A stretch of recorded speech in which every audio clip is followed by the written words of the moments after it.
Okay. Um.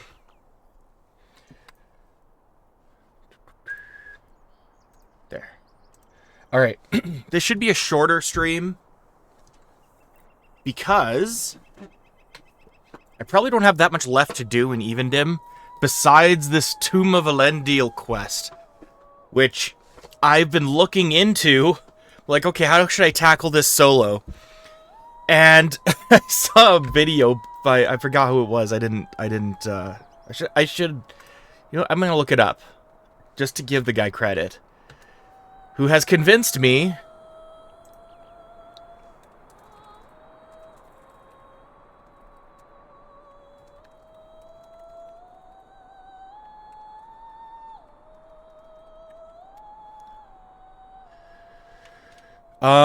Essentially, I shouldn't do this until level 65. So, what's gonna happen is I am going to. Oh, wait, where's my? Hold up.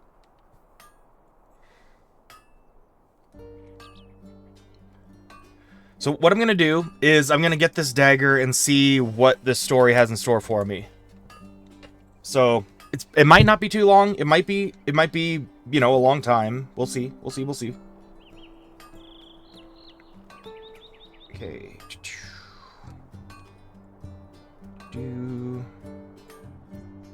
There we go.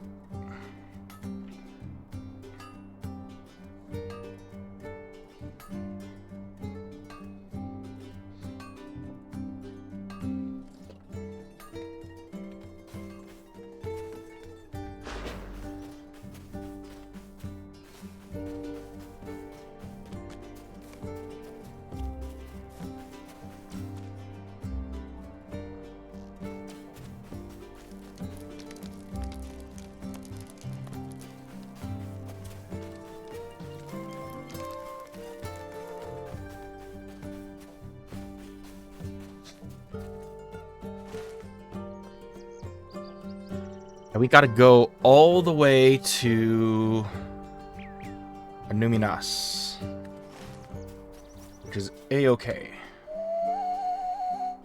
I need to come up with a better name for my new horse.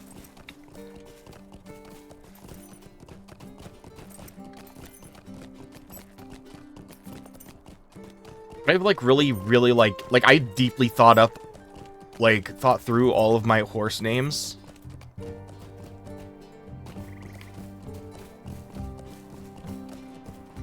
But all of these guys have authentically deep elvish lore names. Or at least, not authentic. That sounds too bloated. But I thought through, I actually used a dictionary to name them.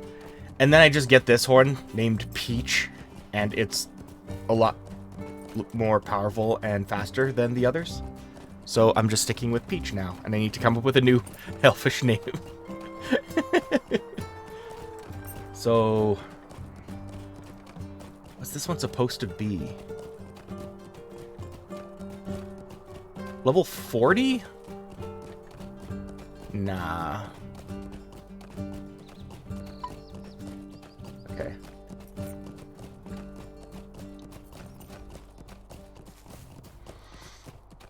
Okay, is this good? Yes, this is good. Good. Okay, cool.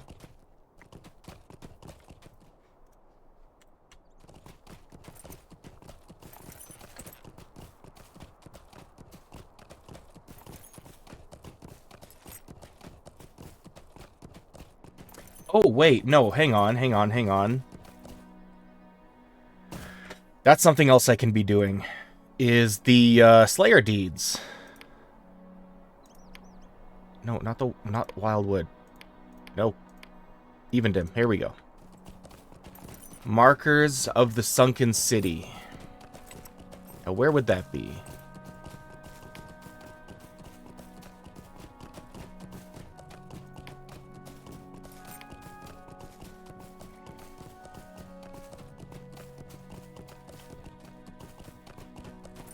We gotta kill a bunch more of the Gerthrig and Gobbies. Hang on, I still have not gotten all these. These are like some of the first mobs that show up in the game. Or not in the game, in Evendim. I was killing these back in the Wildwood with the salamanders. And I still have more to kill. I gotta find more of the dead. The dead of Innuminus. I gotta find out how to kill where to kill those. So yeah, this is gonna be a Slayer Deed stream then.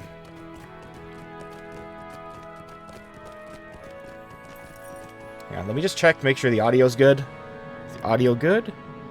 I think it is. Yes, it is. Good, good, good. Okay, I'm done killing tomb robbers.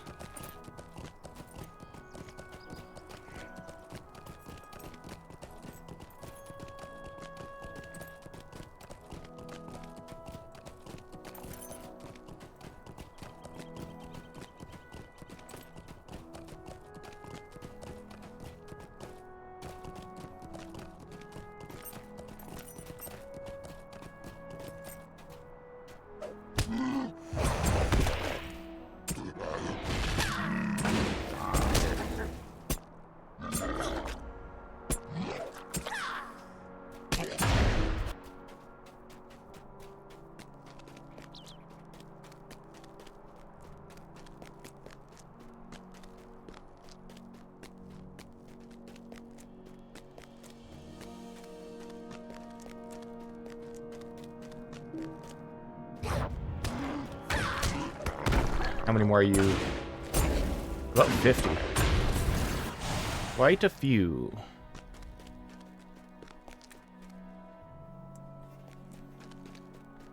Okay, which of these had so many Kurgrim in it?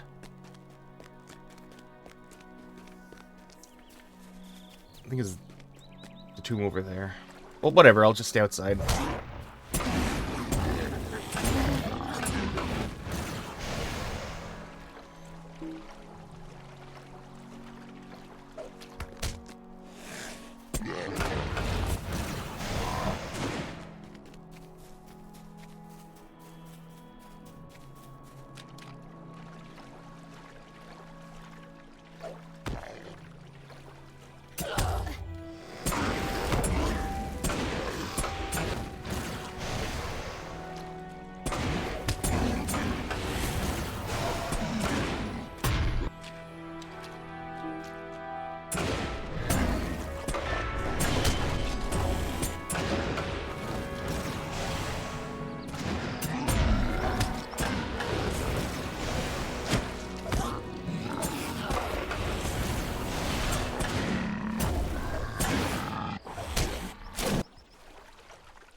I don't see the forgotten texts.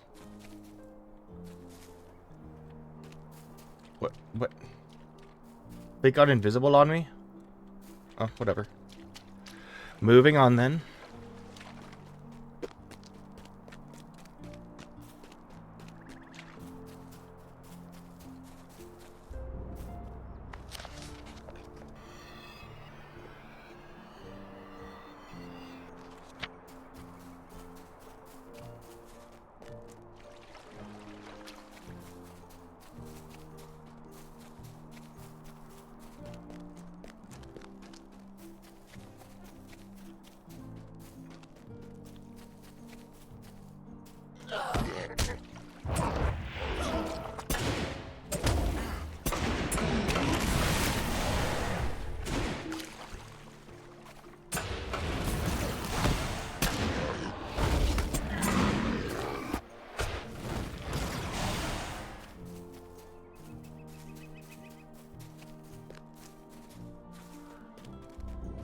I've killed all the Angmari I need to, right? Yeah.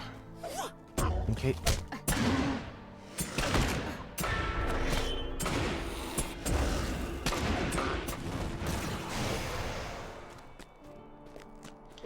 Alright, excuse me, guys.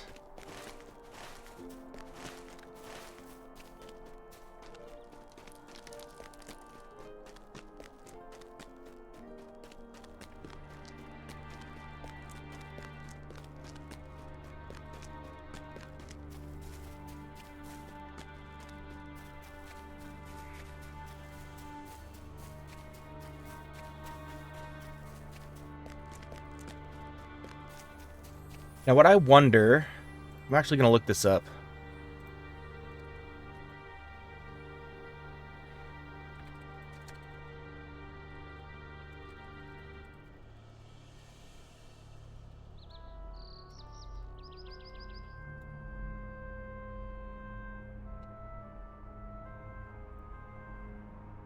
Ugh. Ugh. Bless me, holy man. Okay.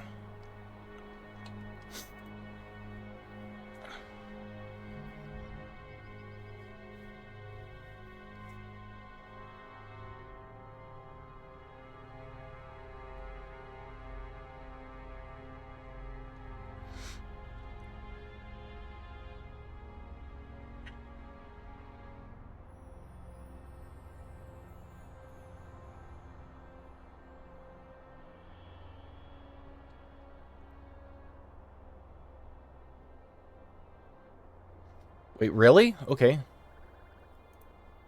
Balandil.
Really?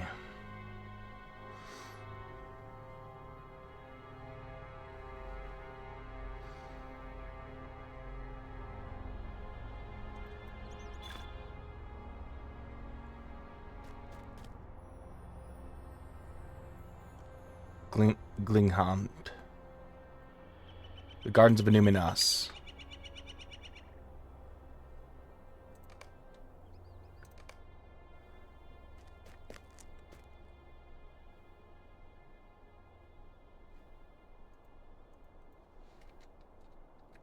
Okay.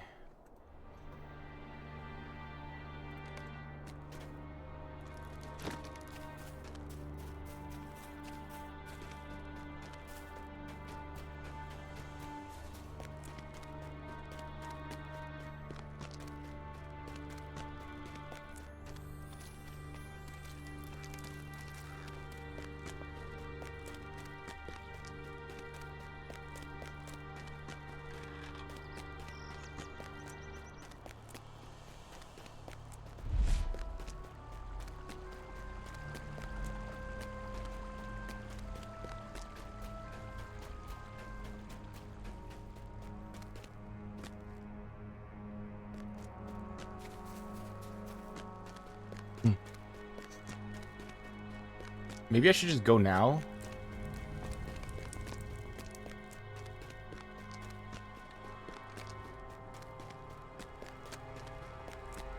Or maybe I'll just... hang on.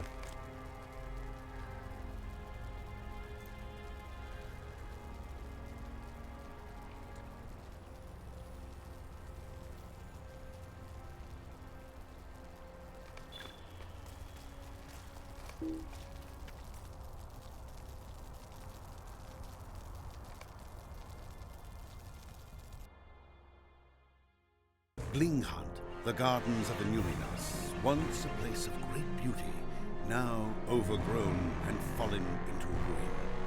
The stagnant waters of the gardens have become corrupted by the fell spirits of Angmar, and evil men do their bidding. You know what? I'm gonna bail, only because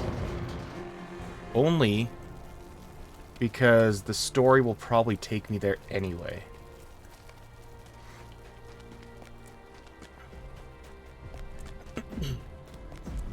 Gotta kind of spread these out.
Okay, you got any other brutes? Yeah, you do.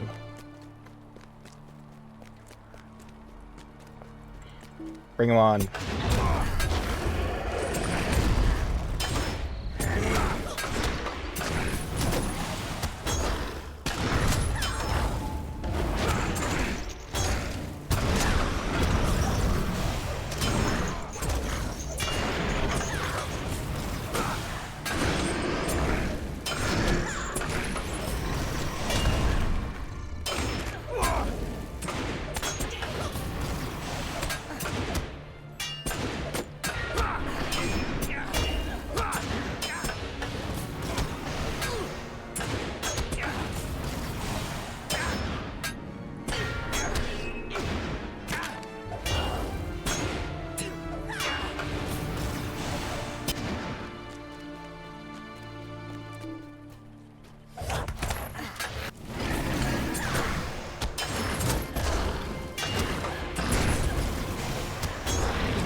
Nice.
Would you do something for me? No. Never. Surely you have the time to listen to my tale. Nope. I do not. What's up here? Nothing. Okay.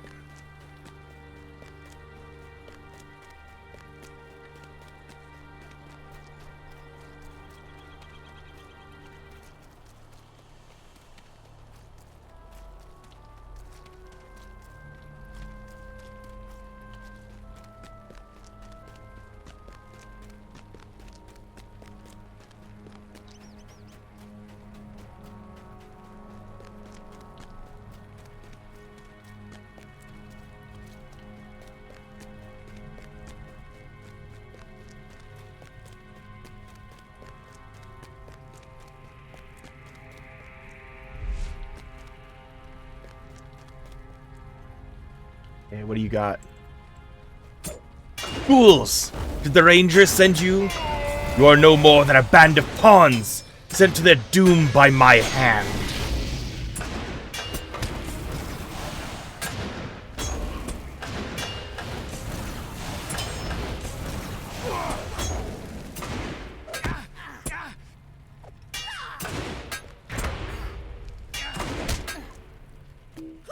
There.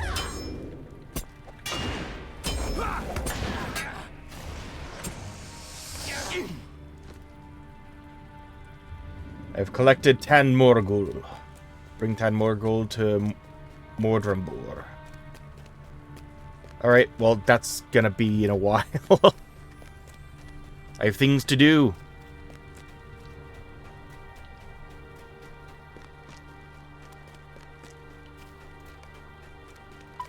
You know, actually, you know what? I should add...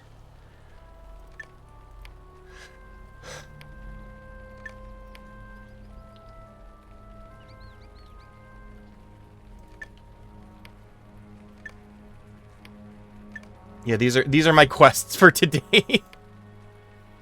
Markers of the sunken city. Yeah, okay.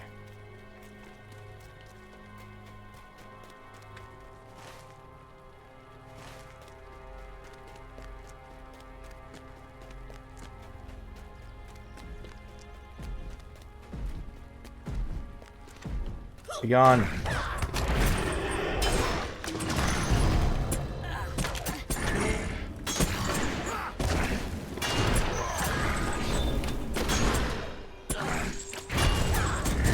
Oh, she's one of the leaders.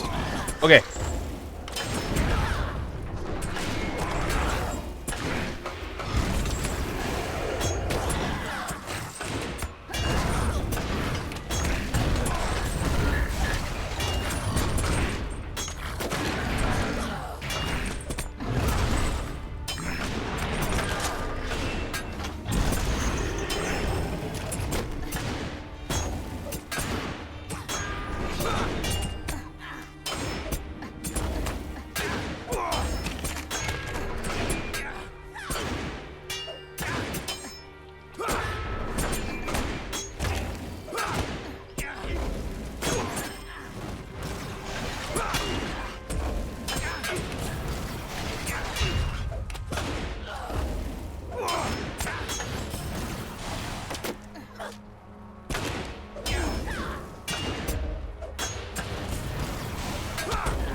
Alright, Unog, you're next.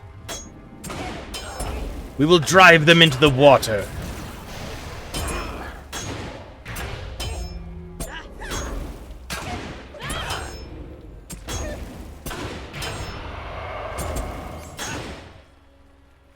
Unog is dead.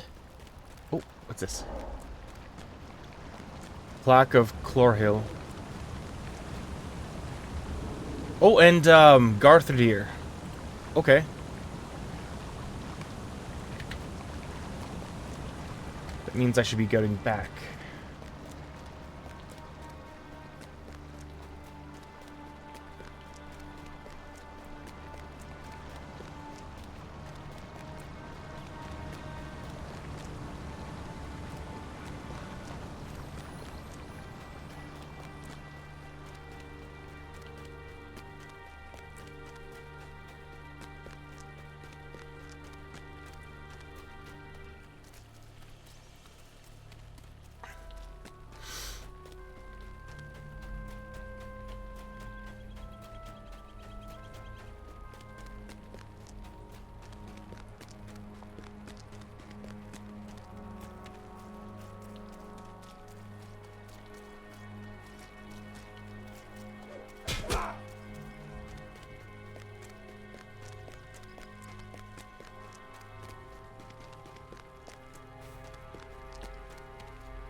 Is it just me, or would this map be really fun in Battle for Middle-earth 2?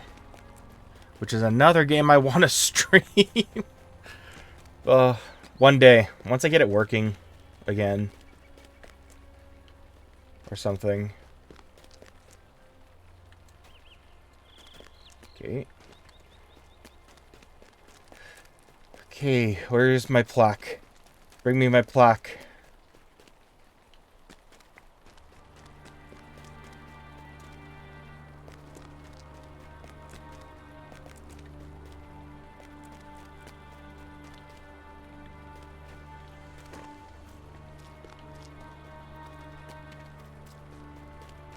Nope.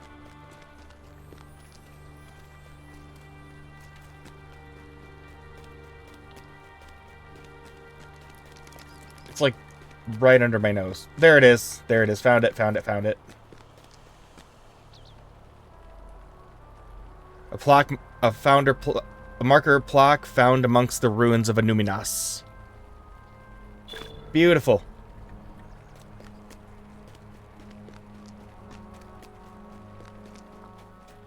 Defeat Agadokir. And where might he be, pray tell?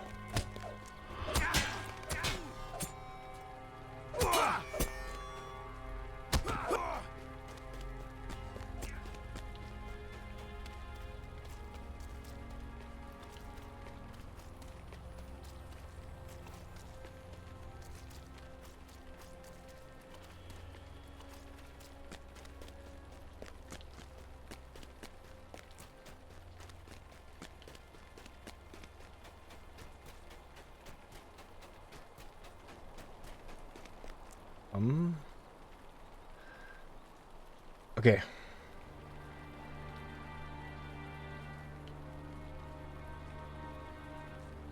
Agadokir.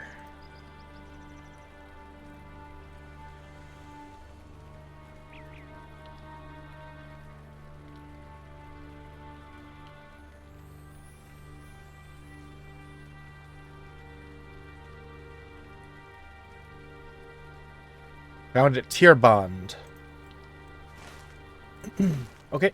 Good, good, good. Then that is where we must go.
I did not see him.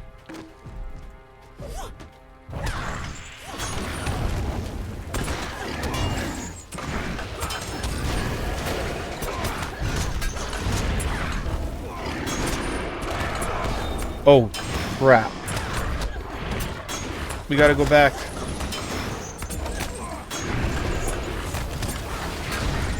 They're taking back Chlor here.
Oh.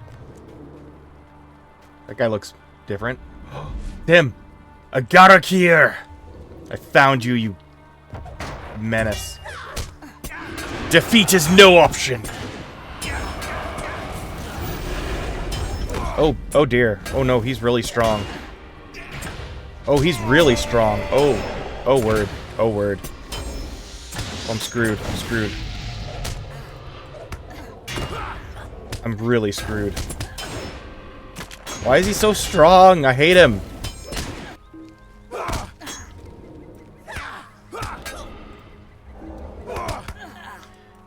Chill. Dude, stop being a coward.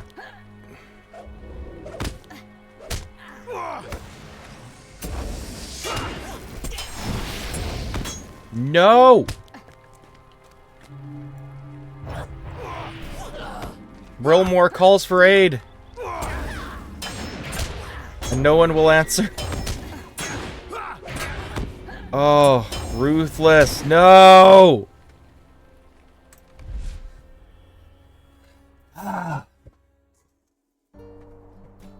Oh, she takes me back to Manarain.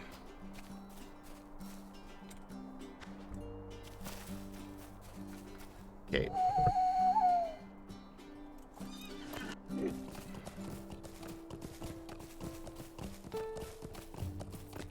Well, I'm going to take this opportunity to go back to camp.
No, not what I wanted.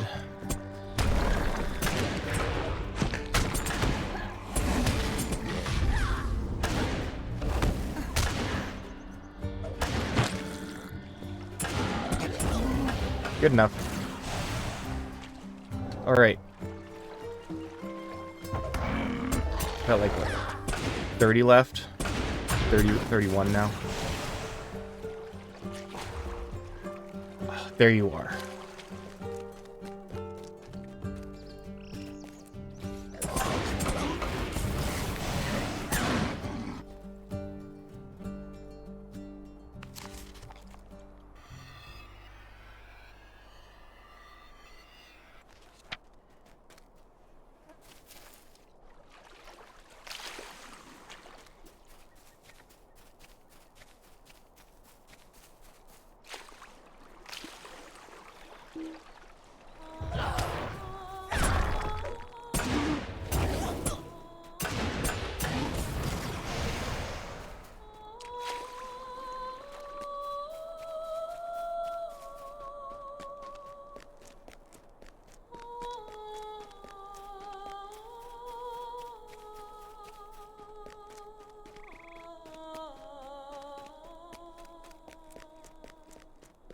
What happened to all those will-o-wisps? Like, they used to be all over the place in this little, like, along Menarain, but now they just...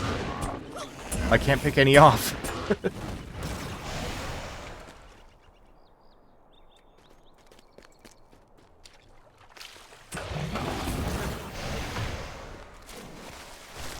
Splish. Okay, I think that's the end of the...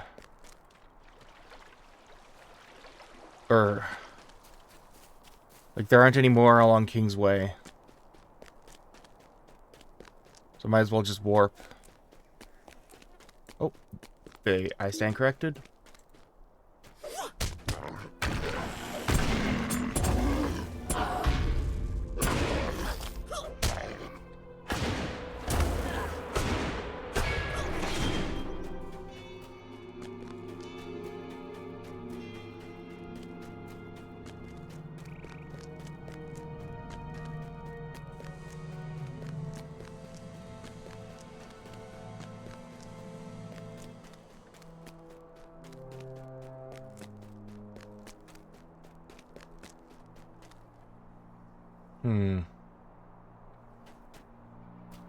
Okay. Nothing here.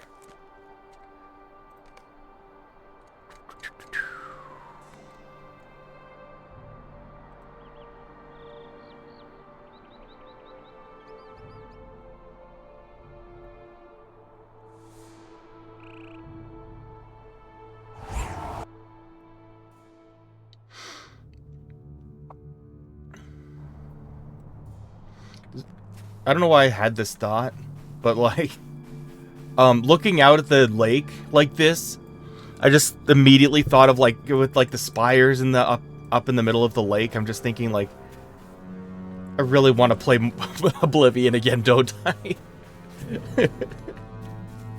I have Remaster, and if I do play it, I'd stream it, but I'm committed to Lord of the Rings and Final Fantasy and a few others. Well, not really any others, but I'd like to, but I have to prove to myself, I guess, that I can be consistent enough, which I have not been of late.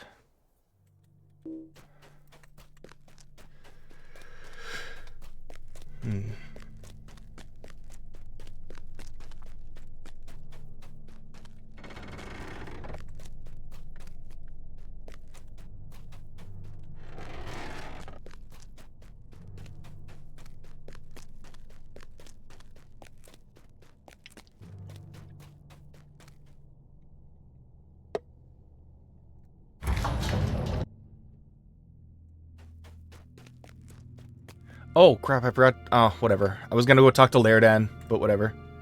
How can I be of service? I will talk to Lairdan. I've not been feeling very well of late, Rolmore. My head feels heavy, as if it is full of water and I cannot shake it out. I must just be tired. I just wish I could have a rest from our prisoner's constant muttering.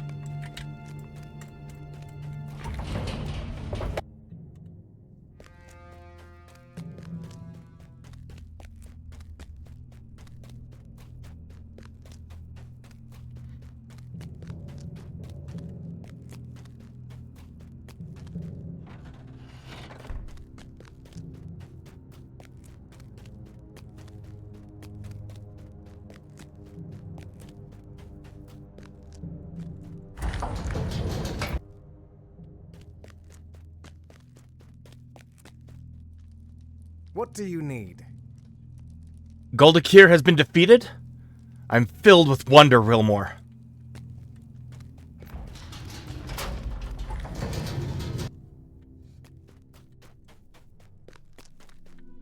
Cool.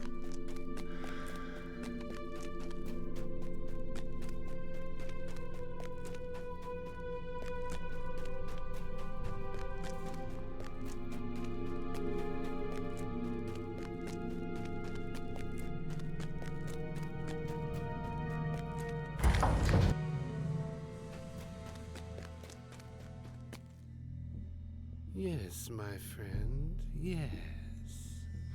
Untie my bounds and give me the relic you have taken from Goldakir, Tan Morgul, heirloom of fallen Numenor.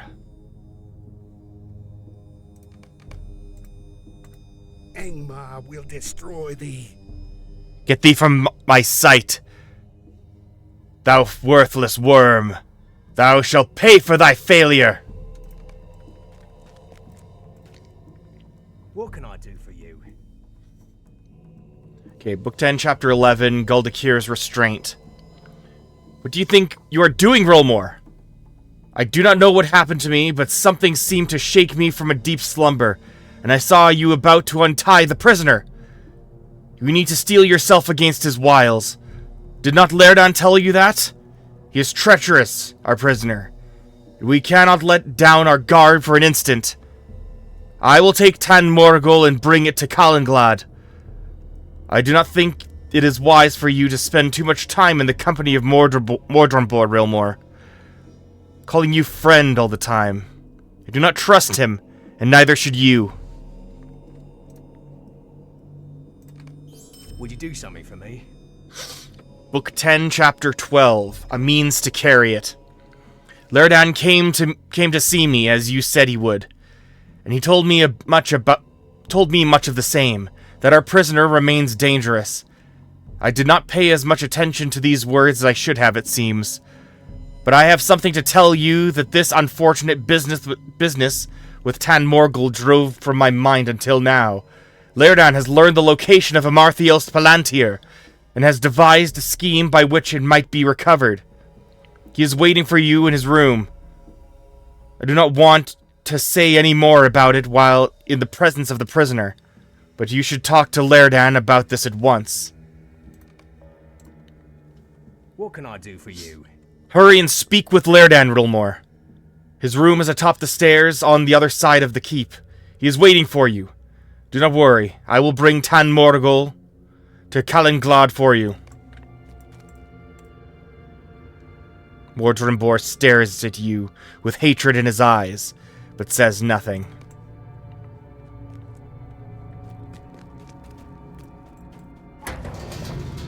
Yeah, what was his plan?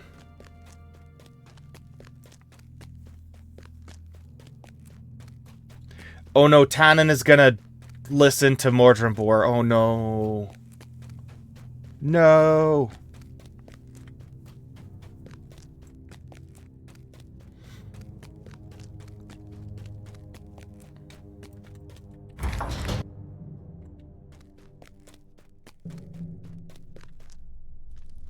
How can I be of service? Rilmore, welcome. You look better than when last I saw you. Did you manage to take some rest at last? The time for open fighting is over. Kalinglad is wise and strong, but he has been blinded by his pride. He will not retake Numinos before Amarthiel locates Marquil. Mordrambor is a creature of lies, but in taunting me, I believe he has made a mistake. He said Amarthiel waited for me in Barad Tiron. Do you remember? Barad Tiron is where the kings of Inuminas sat in judgment and heard the concerns of their people.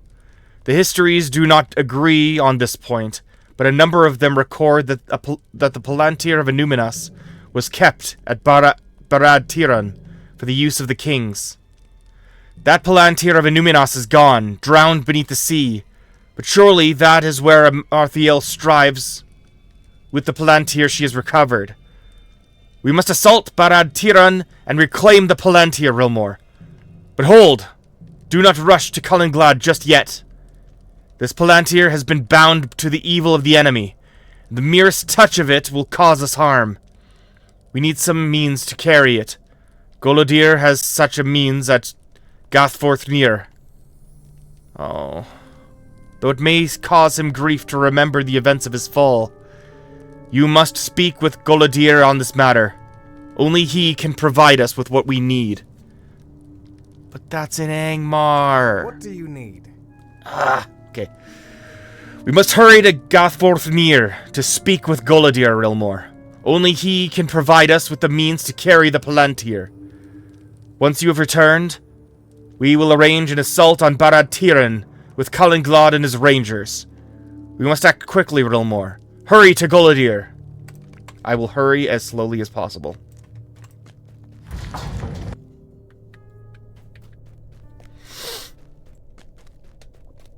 I have things to kill first.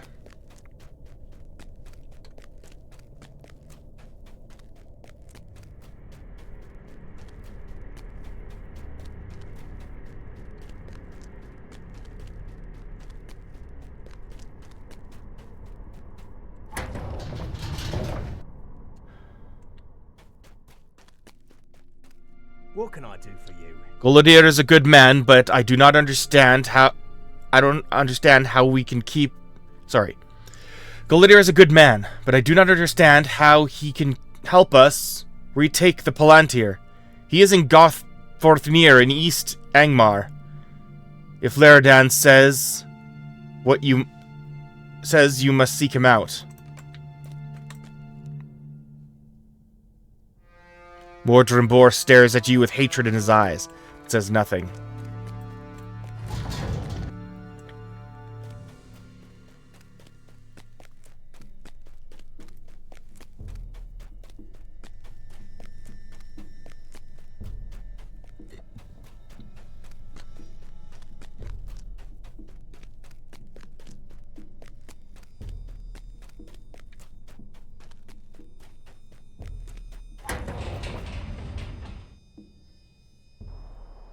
Okay.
Agarokir is gonna be such a pain.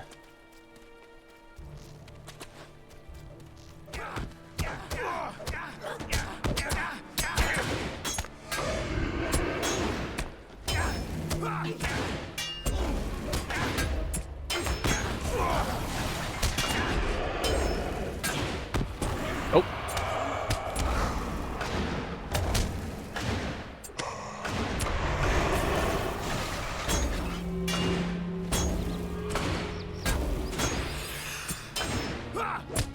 That didn't count as the dead? Okay.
Alright. Oh, and...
Uh-huh.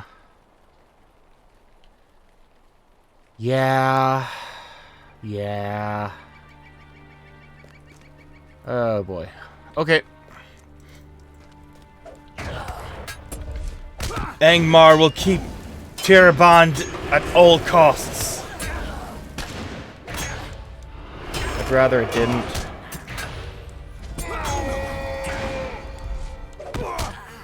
No.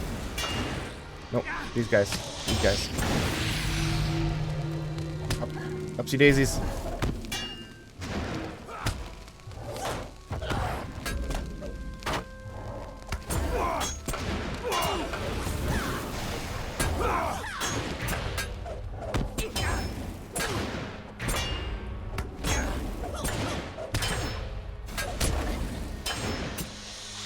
Alright. Let's go. Oh.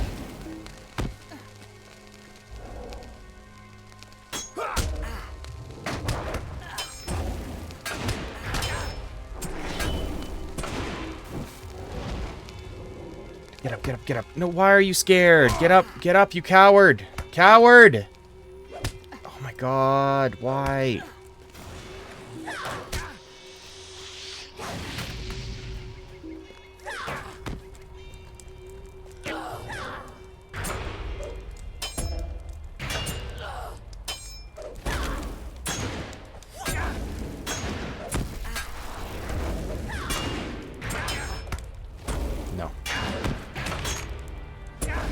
I refuse. I refuse. I refuse. I refuse. I refuse.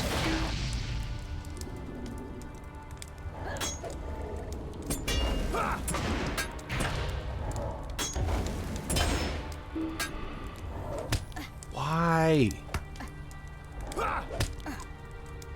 It's exhausting.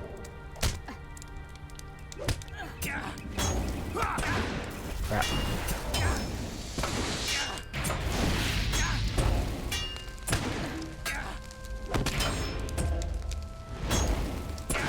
Nope.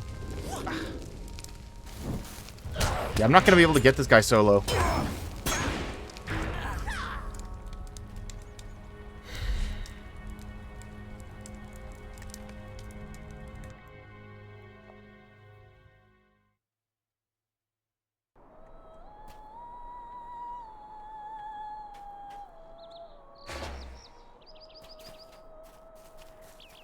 I will return.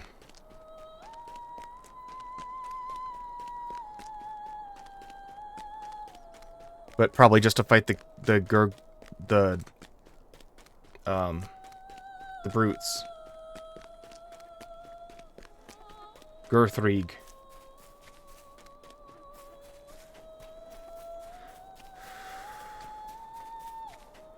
And this is difficult. The elites are always so annoying.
Okay, I can go to the Goblin Hive, or I can... Well, I guess this is, like, where I should be going anyway, right?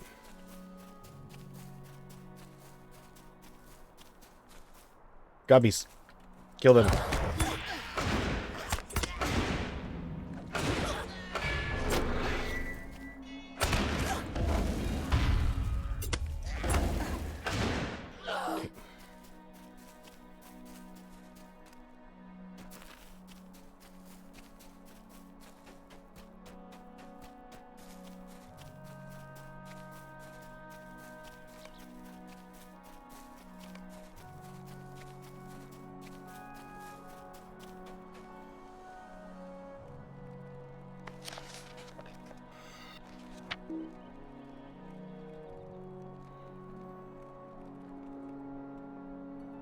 Is there something I can do for you?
What do you mean these aren't goblins?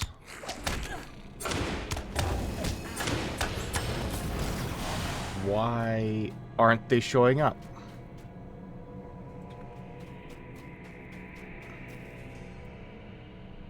That is so weird. Okay, whatever. Whatever. Move on.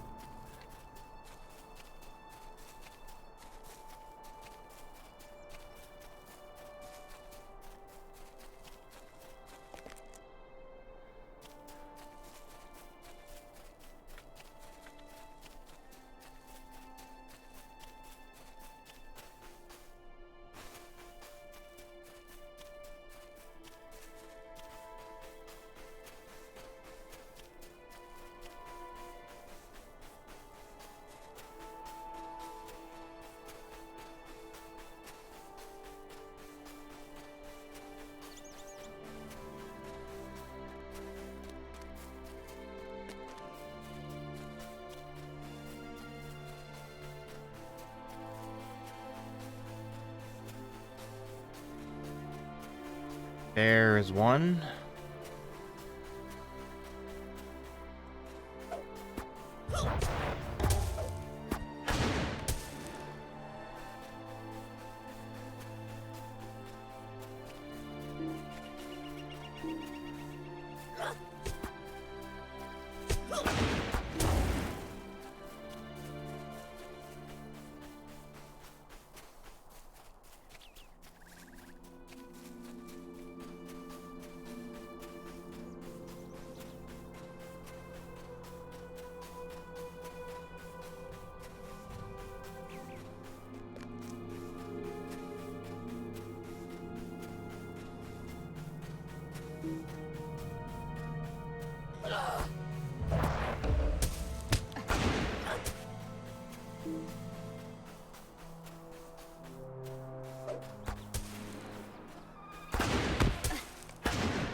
At least it's nighttime.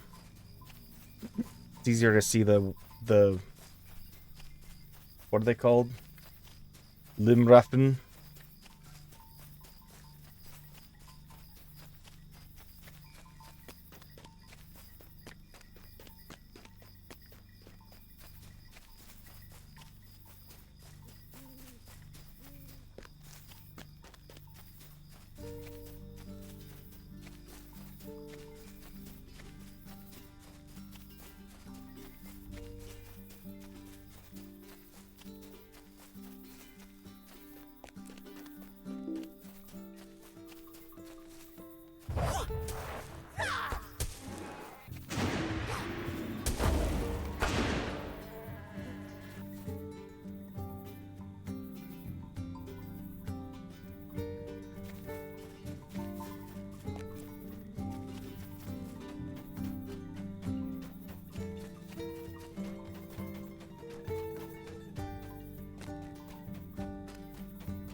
Okay, I have made a loop. Oh, hello.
Yeah, I'm just gonna focus on Kurgrimers right now.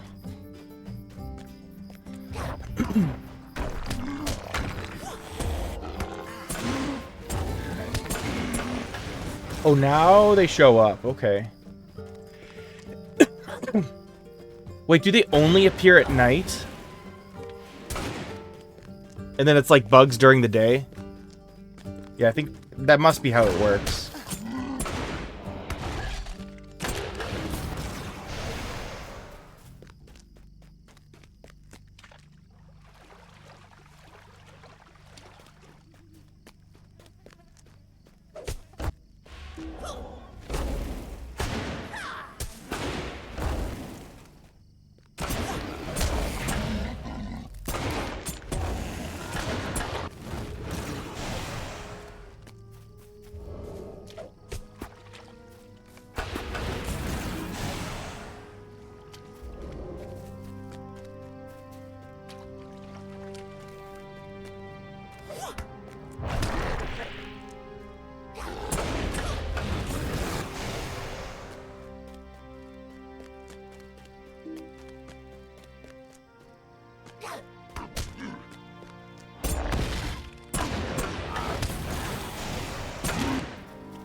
I guess not, because there's the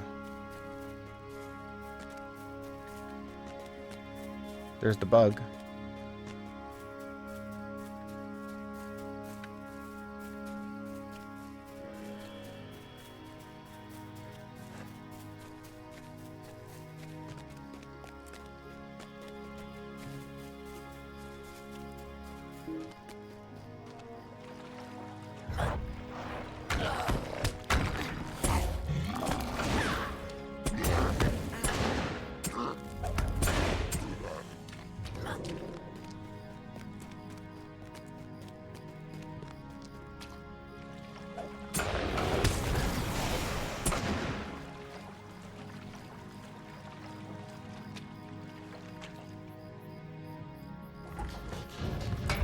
Is Valendur the one with the Kurgrims? It is. Perfect. Let's finish this.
Beautiful.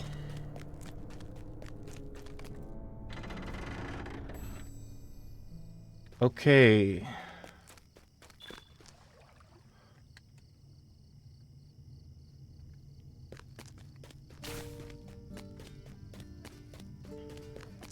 That's just you guys. What are they? Limroffins? Limroffins.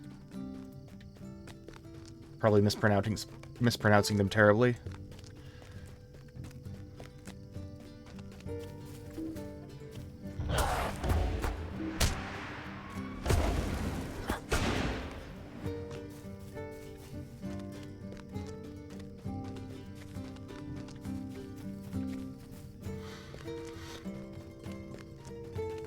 Okay, I'm going to do another lap of the Way of Kings. Look for a few more, and then I'm going to warp to Tinadir, take a horse to Osfarad, and then start hunting goblins. Because that is an area for goblins up north. And if it's not, then there's something wrong with the Slayer deed.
Okay, is that as many as I can get?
Hello, friend.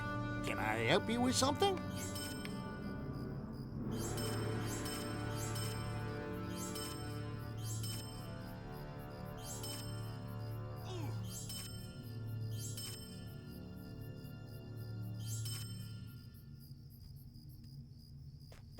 What can I do for you?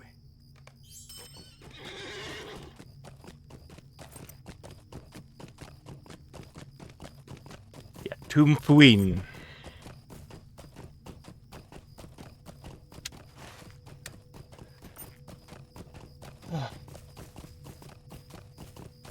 All right, Bearby.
Hello.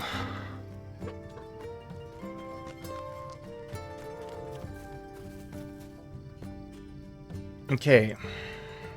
Stay and have some tea. Spend time looking. Okay, you know what? I will bite.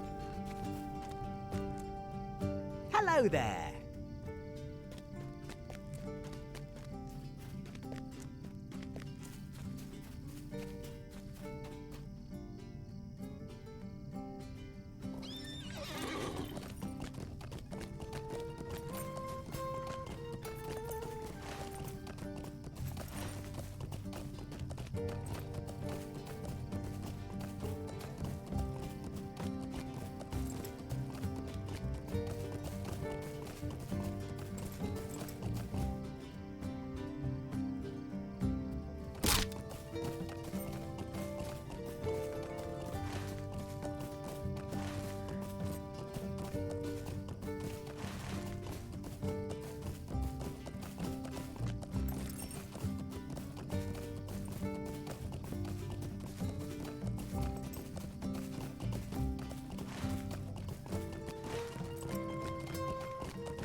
Perfect.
So glad for this cluster of Bogarts that I can fight that just increase the number really quickly.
Alright, it'll be pretty much just in time to go back to the boar-loving hobbit in Osferad.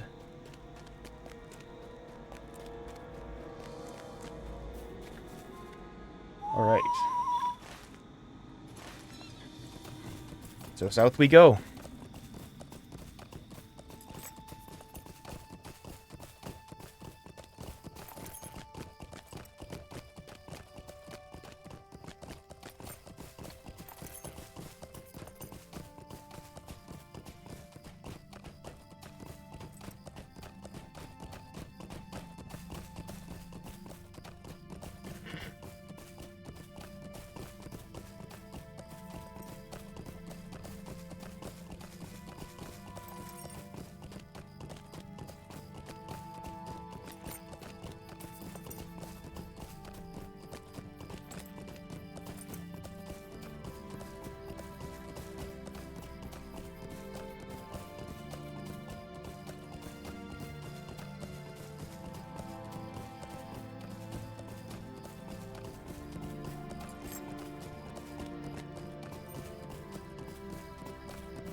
Beautiful. 30 seconds.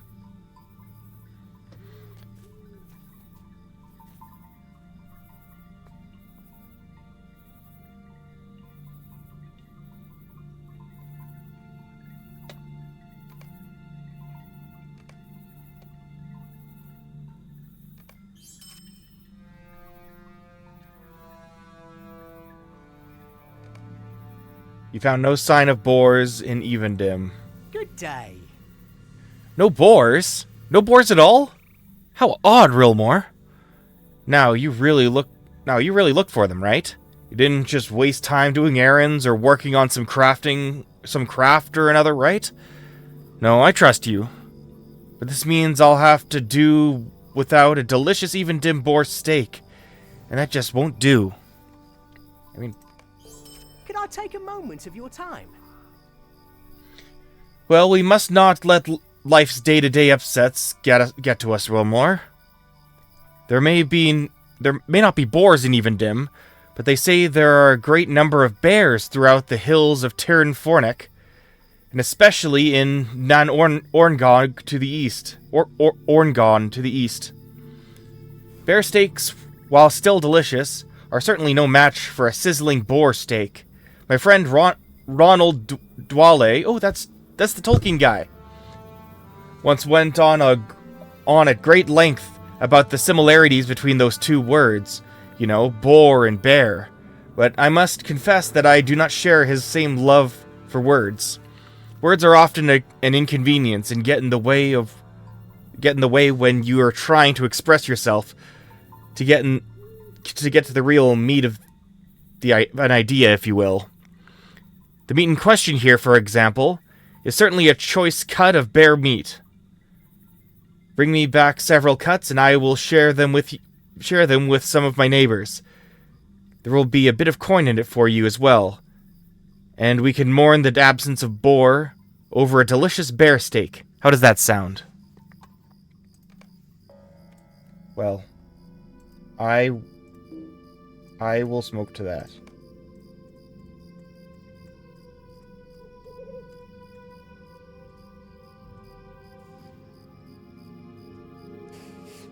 From Mr. Dwale's very own. An old briar pipe given to you as a gift for your assistance to Ronald Dwale. Still has a bit of old Toby left. Okay, cool. I'm going to sell some stuff first.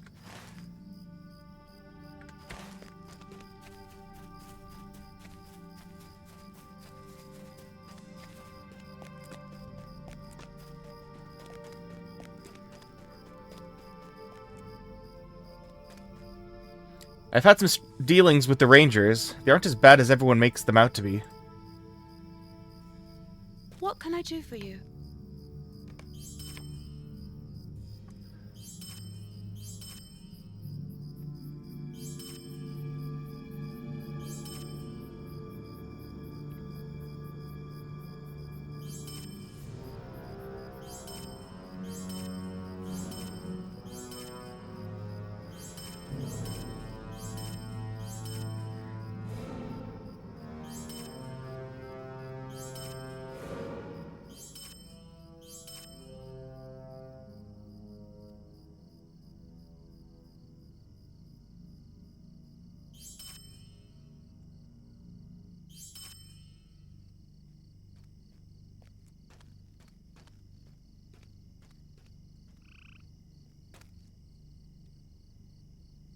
Oh.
Hello there.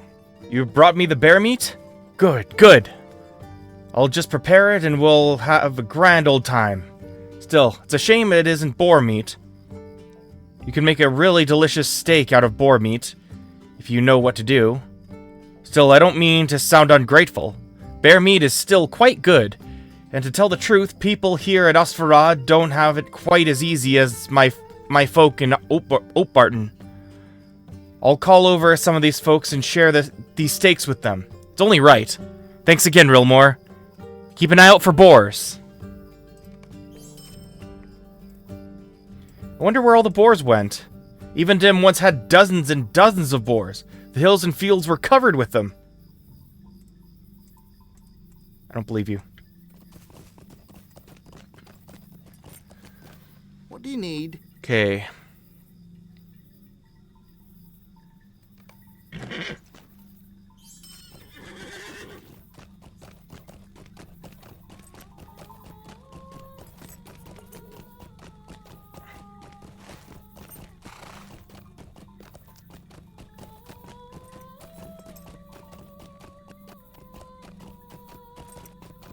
So, yeah, I'll probably just... I won't make laps. I'll just go along the Brandywine and just kill the guys. Kill the Limraffins.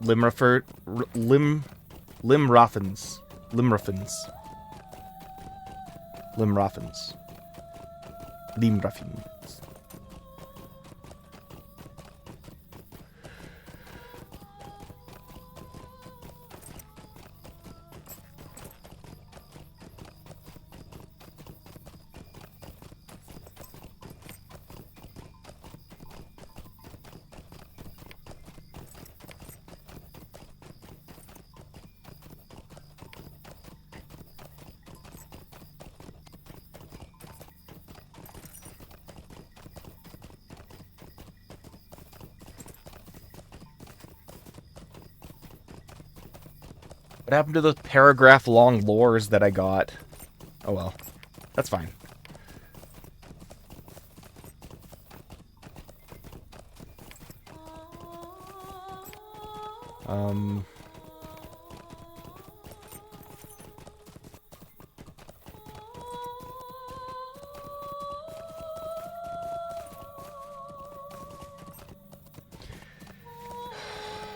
I might...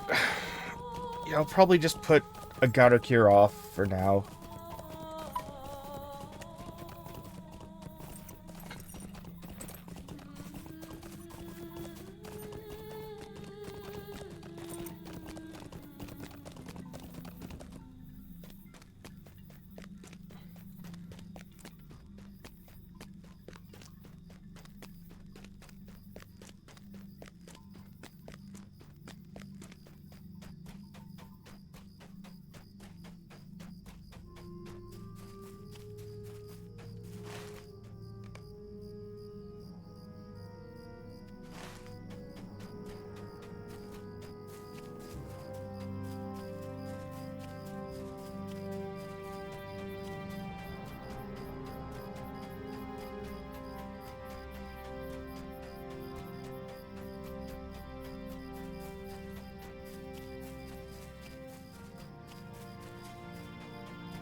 Okay.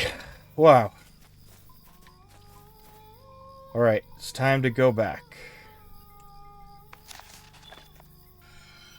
I'm just thinking... Fighting Girthrigs is gonna take... It's gonna be... Takes about a minute each. So if I'm actively killing them, it's gonna take about an hour and a half. Which I'm okay with. Wait, what the heck? What's this?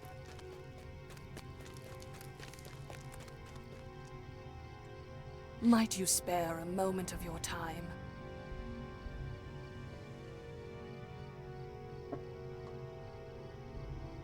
We have launched many offenses to seize control of Tiraband, the court beneath the great watchtower on the highest level of the city.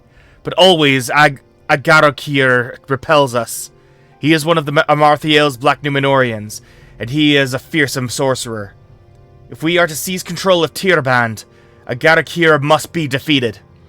If you and your allies can put an end to Agarokir, our fortunes might change for the better. The strategic importance of Tiraband cannot be overstated. I'm sorry. Did you need something? Agarokir is a mighty sorcerer, and must not be underestimated, Rilmore. It will be no easy feat to seize control of Tiraband, the court at the base of the great watchtower on the highest level of the city. No, it will not be easy.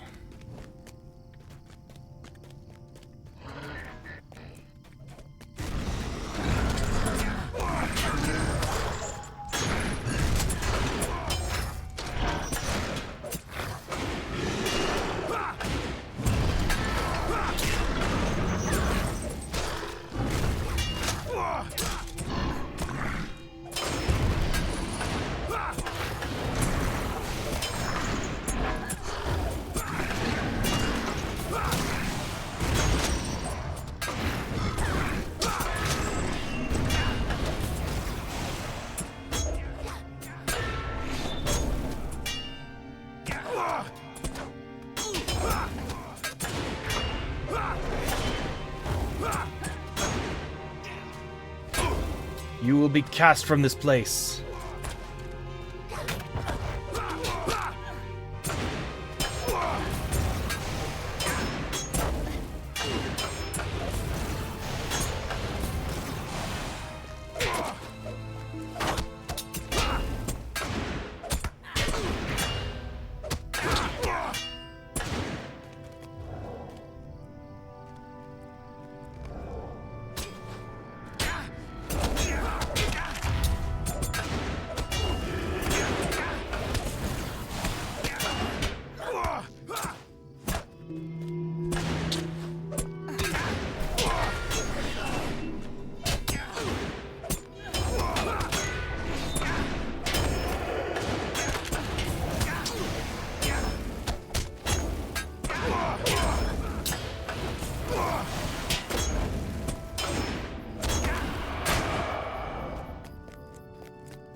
Okay, got 4 more out of that. 5 out of that. After this one.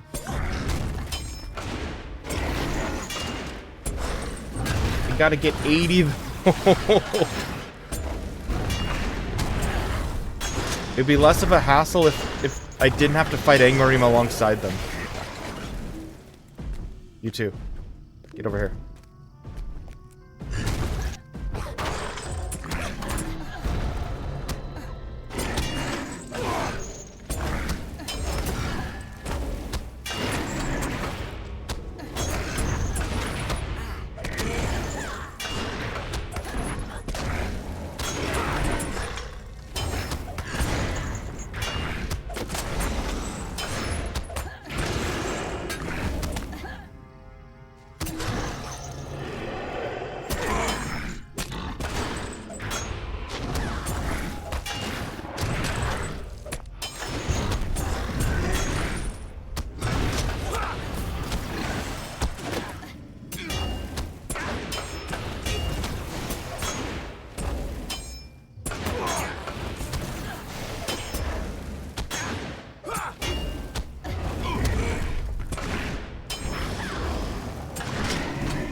Oh, nope, nope, wrong guy, wrong guy.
I'm coming back to kill you later. I'm too busy fighting Gerthrigs.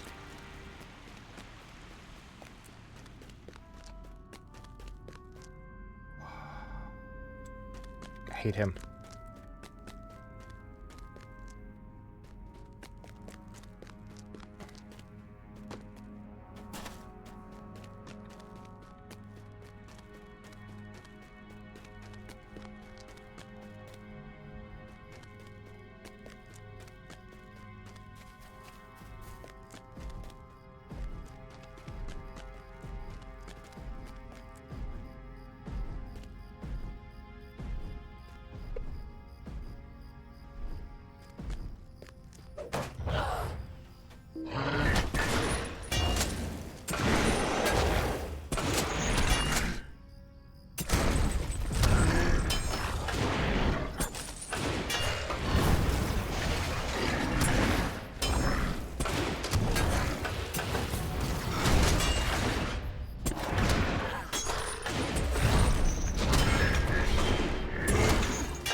Cool.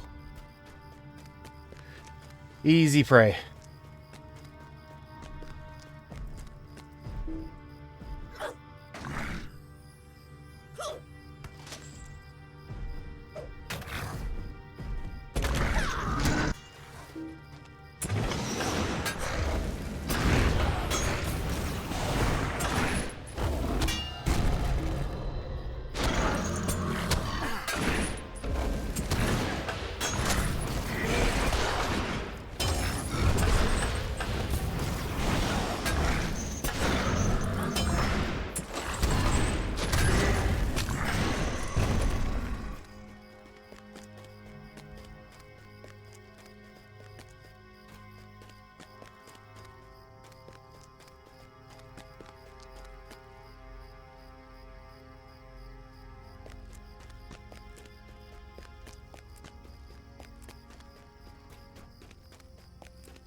Hey, how's it going, dude? For me, it's going well. I'm doing, I'm trying to wrap up my deeds for, Evendim. It is not going great. For one reason and one reason only. Agarakir. This dweeb over here is so powerful, and he's got a retinue of other guys with him. So even if I kill his guards, he inflicts me with terror, which paralyzes me for like 10 seconds.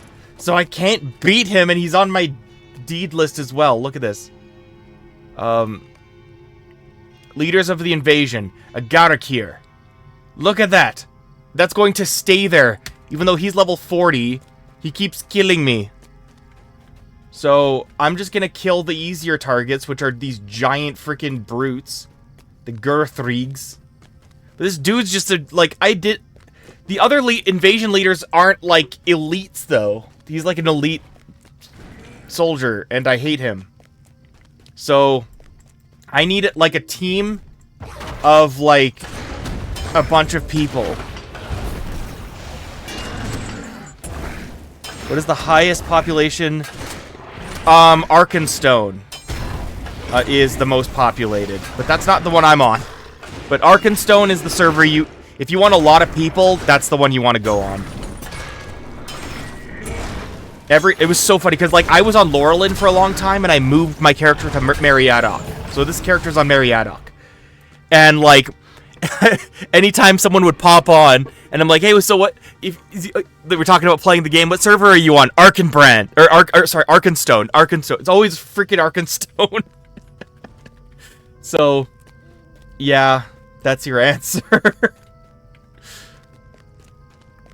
Oh, speaking of elite, this is a step above an elite. This is like an actual, like... Oh, is there a new one? Or is there 2 of them?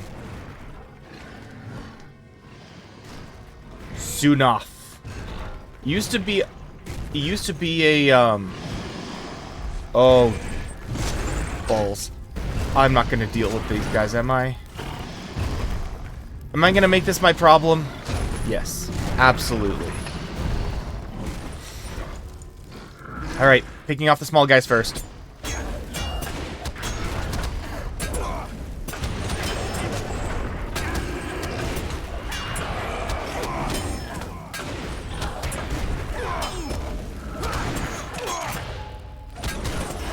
This is our island. No, it's not. Taking it back. Eventually. Yeah, no, I'm wrecked. See, the thing about MMOs is that it's meant to be played with other players. And I don't do that. Because I'm so annoying to play with.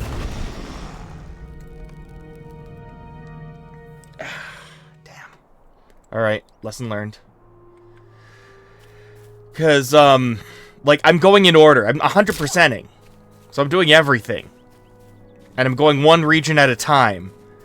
So I'm not repeating stuff. So I'm not doing instances over and over. So, like, I'm just not fun to play with in general. So, I gotta, you know, I gotta adapt. Which means leaving a lot of stuff behind. Freaking Helagrod and Urugarth are all left behind.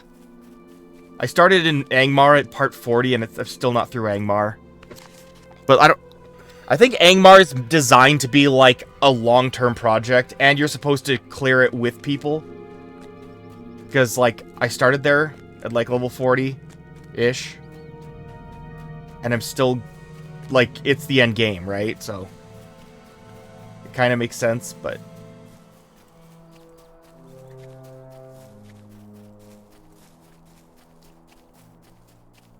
But that also means I gotta wait for people to jump on to do instances with me. And I don't have the patience for it, and I want to do them alone. So, I just like being in Middle-earth.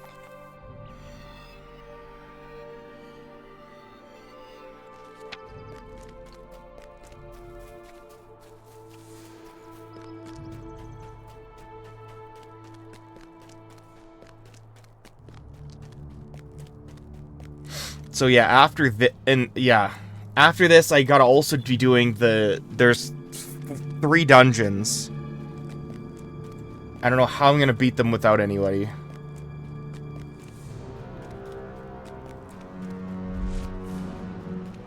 Oh. New silver box, nice.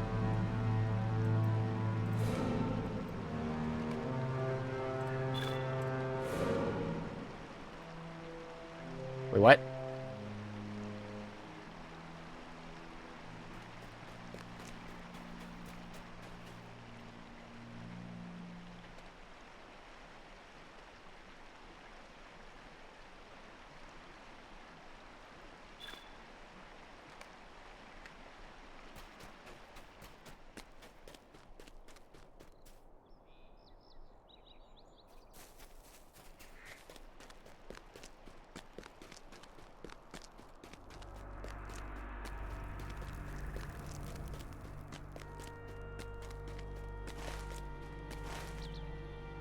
Alright, I'm riding.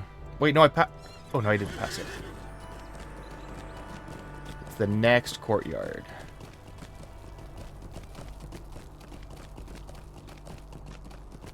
There we go.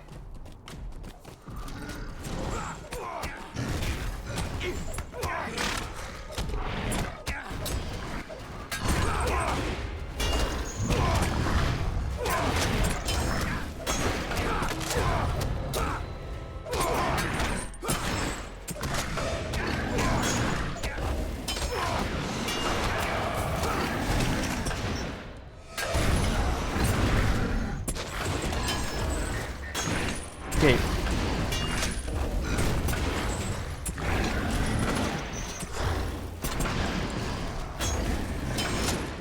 Okay, that's annoying. I have to start the fight. So if I help this guy, I'm not going to get anything. So I'm just going to let him die. I'm helping the Wardens of Innuminas. Totally. Like, I'm not even a bad person for letting him die.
So if I had to wager a guess,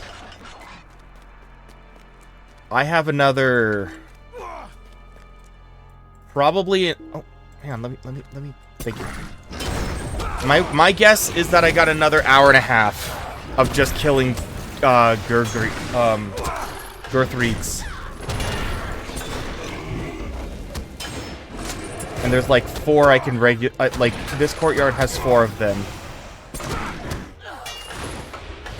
And the bridge has 2. I need to heal. I'm not paying attention. Okay, I stand corrected. Hello, box of nothing, by the way.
Awesome.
Lure here will remain in the hands of Angmar. I think not.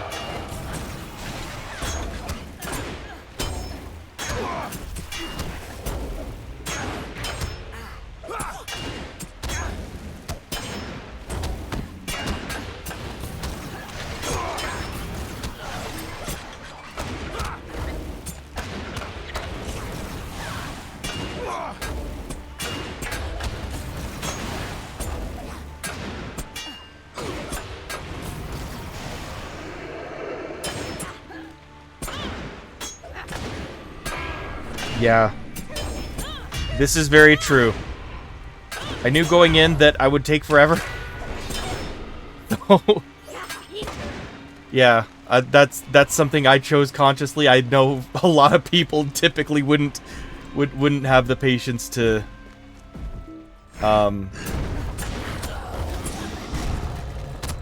you know, progress as steadily as I am. I don't know when I'm gonna get to Moria. Play for this for 62 parts now. I don't know when I'm going to Moria.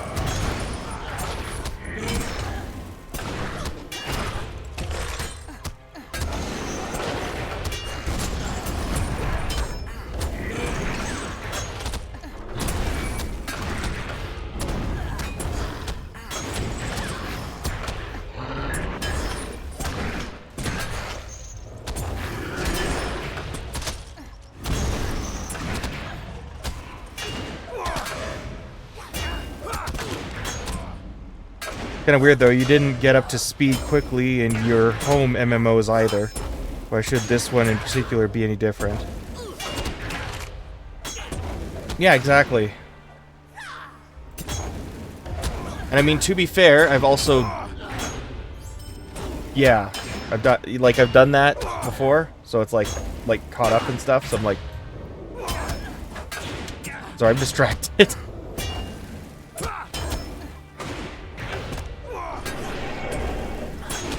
Like, catching up doesn't make sense to me. It's an MMO. The whole point is that there's so much content that it's just like, why would you... Like, reaching the end is cool, but if you were wanting to play the game just to catch up, I don't get that. You know? Like, enjoy the process. Because it is long, and it is... Yeah, exactly. The journey, not the destination. Like, if...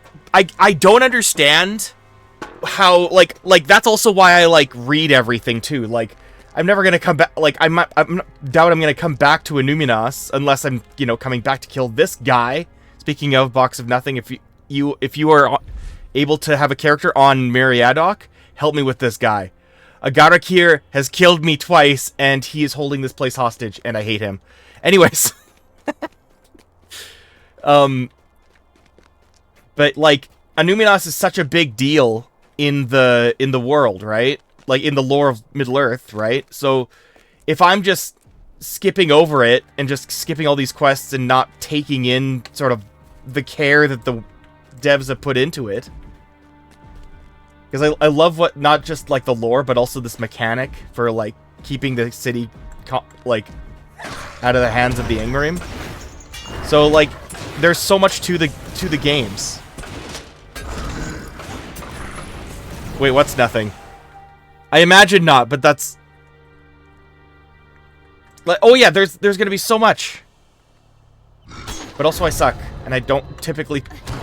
My biggest thing, and I think I just said this a bit ago, but like, my biggest problem as a player that makes it annoying to play with is that I'm a solo player. So I'm literally... I have Kalinglad with a quest for me over here to go into the Tomb of Elendil. And I want to go solo. And I'm like, how do you do that solo? And I checked online and the guy's like, level 65. I'm like, bet. Okay, cool. so I'll come back at level 65. But at some point I gotta play with people. And people are gonna hate that. Because, like... You know, I'm streaming the whole journey, you know? So, and people want to just, like, cycle through it, and I'm like, hang on, I'm still reading all the dialogue that Sarah Oakhart has to say. Like, I've done it one time with, the Red Maiden area, right? What was the Red Maiden's area?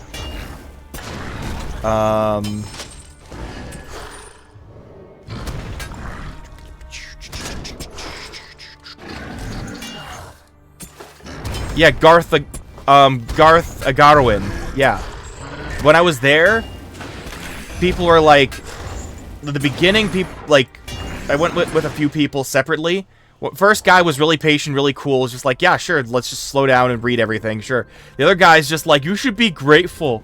That's the only toxic experience I've had ever in this. Like, the community's so cool.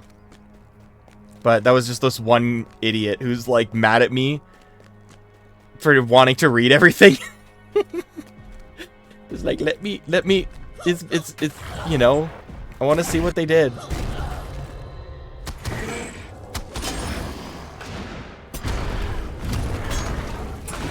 Went through Moria, Dol Guldur, Fords of Eisen, Helm's Deep, Pelennor Fields, Morannon, went across Mordor, Northern Kingdoms, Ered Mithrin, and my most advanced are currently parked at Minas Morgul. First of all, it's dedication, and that's amazing. I will take forever to get there just by virtue of how I play. But I mean, I'm not in a rush. Like, again, I love Middle-earth too much. So, yeah. So, like, again, I know the scope of this game. I think this game's map as well, like, in terms of Middle-earth, what's available, is, in terms of, and I hate bringing up this game because I hate it, but it is the closest comparison, it's bigger than Azeroth. Like, in terms of it, like the two continents and Pandaria, it's bigger. That's what I learned. But that doesn't include the other outer expansions and stuff like that. But that's what I learned. But Warcraft is off my radar. In my opinion, this game's better than Warcraft, and I don't pay for it. There's no subscription fee, and this game's so much more fun.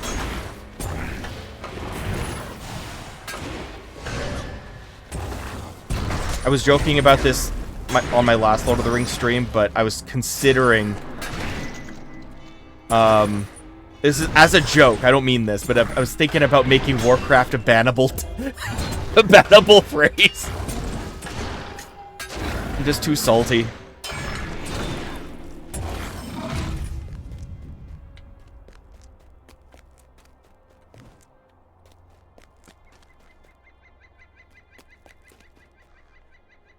Oh, look at these guys. What the heck are they doing up there? What?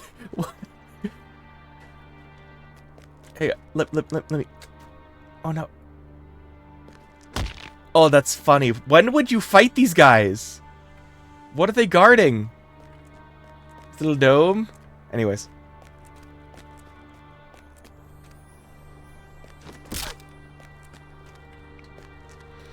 I heard great things about Guild Wars 2. I liked Warcraft for a while. I got to... Again, I did this exact same thing. I read everything, played through everything across all of the base game, both continents.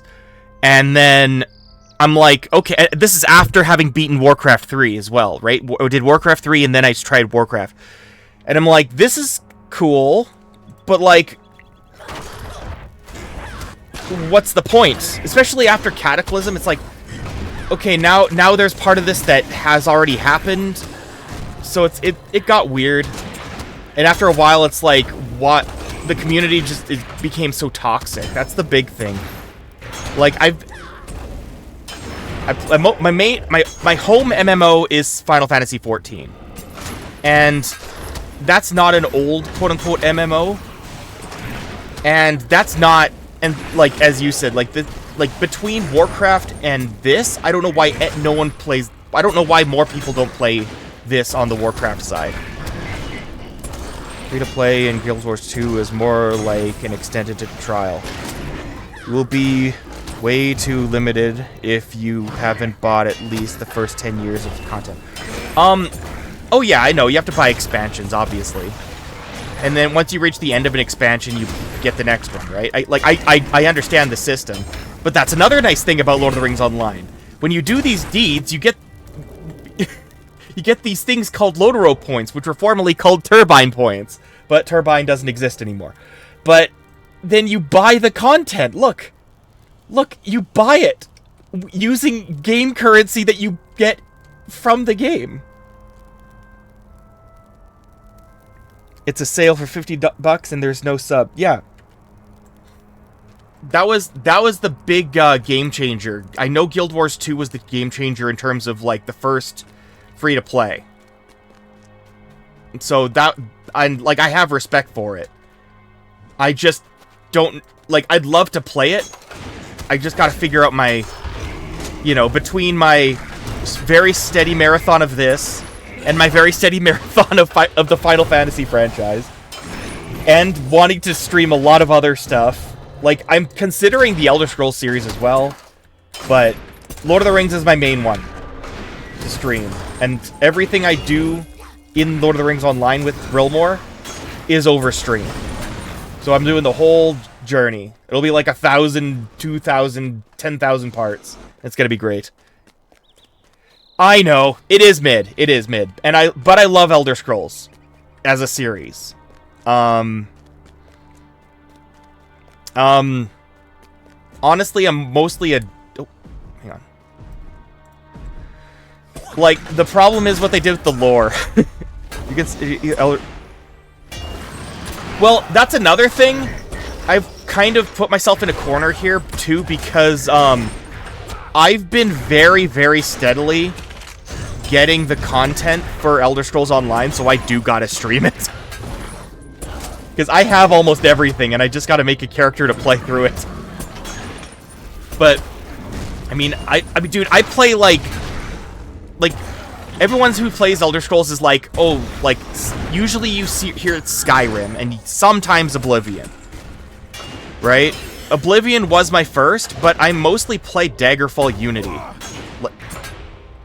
Well, not just that. I legitimately am obsessed with the lore. I'm obsessed with it. And they do some cool stuff that a lot of other franchises don't. And so I get really invested in, like, especially, like, the Michael Kirkbride era of lore. Like, I'm obsessed with that stuff. Like, the Morrowind lore and all that stuff. So I would love to stream it. But I also recognize that they screwed up the timeline in order to make everything in any of the books potentially canon.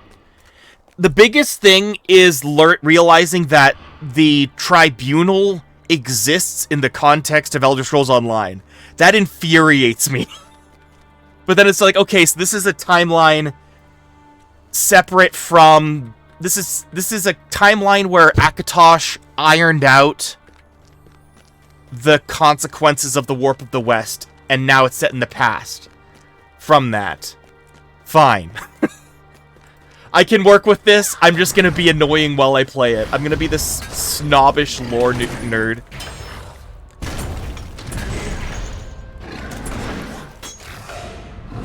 Yeah, like...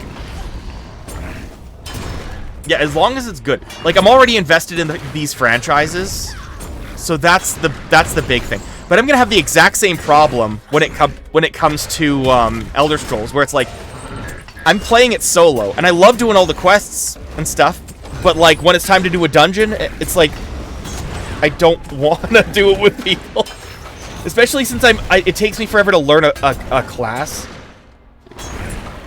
And what I really want to do sometimes, and I don't have the guts for it, is role-playing the character. Like, I can't do a roleplay roleplay a character for an entire MMO. Like, it's too much of a marathon. But, yeah. So, that's not gonna happen. Might be a bit extreme, but to me, ESO isn't legit Elder Scrolls content. It's not how abundant open world content is. Yeah, that's an annoying thing, too. Elder Scrolls Online... not as an Elder Scrolls game. That's such a product of the transition. Like, like, in terms of lore, Morrowind was the peak, and Daggerfall was the peak. But they're on opposite ends of the Warp of the West, right? So you got to integrate these two amazing points in time. But, like, that's another thing. Elder Scrolls in 1 and 2 are not the same timeline as 3, 4, and 5 because of the Warp of the West, right? When the Numidium activated, that took away 2 days, which is exactly how Tiber Septim took over Somerset, by the way. From everyone else's perspective outside of Somerset Island, it was about a day, right? But from everyone's perspective for the High Elves, as he was conquering the Somerset Islands, it was 1,000 years. So we put 1,000 years into this because of the Numidium, which twisted up time. Which, by the way, is where the Dwemer went. Everyone's like, oh, what happened to the dwarves? They became the Numidium, and the Numidium was activated at the end of Elder Scrolls 2, Daggerfall. But because everyone was after the Numidium, there were multiple possibilities, multiple endings, and every one of them had to become canon. Which is an interesting concept. So all 7 endings, or whatever, it's like, who won? All of them and none of them at the same time. It was so apocalyptic that Akatosh had to iron it out. That's such an interesting concept as a retcon, but at the same time, that is a retcon, you know? So, Morrowind is working on the assumption that time has already been buggered up. So... Well, I know, but and that's an annoying thing, is like... There are 7 endings, right? So how would you handle it, right? Because I don't have it. I like how they handled the Warp of the West between 2 and 3, but that's obviously not the only way to handle it. But I'm curious how you would handle it, Box. How would you handle? You're making Elder Scrolls 3, right? And you have to deal with the endings of 2, right? You have the Empire winning, you have Wayrest winning, or the Orcs winning. You have the Underking's soul being freed, which is how Talos came into being, by the way, because Talos is the Numidium. Anyways, multiple don't work well in franchise. Exactly, but the old team, there's a separate team who inherited 3, right? So Michael Kirkbride is like, this is the best I can do with a bad situation. They made 2 without multiple endings without thinking about 3.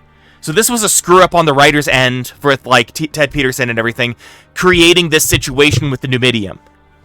And so that was the best they could do when making 3. Like, how would you handle 3 if you came onto the team after 2 came out, right?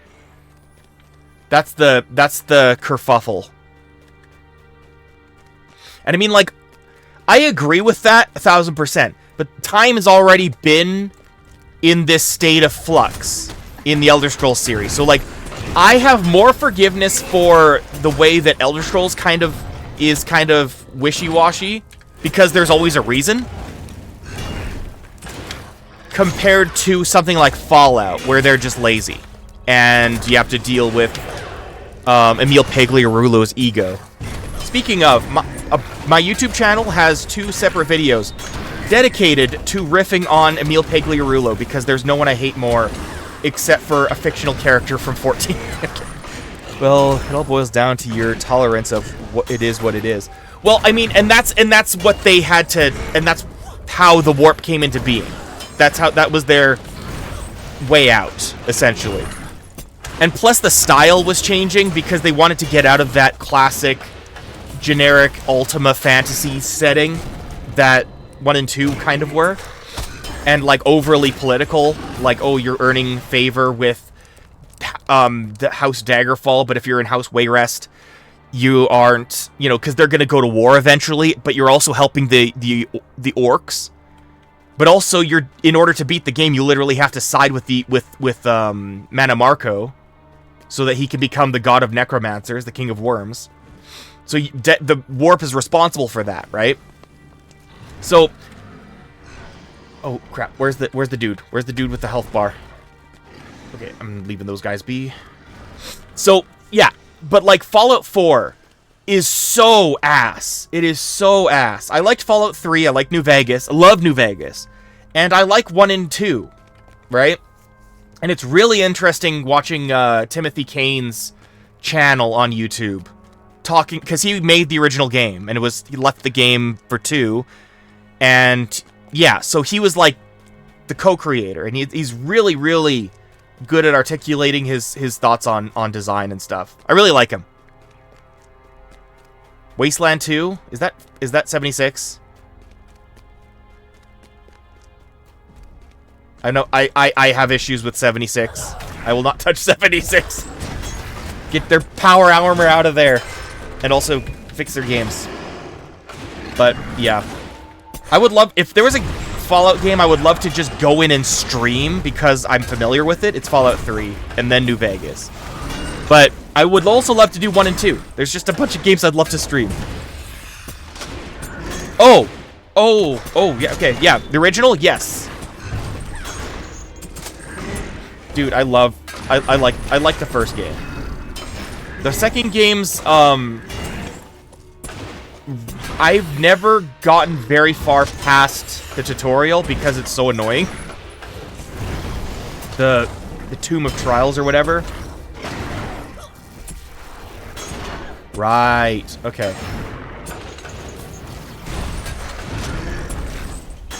I actually have Fallout MMO on my computer as well, and I haven't, and you know, the main thing that stops me from playing these games is that I want to stream them.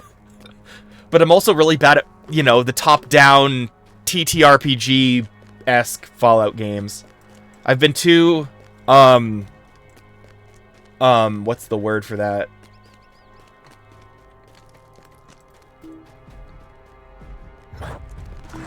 I've been too Bethesda'd, you know? The first-person Fallout is sort of what I started with. My first Fallout was Fallout 3. Yeah, and I'm down for that. It's just... I would be using a guide. I would be using a guide. I'm not good at, like, let's say I'm playing Rilmore. This dude over here kills me, right? I realize I shouldn't have a Warden build. I should have a Warrior build. And now I have to go back to Vault 101. I can't do that. I don't have the emotional fortitude for that. So I gotta pick the best builds, and I gotta do all that stuff. That's why I like Daggerfall Unity. I can just... I pick Knight, and then I can just be whatever. You know what I mean? Yeah. I mean, jank is... I don't know if it's fine, but... There is, like, this... You know how, like... Okay, this is an analogy I'll have for Fallout 3. And New Vegas, to be fair. And, like... Oblivion doesn't have this excuse, but they remastered it, so it's fine. But, you know how when... With the original Silent Hill 2... Where there was that fog effect... That was, like, a deliberate limitation to the game in order to, like, render faster or whatever. I'm not a horror guy, but this is, like, you know, I'm trying my best. But, like, a lot of people didn't like the remaster, not the new remaster, but the HD remaster back in the 360 era. A lot of people didn't like it because that limitation added to the ambiance. You know what I mean? So that's what happens with me with Fallout 3 in New Vegas. That jank is part of that feeling of the apocalypse. It's like, things aren't working quite right, but that's because this is a rugged world. That's how I let it, you know, how I excused it, I guess. And it is an excuse. There's no lying there. But, oh my gosh, I'm gonna die. I'm gonna die. No. But I love the first person. I like first person in general, but I'm also bad at it, so. And that's something I learned over, like, these longer games. It's like, no one wants to watch me suffer through it, because I don't learn. People have been struggling to teach me how to play Warden, and I still just stick to basics. So, like, if people... Like, that's why I don't do Souls games. It's like, no one has the patience for me struggling against the frickin' Taurus demon in the Undead Asylum frickin' 30 times. Okay? But, yeah, so... I prefer it's easier, but... I love the world. That's the thing. And if the worlds have... Warden is as hard as isn't as hard as people would make you think. No, it's not hard, but it can be easier. Right? There's a whole bunch... There's a better rotation, I think, than what I'm doing. But I don't ever use these buttons up here. I manually click on them. I'm just... Like, Warden is a very nice class. But I don't... It might be my favorite tank class ever. If only... The only thing I wish is... It's not even a limitation for the Warden. It's the limitation of the game. Yeah. Like, okay, you know... You know this game. So I'm gonna click on a spot. You're gonna recognize it. Yeah. Around here, right? You know the guy who's going into that tomb of Angmarim Kings or whatever the heck? Or not, yeah, Angmarim Kings. And he's like in this expedition, all these ghosts are like trying to ward him away. So there's an area of effect. The hallway is super narrow. Yeah, shouts in melee, 1000%. And I have this pretty button over here, which lets me draw in everybody. But the thing is, the guy won't step out of the AoE, and I can't pull him out, so he dies, and I lose the instance. So, that's the annoying thing. That's the only thing that's, like, annoying for me about just being a tank. Because being a tank doesn't work for area of effect. And people are too dumb to climb out. See, to me, that's jank. Yeah, but... And I do it, and I've been trying that. And I'll probably try it again when I go to Angmar to talk to Guladir. But... Yeah, that was really annoying. I did that like 4 or 5 times before I'm like... I think I'll just leave, because I've been doing Angmar for like 10 parts. And it's like... Yeah. I spent so much time in Angmar, I forgot what the sun looked like.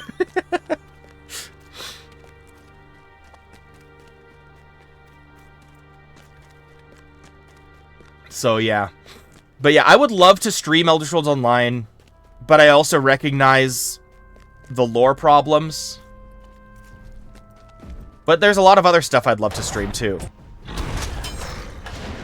Guild Wars does sound like... I would love Guild Wars so much.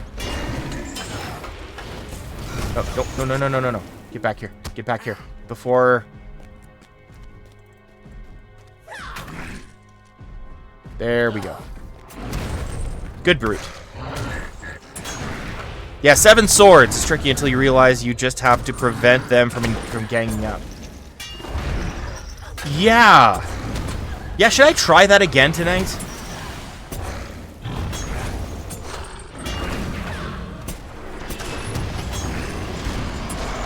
Whensoever I might get there. Speaking of, do you have a character on Meriadoc? Yes or no? If you have a character on Meriadoc, join me, and together we can rule Tier Band. Ah, that sucks. Fair enough. Hey, all mine were on Laurelin, so it's all good. How am I doing? 48 of them. Okay.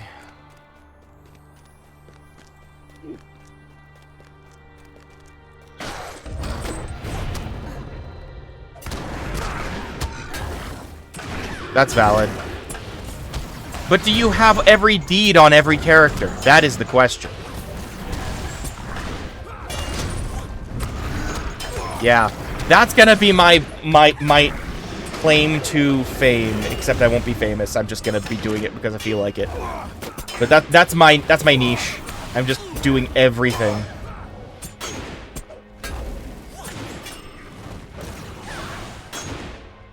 Yeah, but it's a marathon. That's the super patience. That's how I have the patience for this game. It gives me an excuse to stay longer. Not an excuse to stay longer, I should say, but like, you know, you're saving up points as well, right? So plus it's just like, you know, it takes forever to go back too, and then you forget because there's like look how many deeds there are. You know, this is just of Eriador, right? And this is just Ravanian, and this is just Gondor, right? So I'm gonna forget. So I'm doing every quest as well, 100%ing all the quests. This is fair. This is fair. And I'm playing, yeah, and yeah. I don't know why I chose to do this, but it's too late. Sunken cost, right? No, I'm kidding. It keeps the game going, right?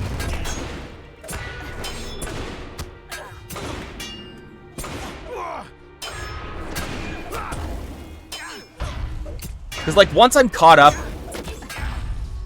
like, I don't think I will catch up.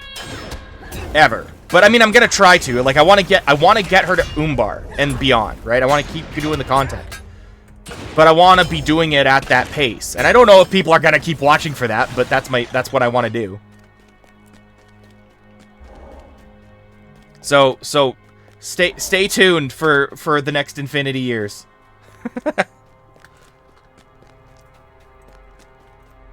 How am I doing for all this junk? Should start selling some.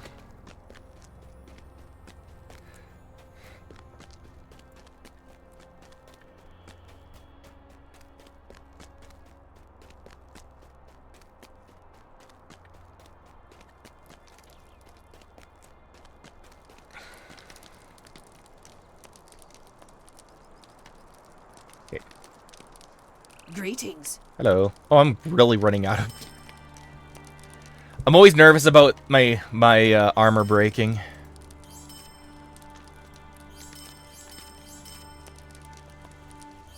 Let me just...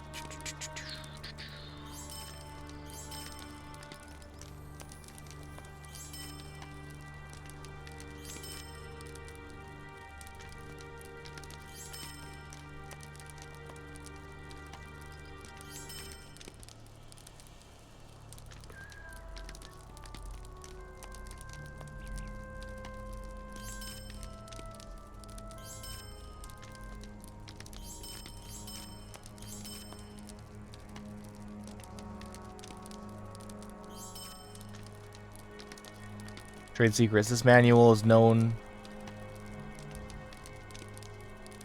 Huh. Oh, you're right. Oh, right.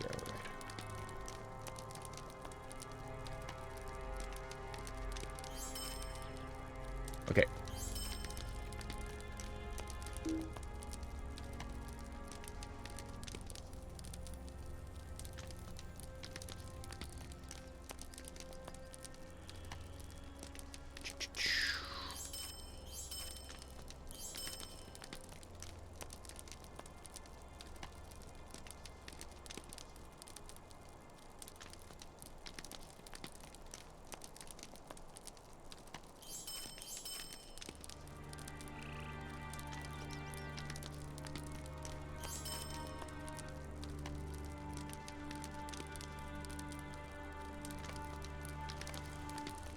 Okay.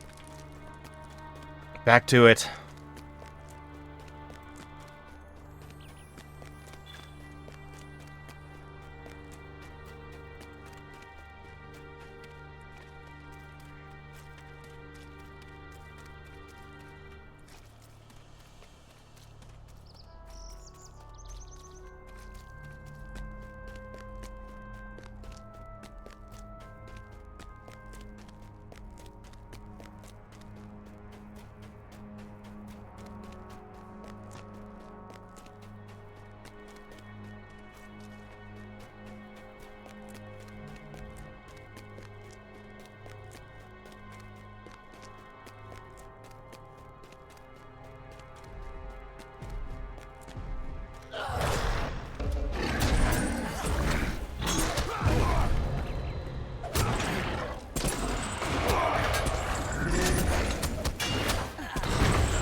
mentioned Souls games earlier. Must be an anomaly, but they bore me. They're full of combat so scripted.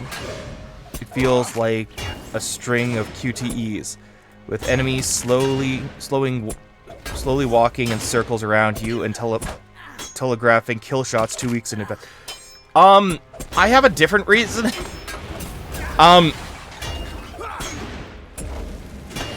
Like, if they're too easy, then that's great. But, like, I suck at them. They're barely QTEs to me. They're too it's not too unpredictable, but it's, but I mean, difficulty isn't, like, if it's too easy or too hard, that's shouldn't be a reason to dislike a game necessarily by itself, to me. Because, like, I mean, I'm going on easy mode, like on here, but, like, to me, it's like,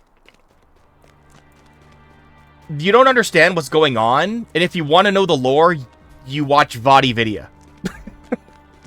You know, I'm not gonna get anything special out of personally playing it, because I suck too much. Are you playing the Warden class? I started playing this week, and I'm loving it. Yes, I am Warden. I am a Warden. And, it is a very good class.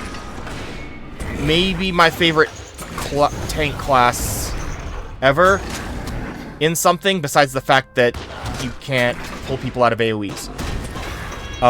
But yeah, no, the Gambit system is so fun, and I just never utilize it fully. But the fact is that it is very versatile, and all you got to learn is the Gambit, not like just rotations. It's very fun.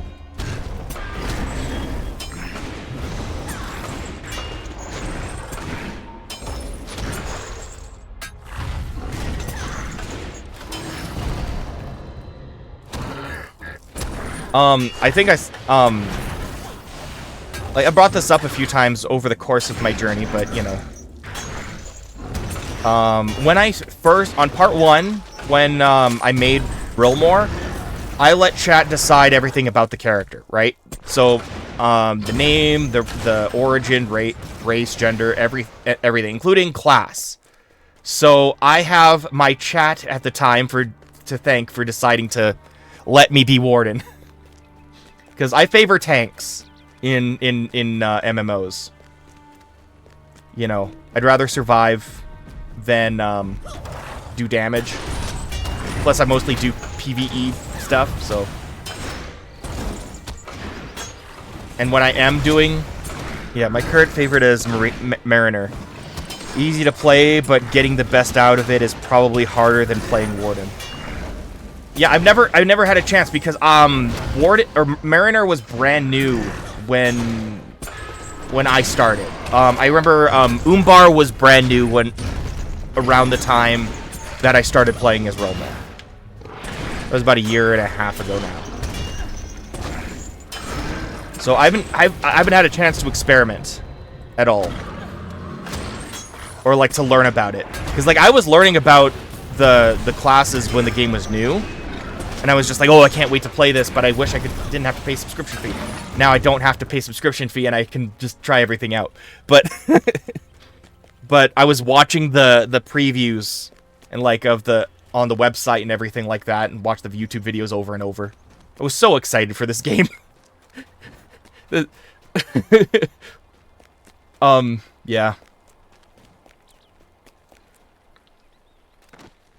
But again, I've never reached Moria, ever, because there's so much to do in Eriador, and that is not a complaint at all.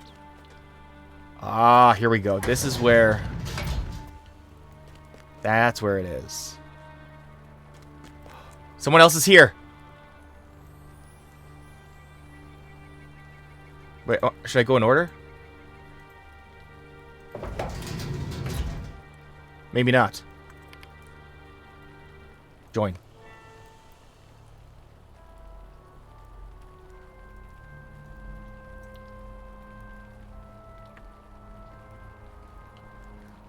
Dude's a champion.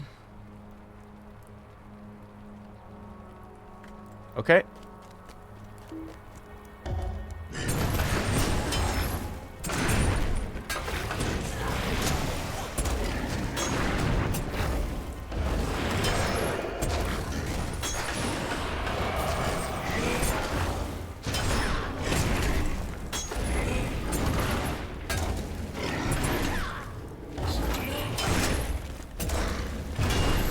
Yeah.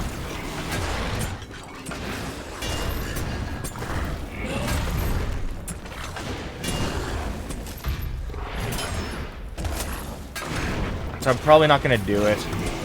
Much as I'd like to.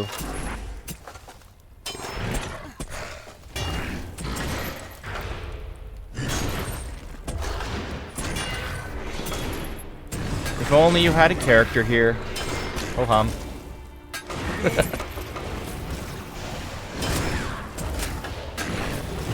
Getting parties for lower level content is extremely hard since there's no scaling. Yeah. Wait, there's no scaling? So, okay, hang on. If I want to solo an instance, can I do it if I'm high enough level? I'm struggling to find an answer for this because of reasons. The internet's being weird. Or maybe I'm just phrasing it wrong. But, like, let's say, hypothetically, I want to do Fornost by myself. And I put it at the lowest... Like, what I thought I could do is I could just go... If I wanted to, right? Like, here, let me leave. What I wanted to do, was in Angmar. Right? It's, where was it? Hang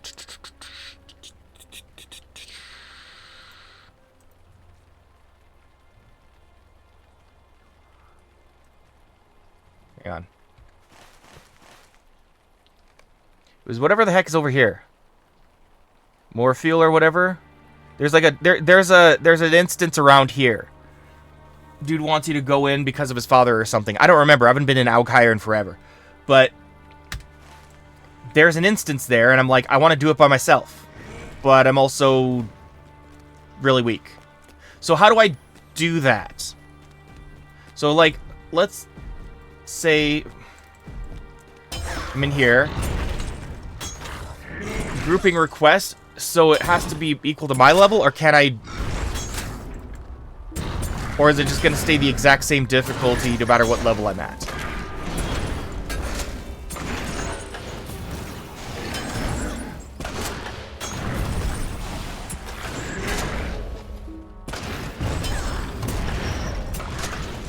Because, again, I'm spoiled.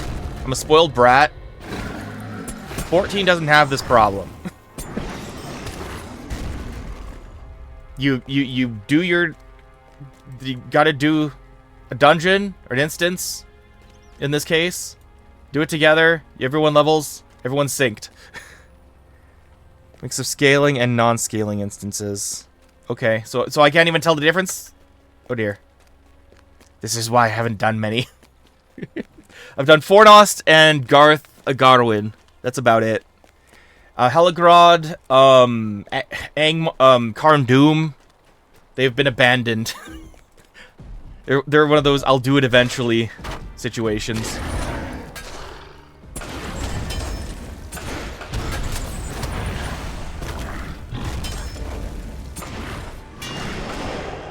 Which means I can't do any of the Dead of Illuminas. I mean, maybe I can try.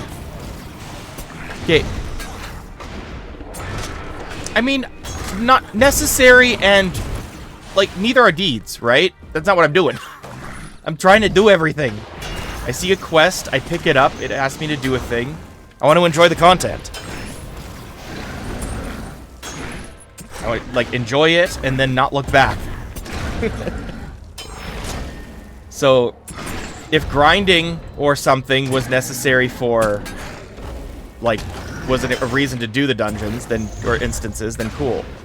But it just seems like that's a reason to not join, right? So, I don't know. There's a lot of hang-ups, I guess, in terms of that. But I want to do them. I want to try doing as much as possible for whatever the one that's over here is. Gaurant or whatever. Show me. Glinhant. I can just walk in there and start doing it, but I don't know if I'm going to just die after a while. Overleveling will become a problem if you pick everything. Unless you get a blocker. How is it a problem? Like, what kind of problem? Like, is it in terms of being tedious and boring? Because I'm in level 40 content, and I'm level 56, right? Like, if it's like, what kind of problem are we talking here?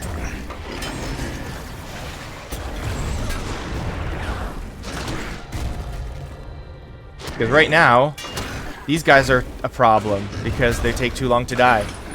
Heck, dude over here, what's his name?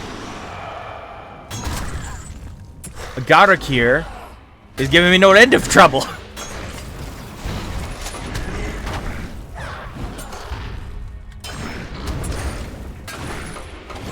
And I just want to kill him, but he has it out for me.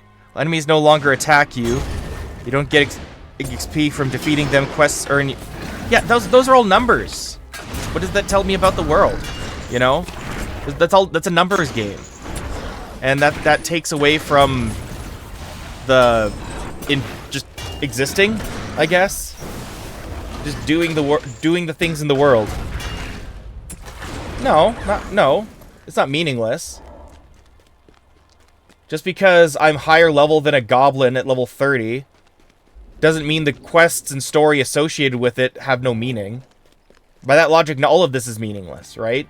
But it's Middle-earth, you know? I'm here in Numinos and after the age where there's a reason for me being here. So the context is what I value in the game, or in any game, really. But numbers go up, right? Number. Yeah, and that's valid, right? That's how that's how sane people play games. Just walk around as if I were invisible. It feels irrelevant to me. Yeah, that makes sense. But, you know, also taking forever for a number to go down when I gotta kill a bunch of these guys. Even if it's for a quest. It means I can do more solo stuff. Yeah, so that's just so much of the game. It's like half of Eriador you just skip. Well, maybe like 2/3 of Eriador you just don't do because it's quote unquote meaningless, right? It's like, why, if I'm taking this route, right, and then maybe, you know, do Misty Mountains, then Angmar, and just head south, right? What's stopping you from going to Eregion? That's all of Yondershire, North Downs, Evendim, Forakel. What's the point, right? But they've made the areas. To stay on level quest. Okay. But that means but that stops your number from going up. Again, I'm a psycho, so, I mean, you're not wrong. I'm not complaining about it at all. My whole thing is that this is why I'm annoying to play with. Because I'm doing everything. I had a buddy when I first started the game. Back in 2025. Or, sorry, not 2015. Because, like, look, I got my 10-year. I get a Mordor? I got a Mordor one! Oh, that's so sick. I didn't know I could get a Mordor one. Okay, anyways.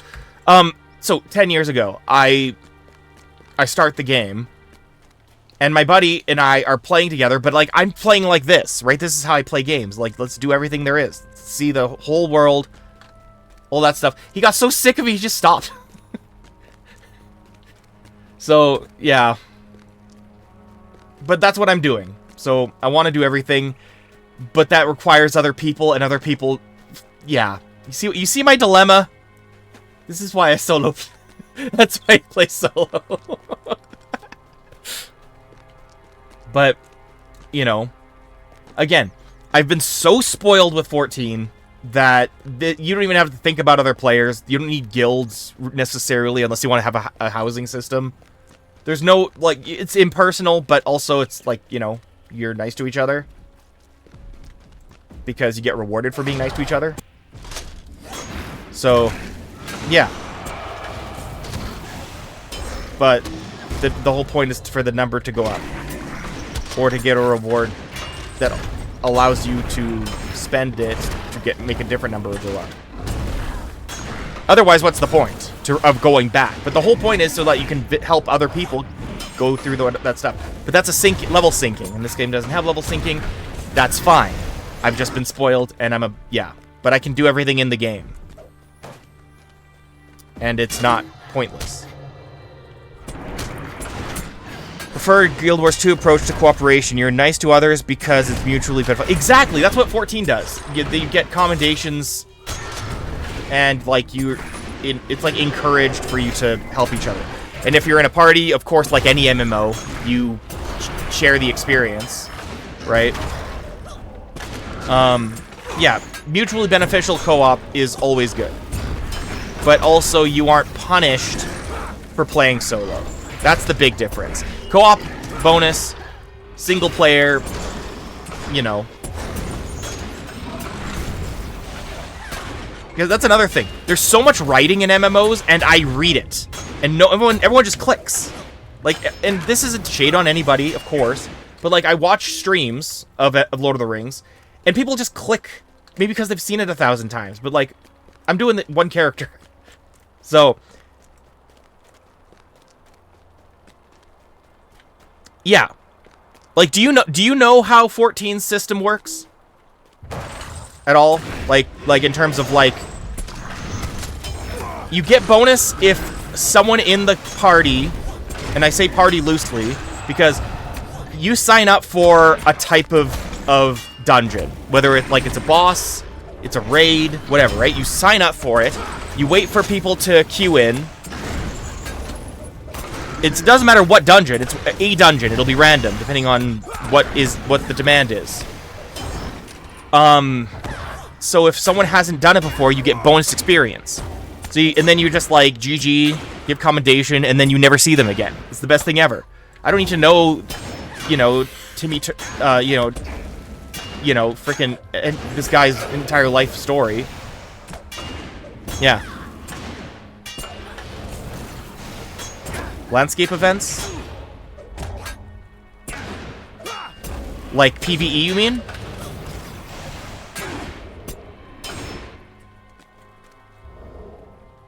Yeah, open areas, if there's like a thing going on in like an exploration zone, there's bonuses to having parties, but I never do that.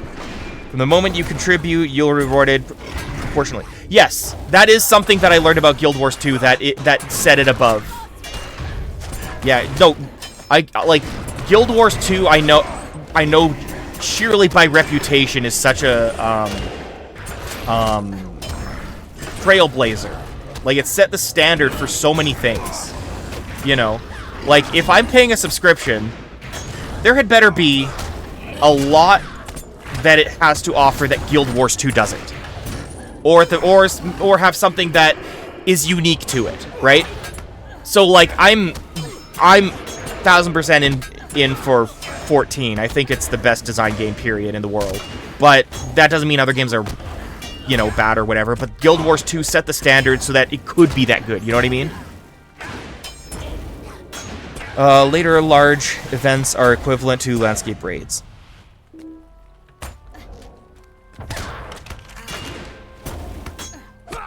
Is that like... I'm gonna look up the terminology here. Like, in my brain, I'm picturing it's a fate.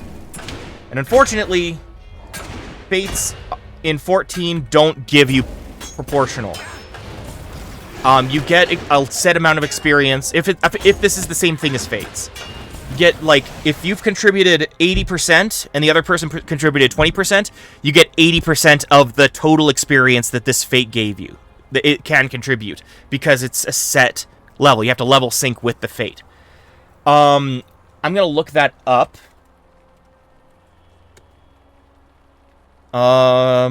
Guild Wars 2 landscape event.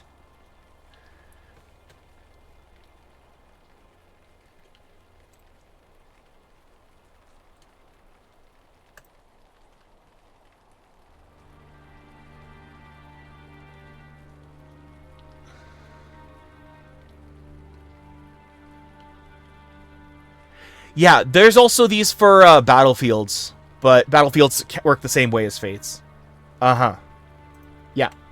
Guild Wars is one above 14 on that, for sure. For sure. Because there's a set amount for a fate.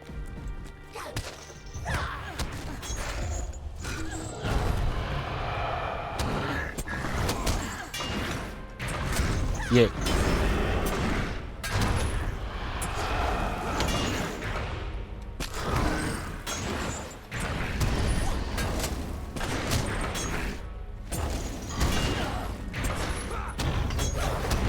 Rewards are tiered. Depending on contribution, you get bronze, silver, gold tier rewards. Yeah. For every large map-wide event, there's an additional gauge beyond gold, which gives you additional rewards for participation above 100%. Yeah, that's a good system. I like that system. That's a good system. Fates are usually limited to, like, a small thing. It takes you, like, no time to clear a fate. Like, an extensive one might take you, like, 7 minutes, 10 minutes if it's a big one. But the big ones you need, like, other people. And otherwise it's split into parts. So, the thing is the map is also so much smaller compared to your average MMO. So, unless it's on a battlefield, then yeah, fates are minuscule and aren't as involved as that. It's just experience.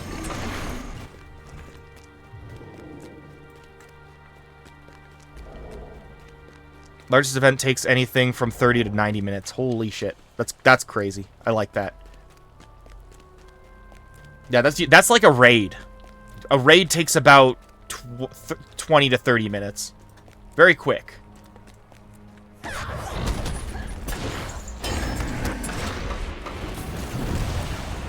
Yeah, I recommend 14 to anybody who doesn't mind the subscription fee. I think it's the best designed game in terms of anything.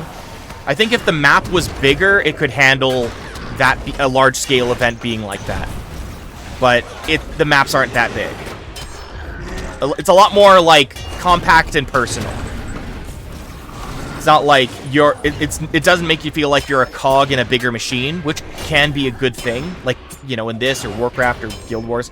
But, like, you know, being the center of the story as if it's a single-player game does give it that roleplay element, I guess. Hey, I will defend 14's writing to my dying breath. Holy shit. Dawn Trail was ass. I will say that. 7.0 had shit writing. But, my god, the writing in 14 is beautiful. That's the main reason I stay.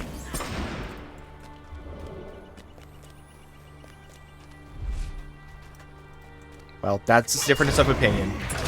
I get you like Guild Wars 2, and I'm open to a lot of games. But 14 is... Like, it can be very cringe. But, like, it's a, you know, it's... I don't know how to go into that. What would make it not cringe, right? It's fantasy, which, you know, you have to already have a suspension of disbelief. There needs to be some levity and also a sense of humor about it, but at the same time, when it's a serious scenario or a serious situation, you know, how would you want it to be? Oh, okay, fair enough. So, like for me, that hits home for me. Like, I love the sentimentality. Although I don't like nihility. I can't get into the world of, like, for instance, Warhammer 40k. I know that if it was like, you know, a bit more, like, even, don't get me wrong, the writing in 40k is great. But when the answer is always nothing matters, and that's it, rather than, you know, who are you on the journey, even though nothing matters? You know, there's a bit more introspection in the writing for Final Fantasy, but it does still have that Warhammer 40k nihilism to an extent. Deep down, I'm a true romantic. I like strong emotion, but I loathe sentiment. What's the difference? Sentiment is romance. Like, sentiment is feeling, right? Like, Grey Havens, right? Like, who wasn't crying for the Grey Haven scene? Okay, I would love to understand. Like, I'm not trying to... Yes. And soap operas are...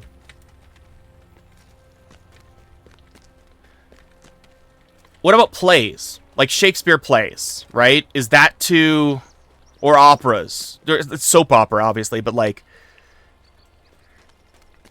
But you know, Star Wars falls into soap opera, right? It's a fine line for sure. It's a definitely a fine line. If it's too sappy, or like, oh, this is what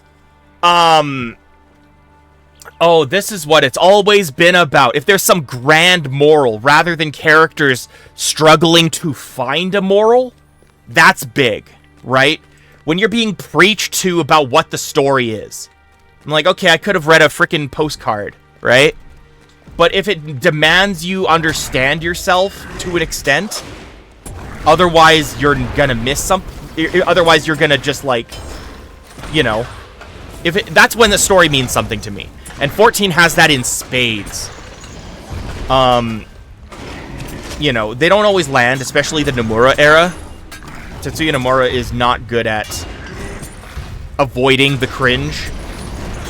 You know, he gets away with a lot in Kingdom Hearts, but a lot of his writing feels like... When the characters are moving around like they're in a fucking kabuki play, that's when I hate it.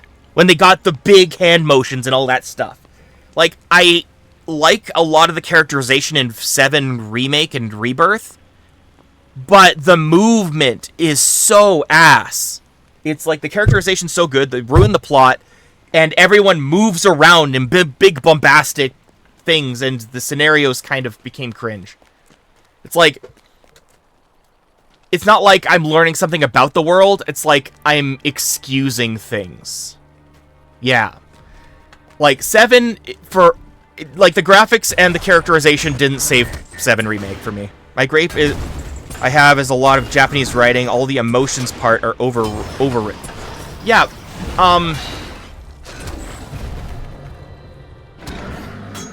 I guess. Depends on who's writing it. But the emotions are important. Otherwise, it's like you're not feeling anything, you're just dead inside. That's why another reason I didn't like Warcraft. It's like I'm not feeling anything, right? It's like Warcraft is like, you know, there's only war, there's only war, there's only war. Okay, cool. There's war, and what else? What's the beauty of the world, right? What am I admiring about this world? What am I fighting for? You know, or is it just war never changes? If that's the theme, that's great, but that's not going to be my home. You know what I mean? That's like if Fallout, I couldn't live in that setting. I can't like exist in that world unless it's like, you know, because there's got to be some sentiment, again, I still don't understand the difference between romantic and sentimental, but that is probably a problem on my end. Too much emotion in writing is like too much spice. That is very true. That is very true. Giving everything a moment to have it stay, you know, giving everything context so that it matters more, letting things matter, verisimilitude and making things matter. That is the key to everything. Like, if you can get invested in the world and it has that vibe that you're after, and the vibe that you need, whether it's like going like brothers, machine guns and everything, like standing with a bunch of soldiers in 40K. I keep going to that because it's such a good setting, but it's so opposite to what I like. It's such a good setting. But, like, my middle ground for that was always StarCraft before I started to personally boycott Blizzard. Because it's like, it has the similar stuff, but it's it doesn't entirely have to do with nothing matters. Although, you know, that's the default, right? Same with Middle Earth, right? Like, the default is people suck. So show me in the ways that they don't suck. Emotion requires something you often don't get. You don't care about shit that happens to people you can't connect with. Yeah, for sure. But a lot of the times you want to connect. And so that is also, you know, it meets you sort of halfway on a lot of things. But it doesn't expect... The default is that the expectation is you're going to try. Because you're in... It's like, you know, you're role-playing in a D&D game, right?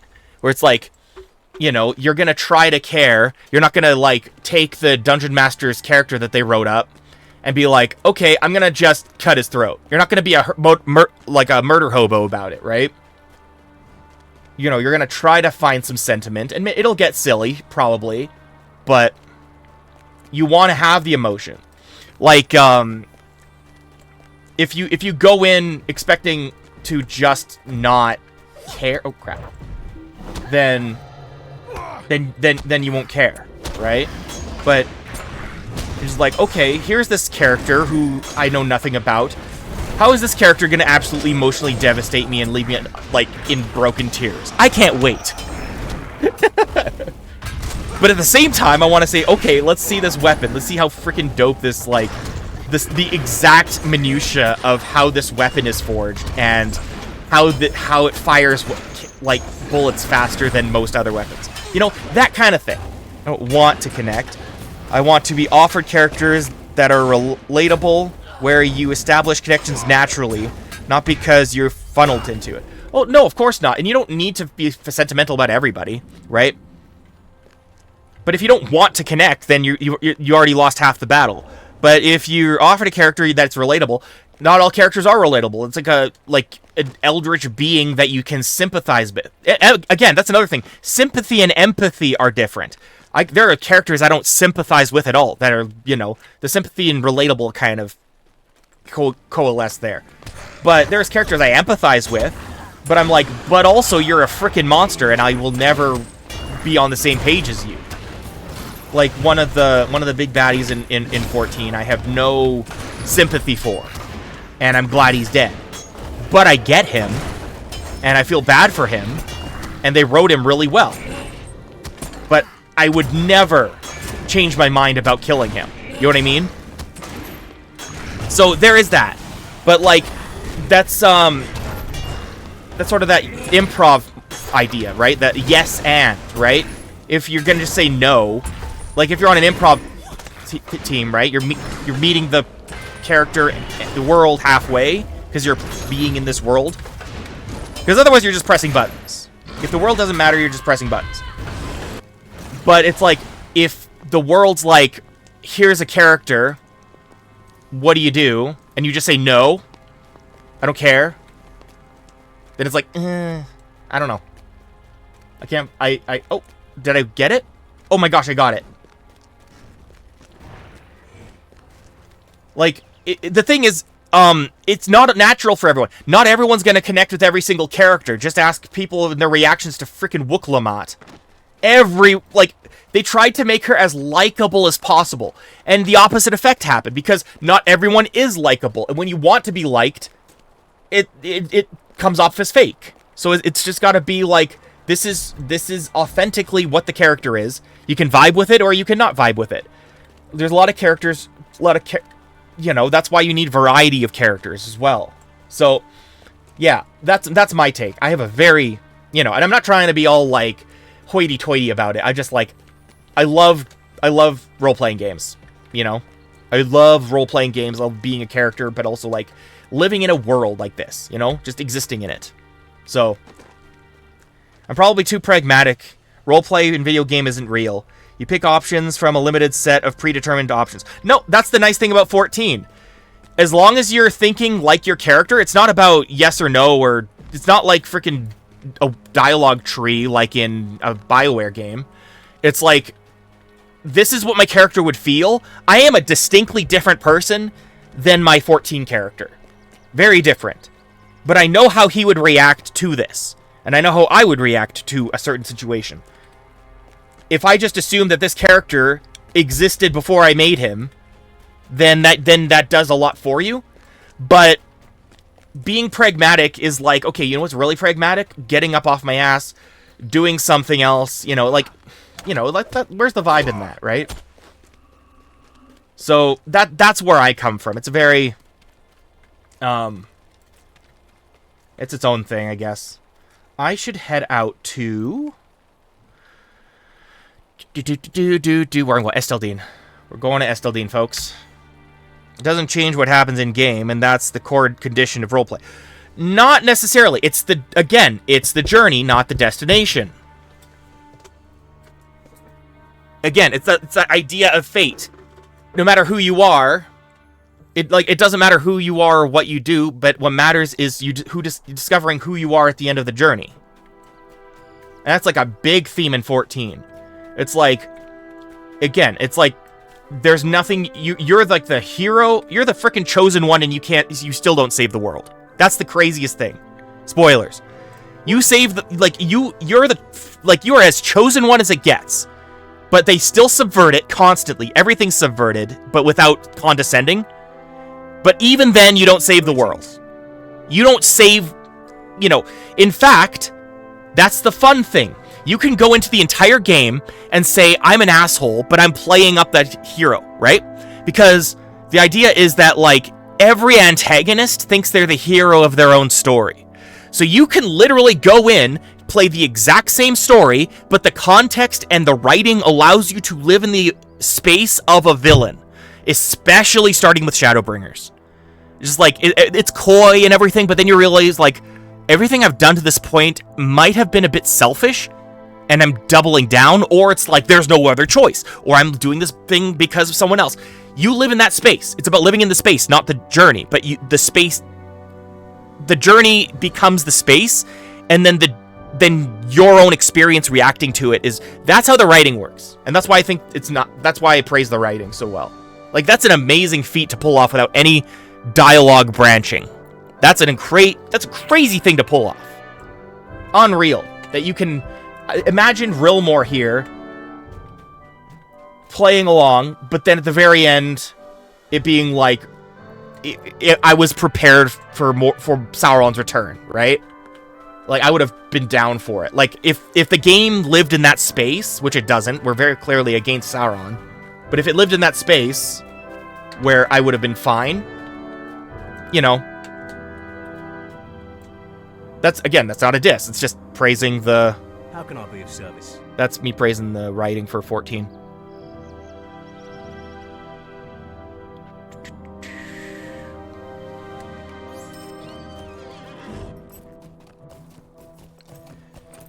I'm a tabletop pen and paper role player. If it doesn't impact what happens in game, it's not actual role play. Yeah, but you're present for it, and that becomes gameplay. You right?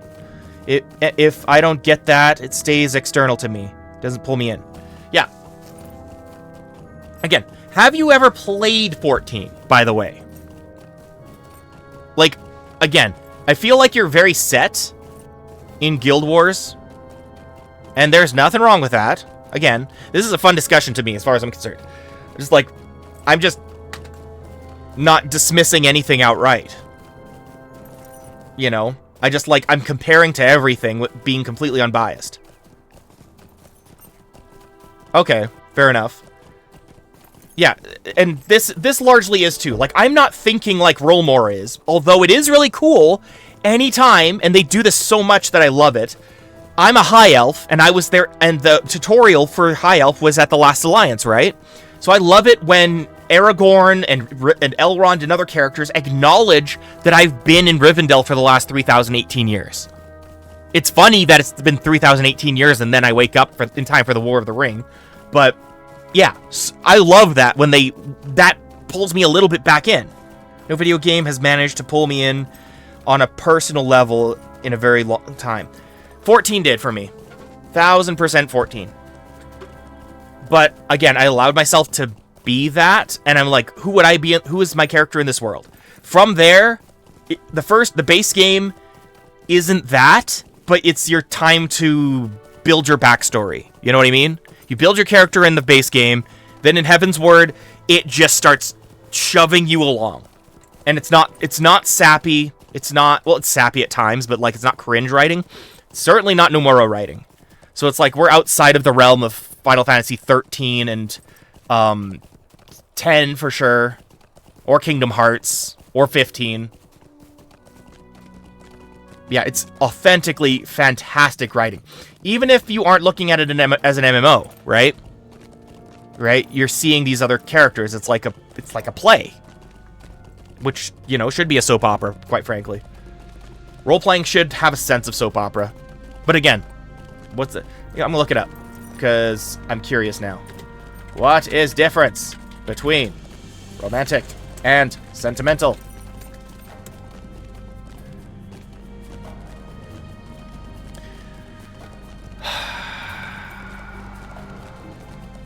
Romantic typically relates to love, especially romantic love or relationships, while sentimental is broader, referring to tender feelings often associated with past experiences or nostalgia.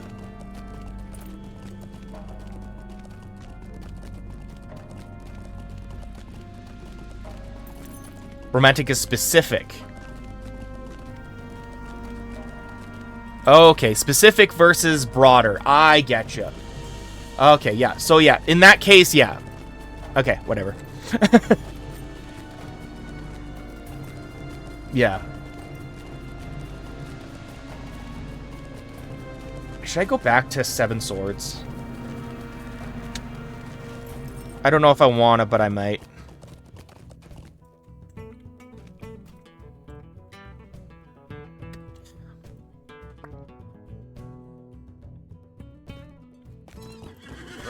Does not come easily among the Trade Galord.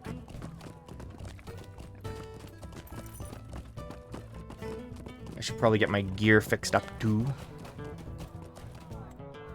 The wares of the hillmen are superior. Yeah, for me, again, I keep glazing this freaking game, and I apologize, but like for me, I've gotten more from 14 than I have from therapy. It's like 14 and Undertale were the big ones for me in terms of just like helping me work through shit.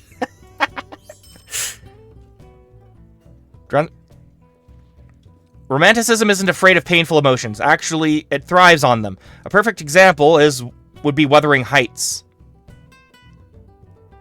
Wuthering Heights.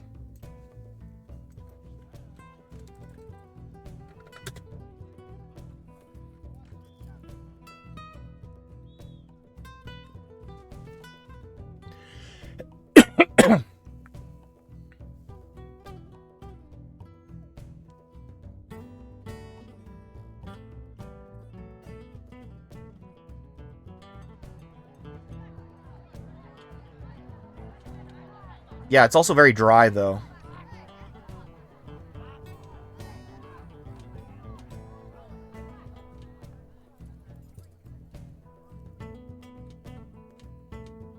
Like, if they can pull off that, like, romanticism like that, but also have, like, really freaking good art as well, like Lord of the Rings, right? You know? Like, here's my example, right? Let's say you want to watch a Clint Eastwood Western, right? But you're sick and tired of nothing looking different or interesting. Throw on The Mandalorian. You know what I mean? It's not Clint Eastwood, but better example is like, because Mandalorian's closer to like Lone Wolf and Cub, but still. It's like, you want something there. You want visual stimulus. Unforgiven. Unforgiven. What's Unforgiven? I'm sorry. Did my analogy was my analogy bad? Oh no. What have I done? Like, I love Clint. I know! But you've seen them 1,000 times, right? I mean, maybe it's just because, with my dad, right? It's the same visual, right? Not generic. Clint Eastwood makes it interesting, right? Even though they're from samurai stories. He sells it, right? You know, that scowl on his face is amazing, and he always plays a good character. Great characters, okay? And which is the fun of the archetype. You want to have this Western where you're like you versus the wilderness. That is fun as hell. And like, you know, and if we want to go to Westerns, we're going to Red Dead, right? There's so much shit in Red Dead that I can be stimulated. You know what I mean? But if I'm not engaged in it, in the world or in any way, I want to engage somehow. But if it's the same shanty town with a saloon, and there's nothing else of like depth in there, I know exactly this exact setup, and the archetypes are going to play out, but someone's going to sell it really well, like Clint Eastwood. You know what I mean? So that's why he's interesting to watch. He's fun to watch. But make it interesting, right? Like, what does Red Dead have to say about the West, right? Rather than him just being the hero, right?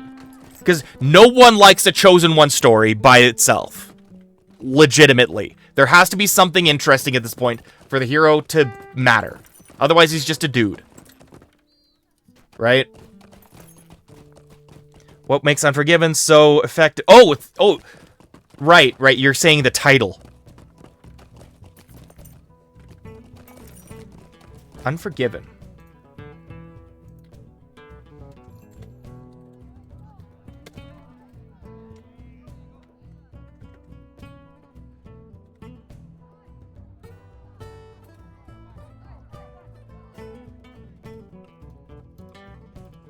Yeah, and if you want to roleplay a self-loathing character, then you can do that. But if the world allows you to roleplay more freely, that elevates your roleplay. You know, like if it lets you live in a world in the room for let's take Realmer for instance, right?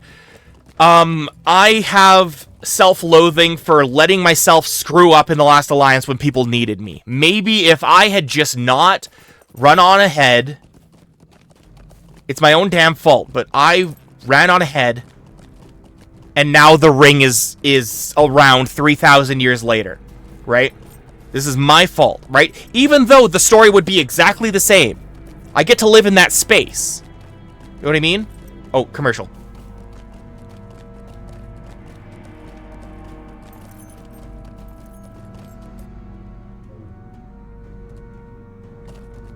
Okay, hi. The game's back. I was on ads. What was I saying?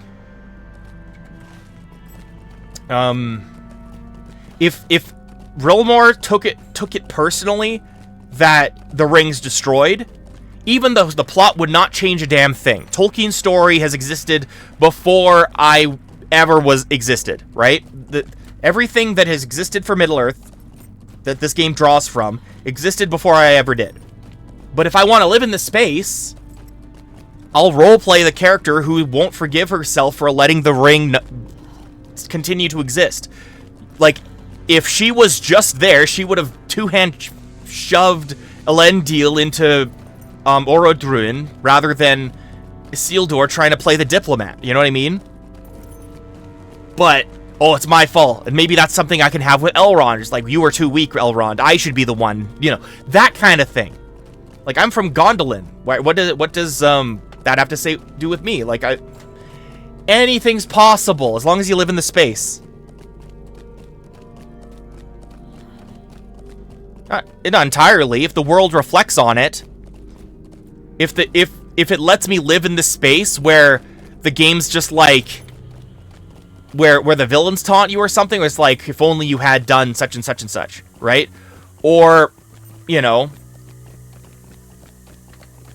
internal roleplay, if it is reflected from the game, that's completely welcome, right?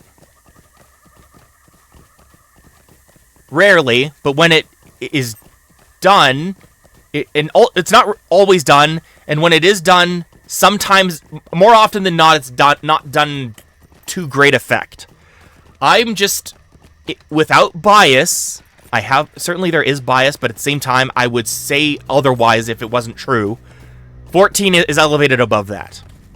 Like, 1000%, I get to live in a space where I get to blame, like, my character gets to blame himself for everything. Because the world blames me. Because being, it's not just about being the hero. It's about how much the world hates you despite being the hero. And how even though you are the hero, you still can't do shit. All you can decide is what to do in the time that is given to you, right? But, yeah, so that's what I like about it. But it's very hard to pull off. And in a game where you're trying to progress, and you're trying to save the world, and you want that sense of progress, I can leave Angmar now because it is safe and sound, you're going to get called a hero all the time. But then, if it doesn't explore, oh good, look what you've done. Now everyone in Aughire is struggling because of you, right? There's a consequence. The consequence is what always sells it. If there's no consequence to any good deed, like if no good deed goes unpunished, there's no way you can roleplay into that. But you can if it's like, good job, you've saved the entire kingdom. Now every freaking like wealthy merchant who has a say on your life, or who you've helped save, they're like, perfect, we don't need you anymore. Like, goes full Lawrence of Arabia, where it's just like, we've outlived his usefulness, now let's continue on as if he never existed. Because we both don't want him right now. That kind of thing. You can absolutely live in that space.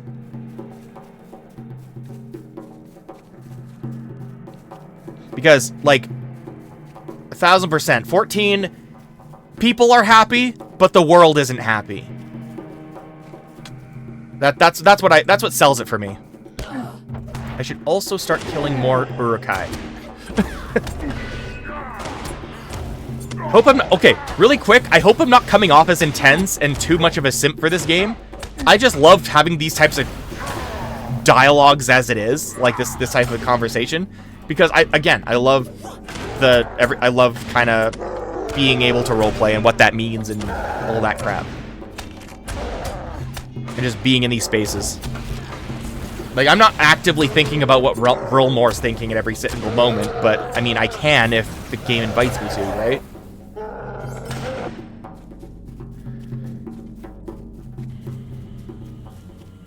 Not exactly measured. How do you mean measured?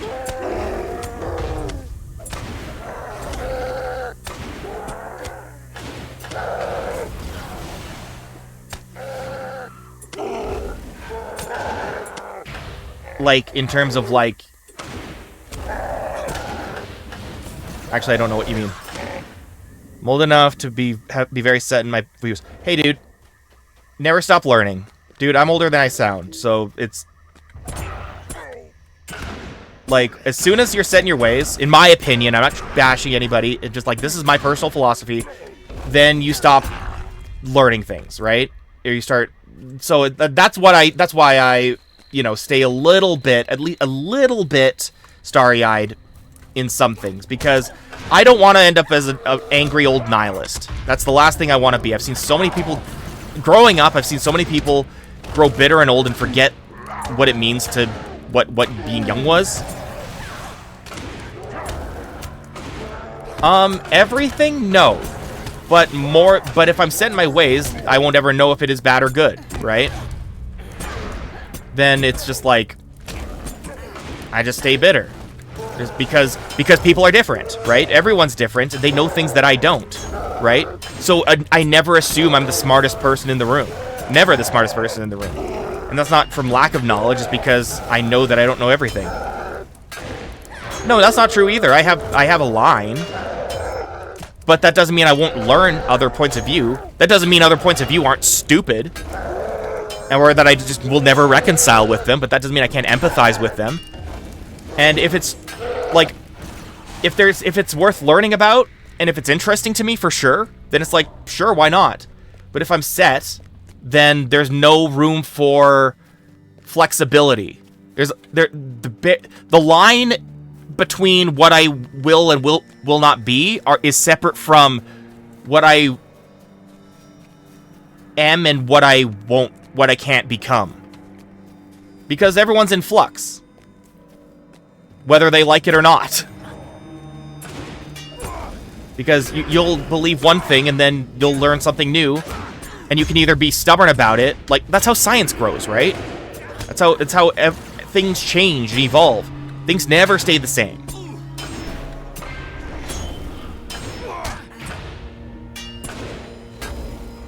Flexibility is a quality. It's adaptability. Being open, yeah, openness is certainly a quality. But, you know, being flexible is adaptability. If you don't adapt, then you get trapped. And then that's a sunken cost fallacy. Is that wrong? Right? Like that's my take. Again, I never assume I'm the smartest guy in the room. This is just my own view. You don't have to adapt to everything. No, but the more you adapt to, the better. Otherwise, you get caught up in things that you don't need to be caught up in. You know, if you have, I have a better insight about, like if I'm gonna open up about something, I'm gonna lose a follower after this one. My friend convinced me that there's a series that she was obsessed with that I thought looked so dumb. It looks so stupid and dumb. You don't have to adapt, but it gets better. Like things, you're open to more stuff, right? And you can adapt to different situations, right? That's all I'm saying. Like, I adapt. Okay, in which case I'm gonna ask how do you mean the difference between flexibility and openness? Because maybe that's a difference that I'm not picking up on.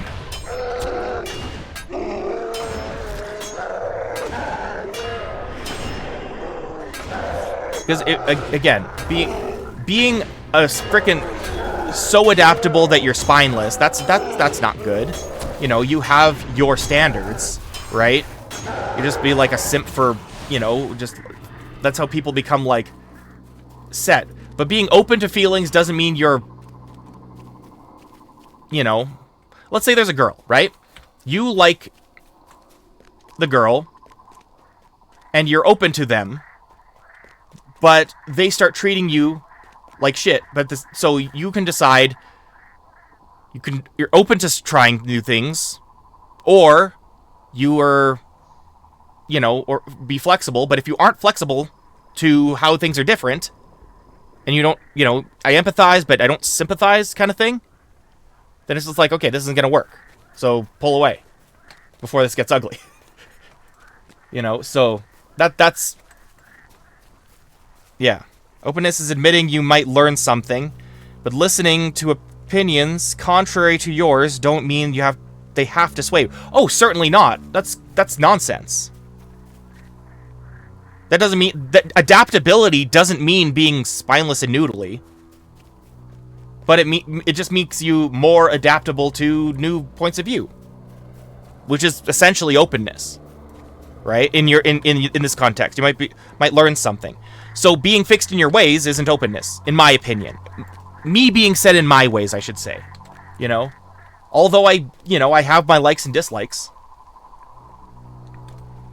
You know, and, you know, there are things that I freaking hate, which I just, like, you know. Like, I'm not so flexible that a friend can't talk me into playing another Blizzard game. Right? I am set in that way. I will never touch another fucking Activision Blizzard product in my life. But, you know, I am still, you know, if there's someone who was excited about lore for Warcraft, I'm not gonna, you know, maybe there's something I don't know, but I'm not gonna pay the breast milk drinkers any more money. Got burned before. I've gotten all... Oh, yeah, dude, no, you got standards. Those are just standards. I think we're mixing messages here. Because what I mean is... I think we're both talking about openness. Like, I'm open to being wrong. But at the same time, that doesn't mean everything I know could be wrong. Like, we didn't make it this far by being so sure of ourselves, or being so, like, open to everything that we became just pure liquid, right? Like, something, there's a solidity to us, there's some foundation, and that's why, you know, not everyone is the same. But we kind of solidified in different ways. Like, some people like role-playing, other people think it's cringe, right? Or, you know, some people, you know, like Star Wars, and some people don't. At the end of the day, when it comes to that, who freaking cares, right? As long as no one's hurting anybody.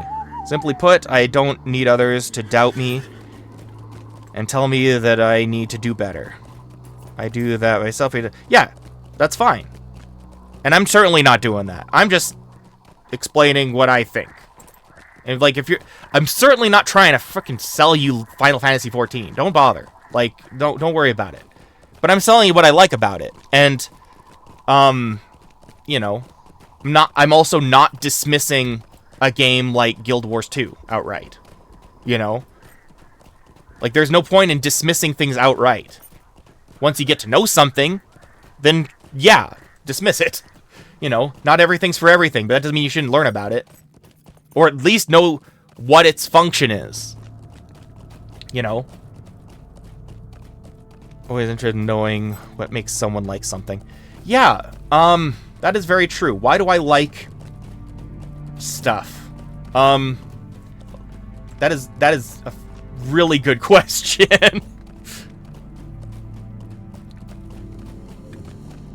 And also, like, how does that change depending on either their circumstance or what morals they're willing to either compromise or build on themselves, right? Or how they think they're improving.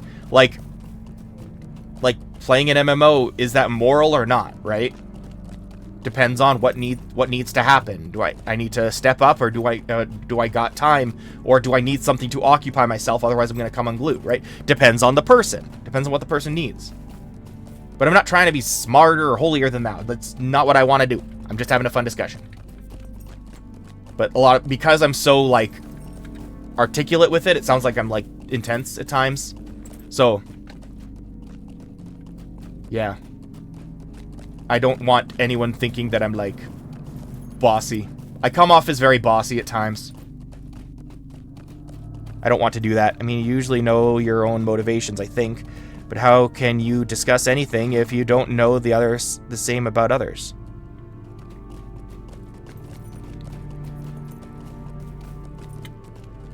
Well, we're taking a leap of faith, I guess.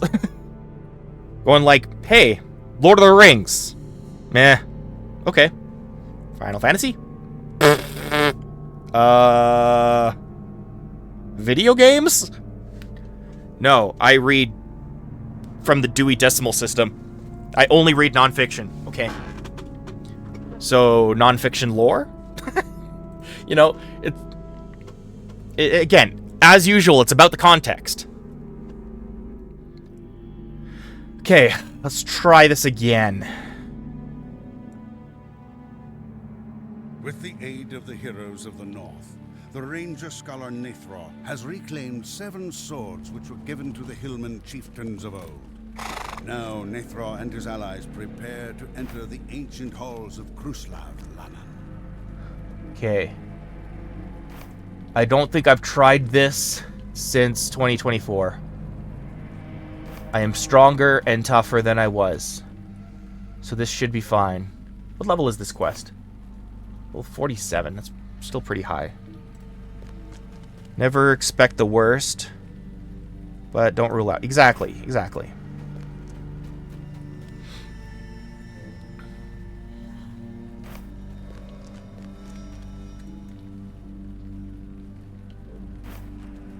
The doors have opened. Come, let us enter. Exactly. Greetings. Okay, I'm going to skip a lot of this dialogue because I've read it 5 separate times on different streams. Okay. A lot of times I have to wait for him to come, too. Okay.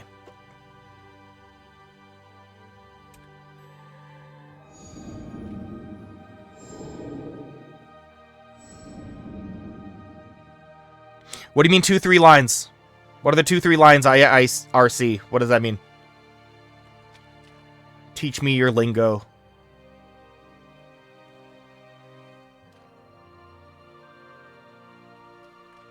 Oh! Gambits, gotcha. Okay, okay, yeah. Okay. Hang on. Okay. AoE? Okay. Now. 3, 2. 3, 2. Just war cry over and over? Am I doing this right? Battle preparation lets you set a gambit before entering battle. Okay. That was risky. Okay.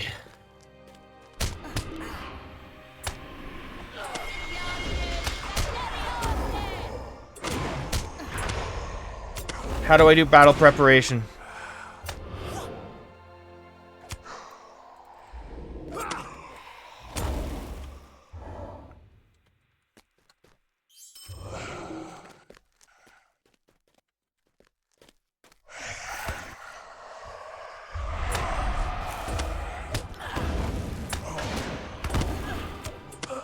Alt 1. It is not Alt 1. No!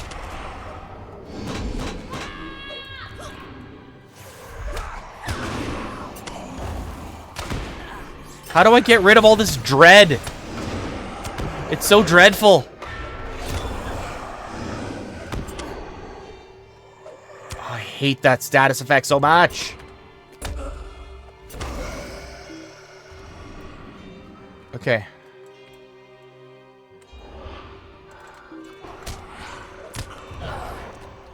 Why am I so ass?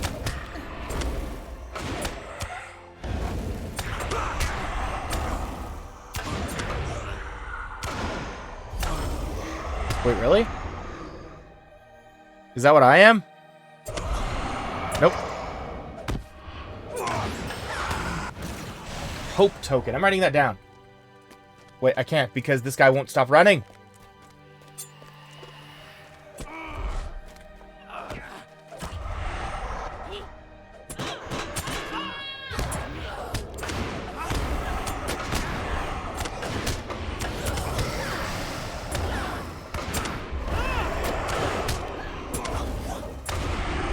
Okay, fighting with one hand, scribbling on the other.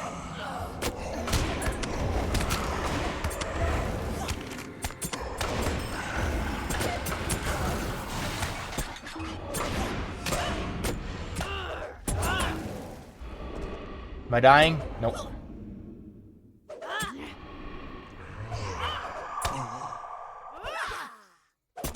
Okay, cool.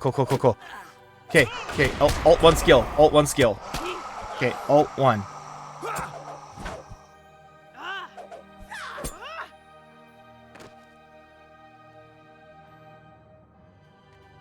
Let's play Control 1. Okay.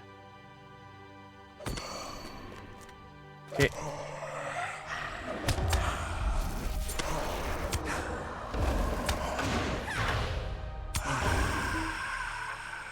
Okay, no. See, this is what's happening. This is the part that kills me. Yeah, C, Alt, then S, Shift. Okay, so I have to run ahead and pray to goodness that this guy doesn't join me. Innis, do not let them pass!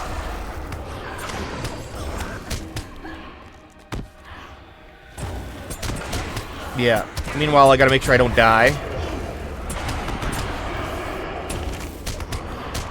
Always never easy. Never easy. Oh, AoE. There's the AoE, and I'm stunned. I'm stunned. I'm stunned. Potion.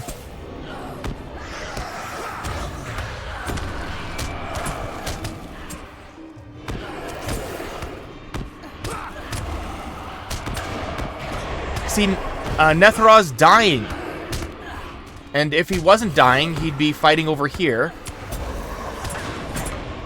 Getting hit by AoEs. That is my problem. Like, these... Like, I'm already going ahead, but he's dying. And if he isn't dying, then he'd be running out. You see what I mean? That's the stranglehold I'm stuck in. Like, look how big that AoE is. It's the entire corridor. I know, and Okay, battle preparation, sure. Let's see, what is my battle preparation? So, set up... Okay, so what should my battle preparation be? I own all the quest packs. Behold. Also, hello, that Rose Girls. Quest packs. I only have 17 left. Return to Karn Doom, battle the Black Gate, meet the surface, Blood of Azog. Everything in Eriador I already have. Everything in Moria I already have. Legacy of the Necromancer, March of the King, Mists of Wilderland. By the time I have the next bit of Lodero points, I'll be able to afford them. So, yeah. I'll get there eventually. Hello. What if this guy joins me?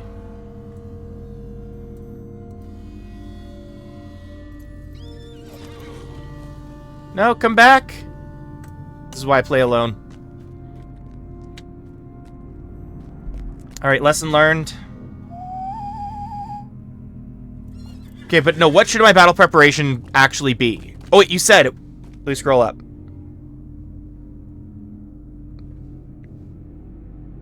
The 3-2 line? Okay, so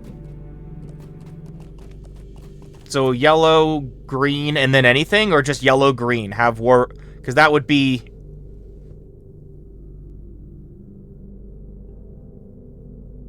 Okay. Okay, I will try again. Should I try again? How's my stuff doing? Not great. Okay.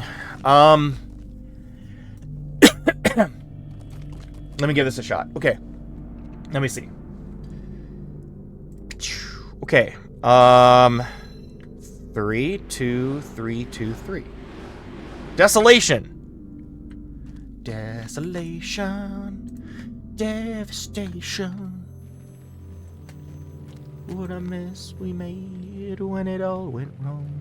And follow up with a 3-2-3-2 build in combat to stack damage on target, then lay a 3-2-3 on top.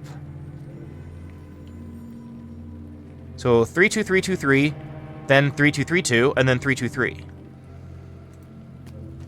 Okay.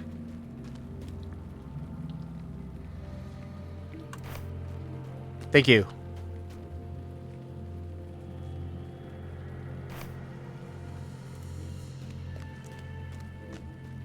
It's 3 damage over time, ticking. Okay.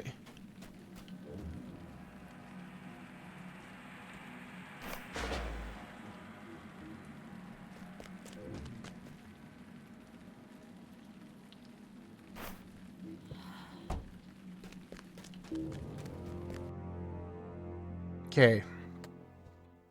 Roll 1. A 3-2-3-2-3, like Vesely. What can I do for you? Cycle your healing gambits as often as possible, for sure. On single target, 1, 2, 3 works well and adds another damage over time. Wait, is that what 3 does? Just damage over time? Like, okay, what's the purpose of the 3? I only ever use 1 and 2.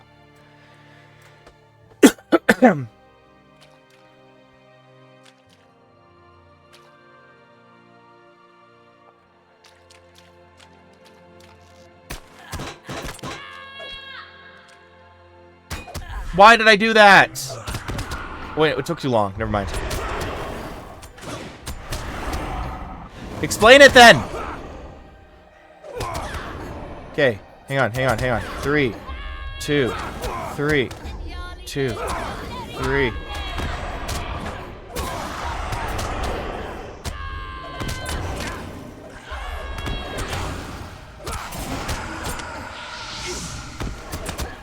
Teach me your ways.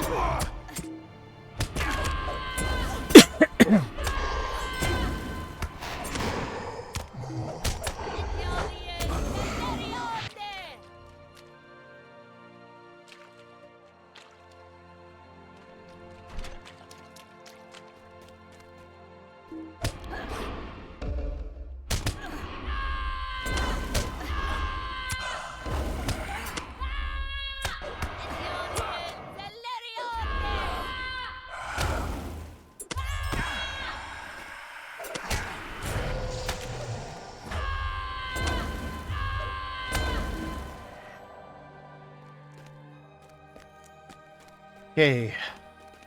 Is he dead or is it? Oh crap. Okay. The dread's kicking in.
I'm mostly doing what I mostly do when I'm dying is just obviously persevere.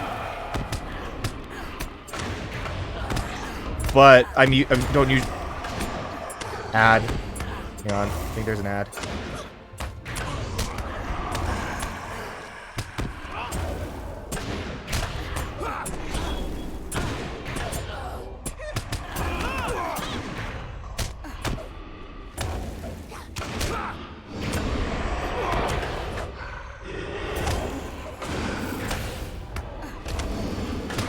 Keep in mind, several instances of the same gambit don't stack. I didn't even know they could stack. See, this is what I mean. I don't know how it works. Okay. So I gotta... Okay. This guy's giving me no time. He's not following me. He just charges ahead. Which is, as I said before, it's a kind of a product of the mid-2000s MMO model kind of thing. So I've been spoiled. So... Okay, hang on. Okay, 3. No. Sorry. It already started.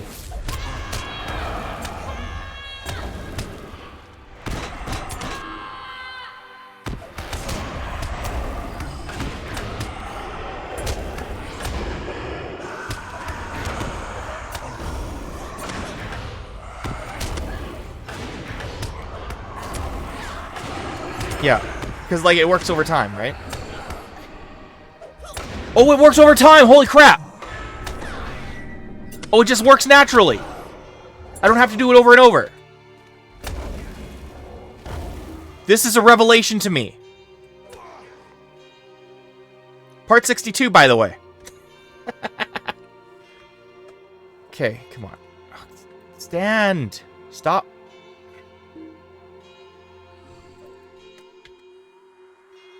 Oh no, is this just lag?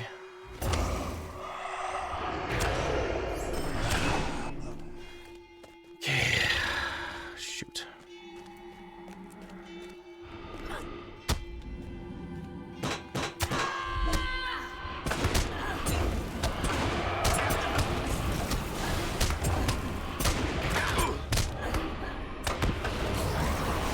No. No. It begins. He ran past me.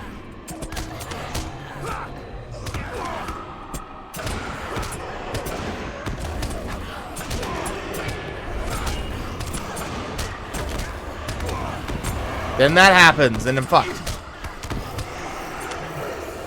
See?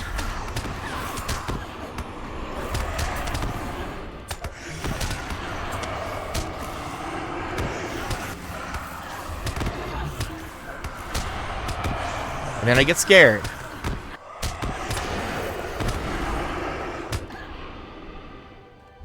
That one, it is on me. Yeah, you shouldn't have engaged that group before cleaning up the corridor. But then he follows. But you understand. Okay. When he's here, he's not running forward. He doesn't stop. He doesn't wait for me to clear the room. He charges in. And then there's AoE after AoE after AoE. Right? So I can either let him stay here occupied by one dude and try to clear the room as fast as possible and then come back and save him, or let him help him clear the room, then let him follow, and then everyone, even if I have all aggro on me, he still tries to get into the midst of things, which is fine as long as it's only on target, only on me. It'll suck. Yeah, he will. Should I try again? He won't run. He did last... The time I stopped and the time after that. Oh no. Ah! Okay, I need the dwarves to fix my stuff. He literally runs in the room with us. Or he runs into the room with me and walks right on the AoEs. Like, even after it's cast, he runs on top of it.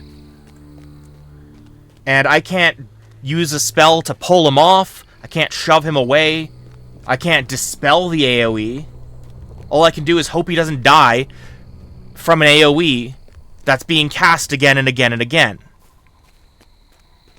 Which is probably on me somewhere, but I don't understand it. It's too complicated. Like, I don't even know if this is supposed to be solo. Probably not.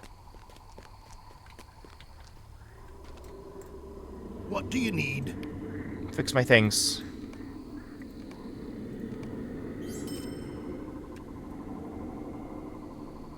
What do you need? Buy my things. Hang on.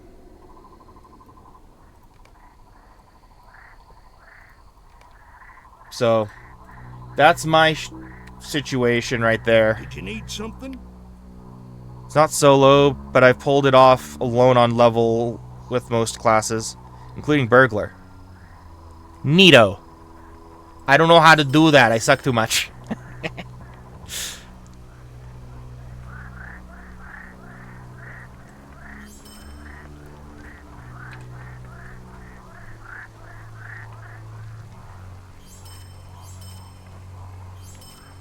Oops. Nope. Nope. Give me back my food. Thank you.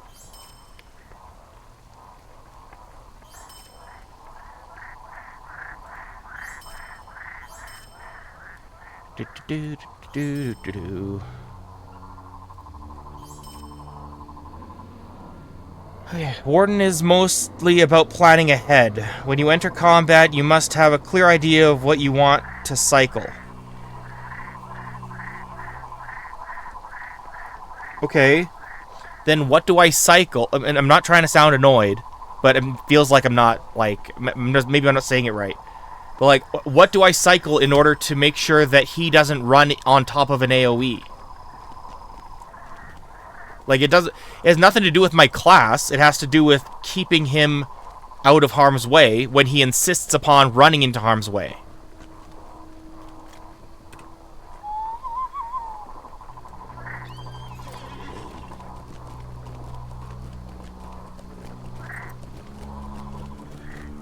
Don't aggro more than necessary.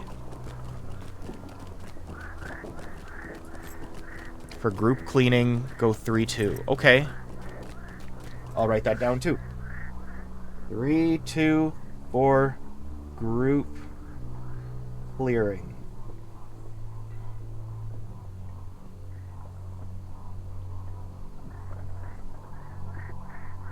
One, two for... No, 1-2 for damage, 3-2, or 3-1 for healing. Stack as much as you can. Okay, and again, I can if I go persevere, I can stack that, and it stays healing. Okay. Scribble, scribble. Yeah, so shield bash, then quick thrust gives me persevere. I'm going to Goladier. This will continue to be postponed. I'll get to it, I promise. But it's so annoying. 1-2, 1-2, 1, 1-2, 1-2, 1-2, 1 stack. And they gotta be different.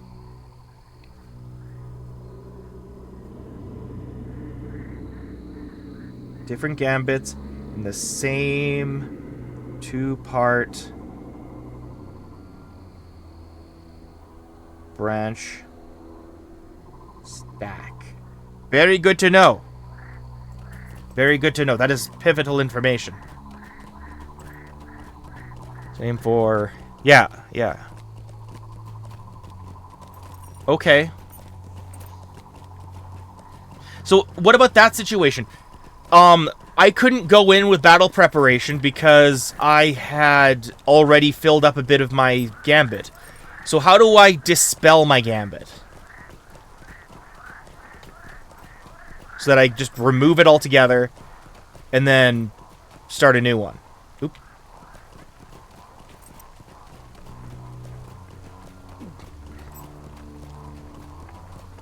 Look at my control 12. This one?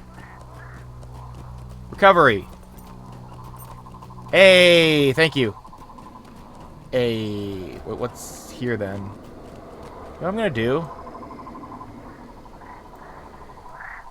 There. Beautiful. So it's becoming my alt 1.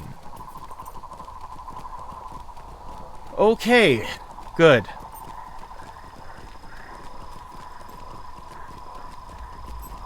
Okay, this is good information. This is very good information.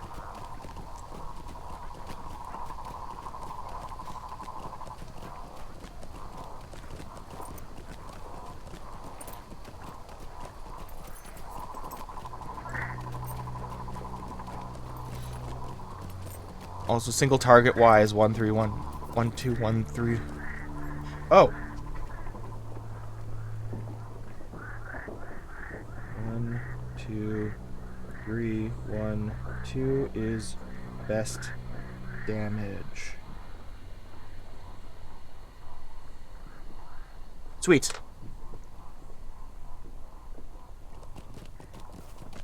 Good to know. I will try to retain all this. I'm learning so much.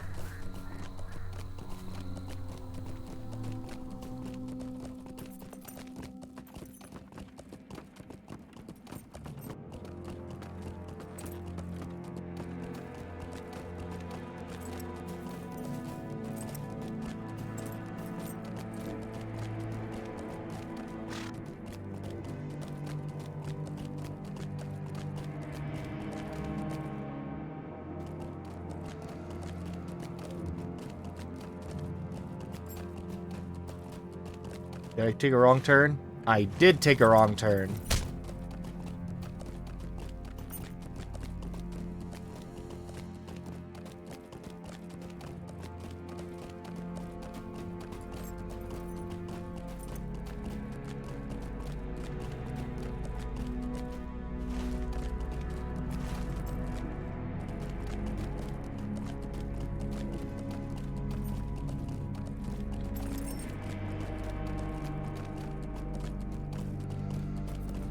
I spent so many hours just on this road because I kept dying over here. I have to come back to Angmar so many times.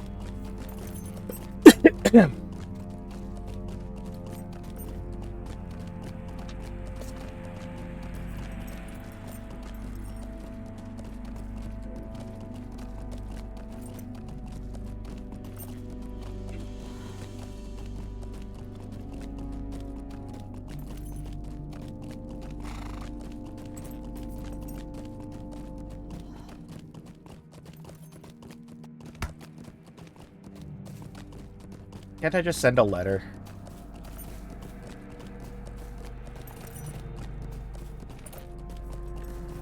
Tell the Eagles to... Another example of why don't we just call the Eagles. I want Gwai here to deliver a freaking letter to me, letter to Guladir like he's an owl from Harry Potter.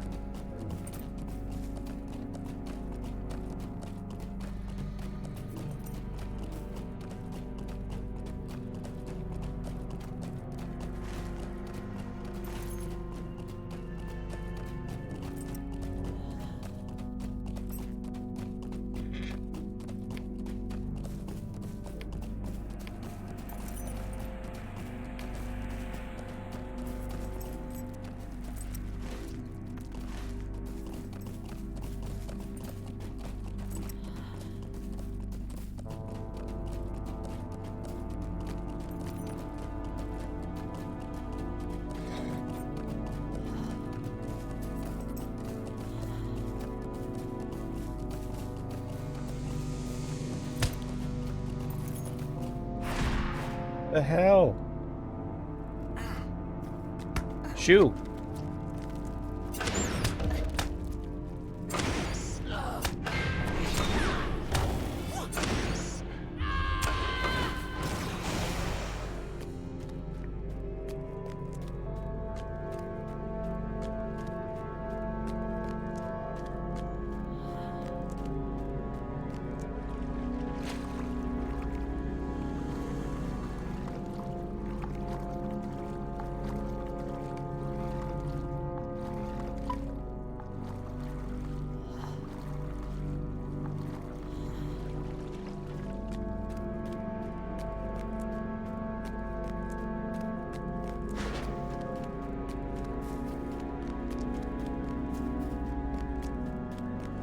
Also think about switching stances. Your ranged builders gambits deal less damage when enemies are up close. Right. Yeah, I built my stance around PvE, so you're right.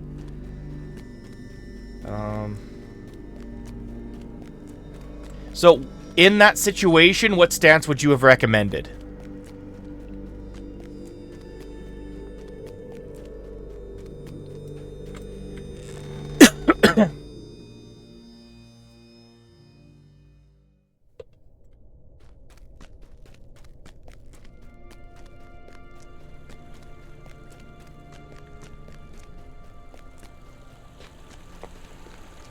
Alright. Reading time.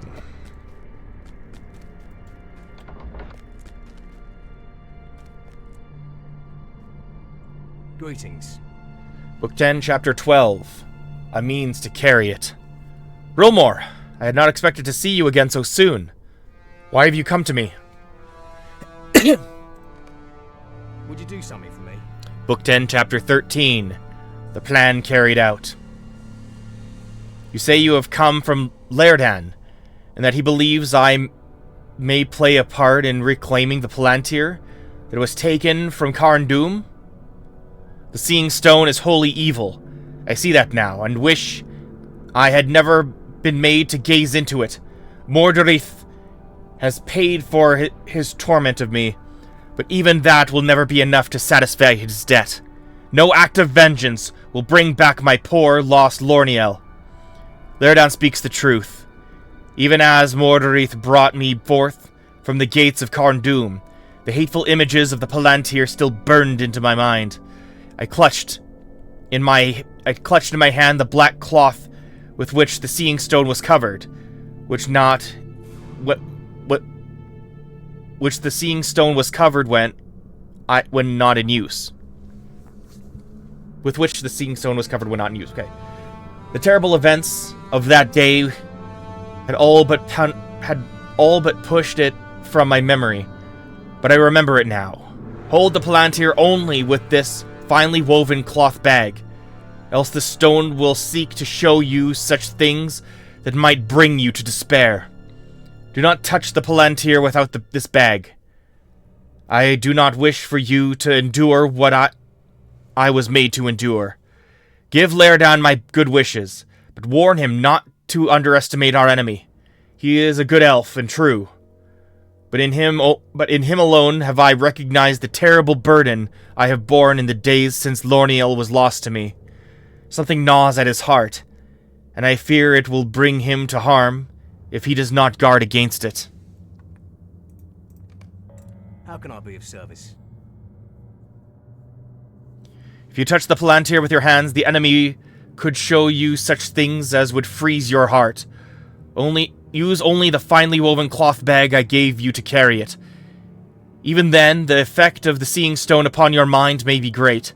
Steel yourself against it. Return to Lerdan with this and with my good wishes, but caution him not to underestimate our enemy. I recognize in him the burden I have borne since the loss of Lorniel, and I fear for him. Alright, finally, I can warp. Warp.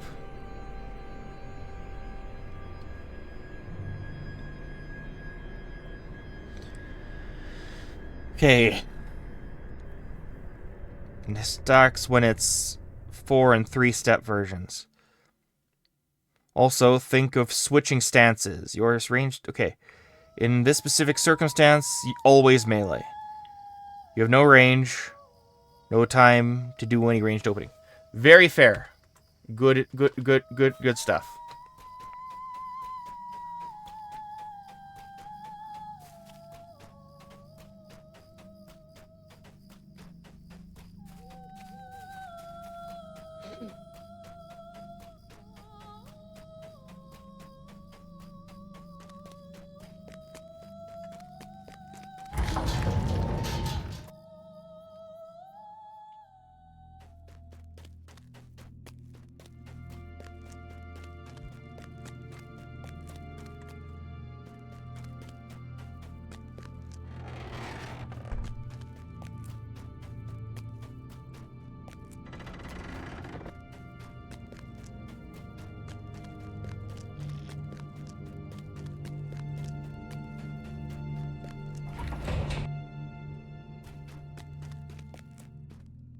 Nothing to say? Okay.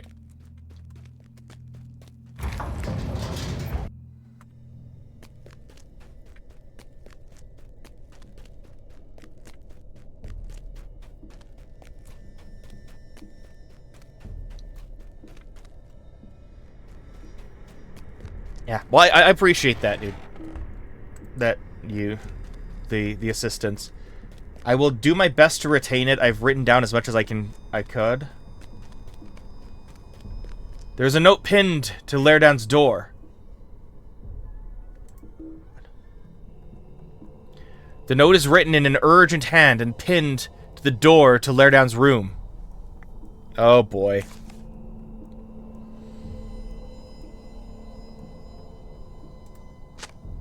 My friends, too long have I fled from my obligations, but no more. I go now to Barad Tiron, where I alone will confront Amarthiel.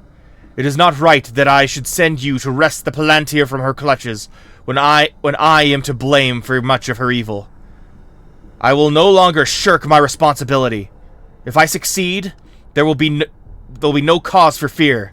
If I fail, I will have fallen doing what I should have done long ago. The debt must be paid, and if I perish in its payment, even that would be just. Would that I could see you in person and tell you why I must do this, but I cannot.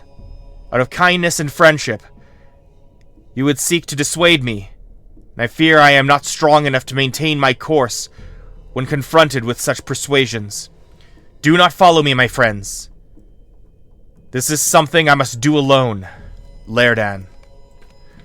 Oh, you idiot.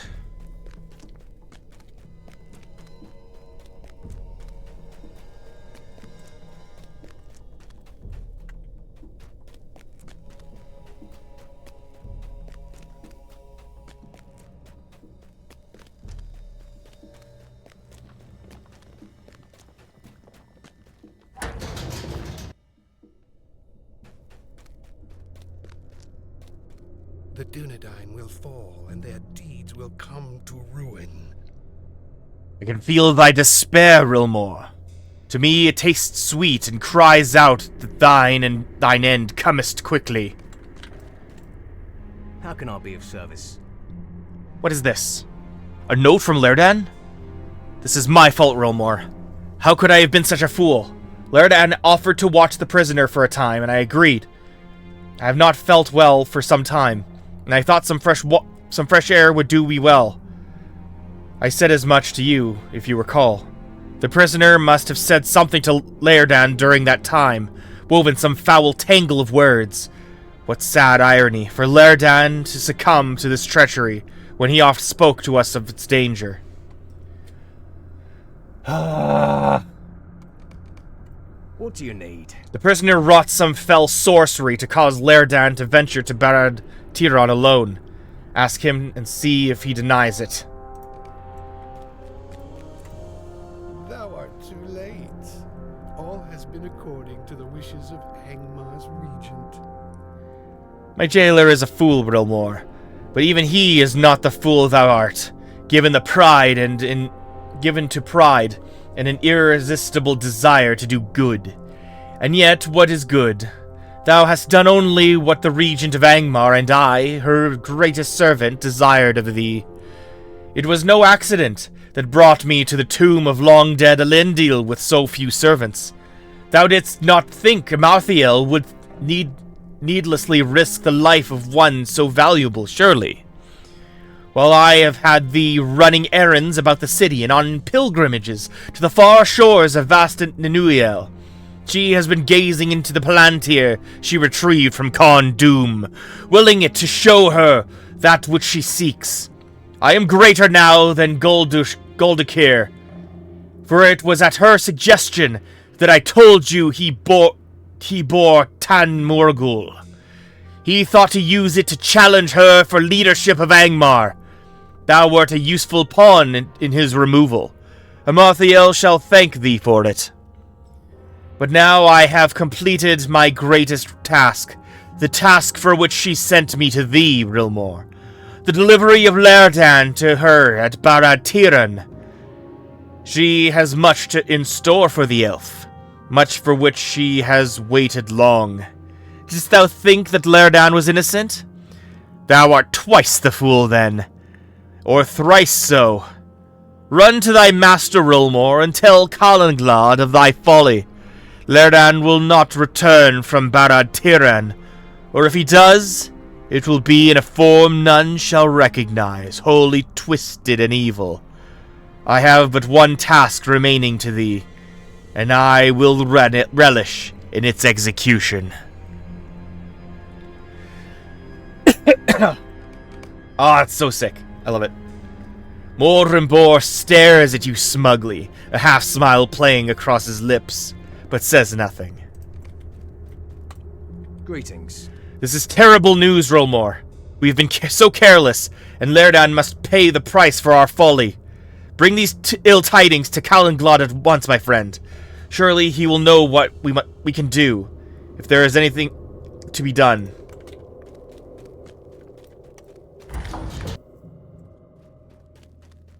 Played us like a damn fiddle.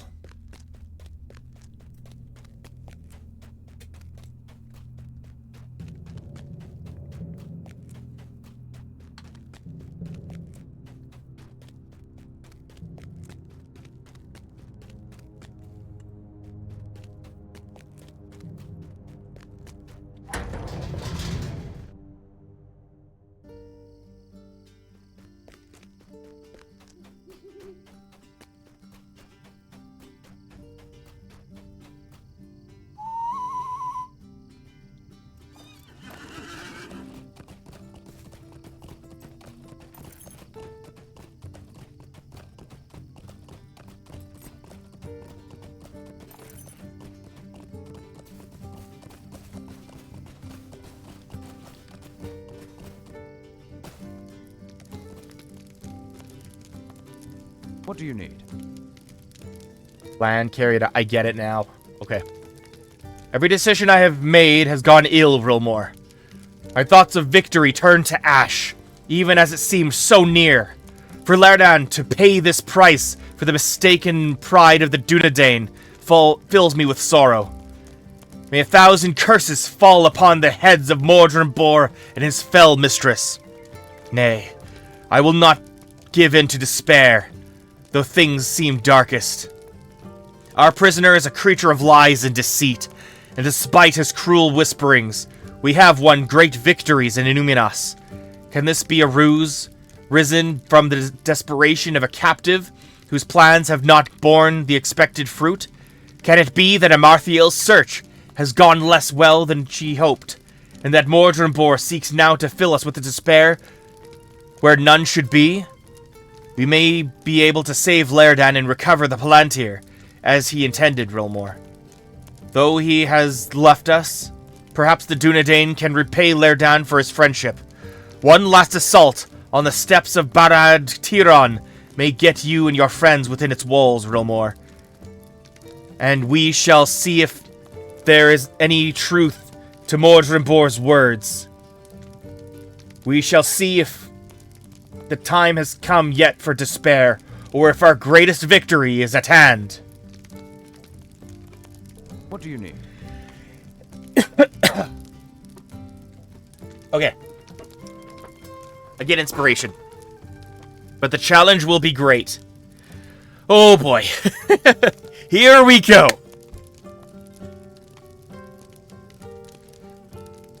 Book 10, Chapter 14, The Eye of Angmar. Too long have I delayed, hoping to reclaim the city from the forces of Angmar. But I see now that victory in Inuminas will not be complete if Amarthiel learns the location of Narquil. We will have traded victory here for defeat elsewhere. This was the lesson of Lerdan, but I did not see it.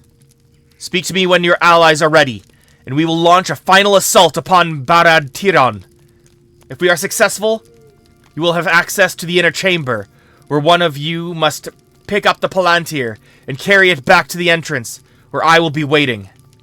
If you have the finely woven bag given to you by Golodir, the Palantir should not harm you. Protect the bearer of the Palantir from the attacks of the enemy. Oh boy.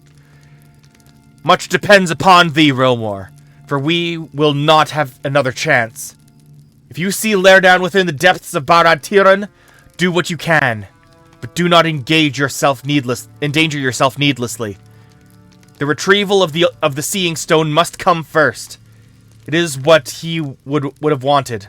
The eye of Angmar blinded once more.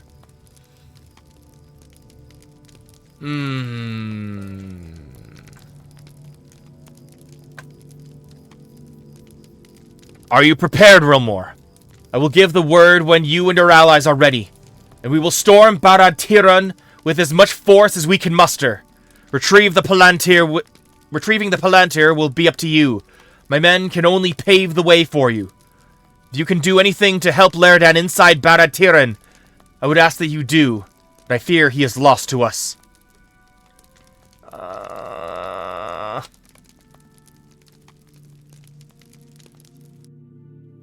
Laerdan, succumbing to the whisperings of Mordrambor, foolishly seeks to confront Amarthiel at Barad-Tiron, where she seeks to use the Palantir to find Narquil. The only hope for the Free Peoples is for the Palantir to be recovered from her grasp. Right. What can I do for you? The Palantir is somewhere within Barad-Tiron, Rilmor. My men have managed to bring you this far, but we must hold the line. You will need to find the Palantir yourself. If you can assist Laerdan in any way once you are inside, I would ask you to do so, but retrieval of the Palantir must come first. Once you have seized it, carry it back here to me, with as much haste as you can manage. If Amarthiel realizes what you have done, she will do everything in her power to keep you from escaping with it. So you must be quick. This is gonna be so rough. Oh boy.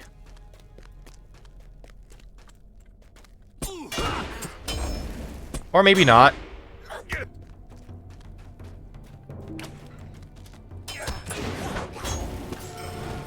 Alright, let's see if I learn my lessons. Probably not. This is my force of habit right now.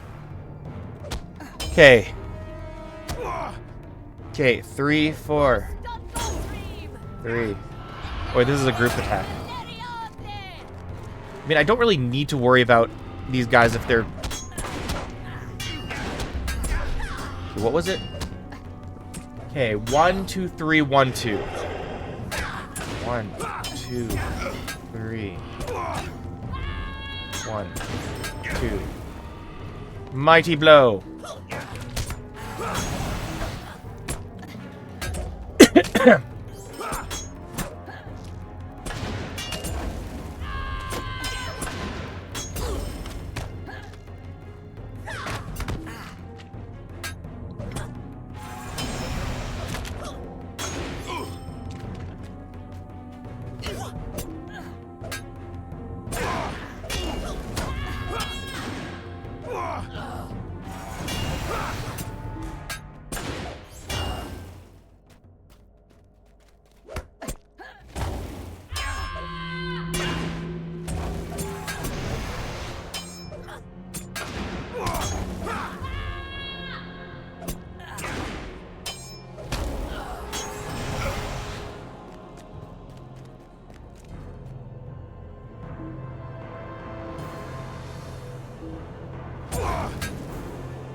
I mean, they aren't actually going to attack me, though. Oh, yeah, they are.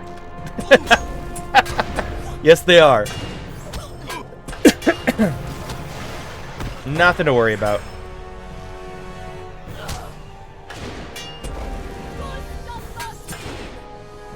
Oh, brother. Lozudurk. Oh, lordy. Okay. Okay, clearing the courtyard, clearing the courtyard.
They don't respawn.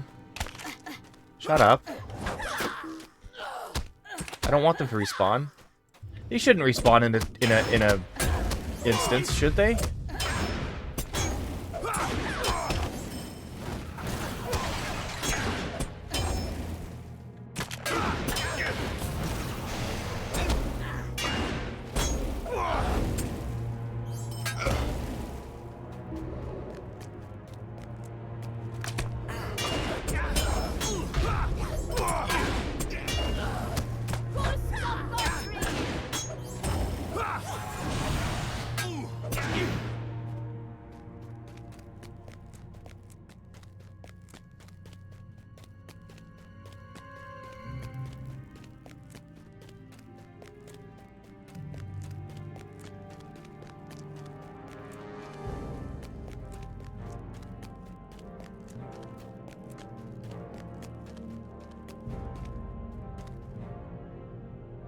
I hate reading the words Elite Master. I hate them so much. I didn't... Okay, whatever. Ah, off to a great start. Great start.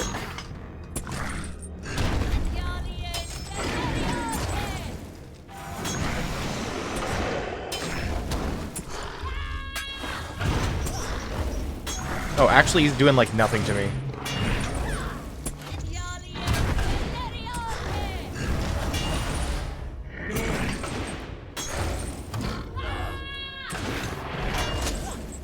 Yeah, it's too late for battle preparation, I'm sorry.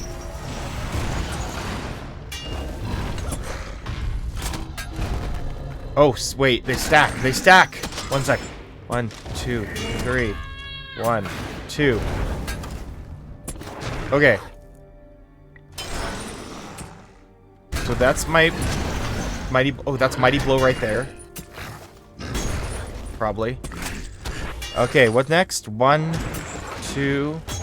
3, 1, and then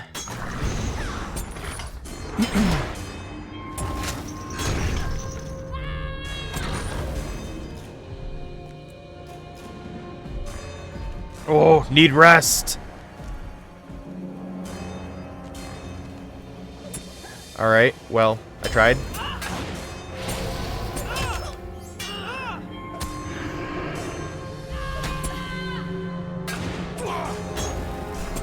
Screwed that up. Whatever. I'm good.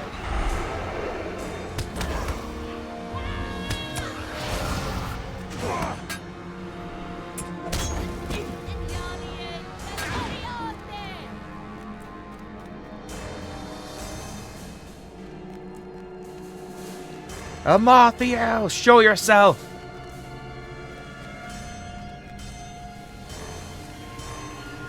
Rilmor, what are you doing here?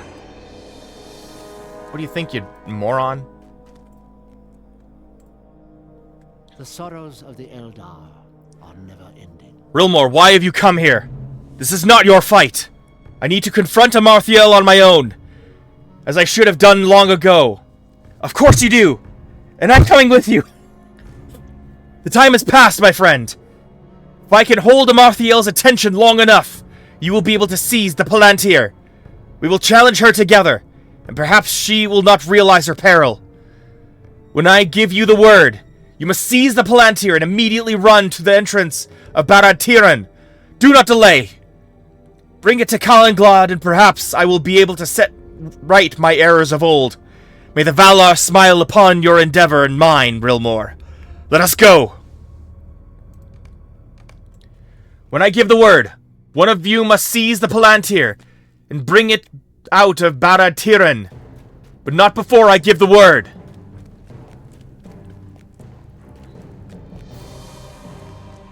Amathiel! I have come to you at last! Amathiel! I have come to finish this! I see trees. The trees of the wilderness. The Trollshaws? Narquil is... Mordor and Bor did his work well. I did not think he would come. Did you not? So Angmar's new regent is not all-knowing.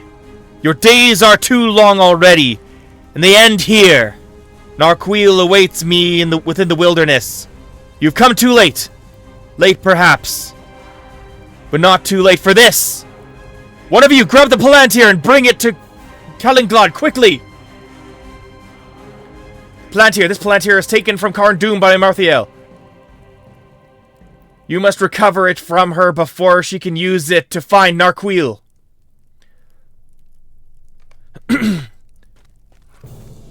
Hurry! Oh, son of a bitch! I read too much! Damn it! Oh, that's annoying. Where am I? Okay. Don't worry, guys. Just a temporary setback. Temporary setback.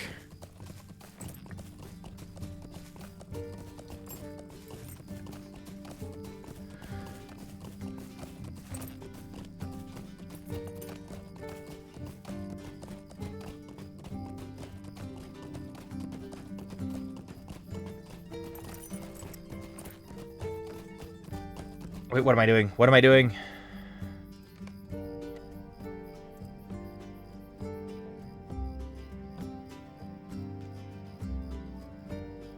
Stacking a 4 or 3 barely takes longer and does a lot more damage than a 5. Interesting. So it's just 1, 2, 3, 1, and then do it? Alright.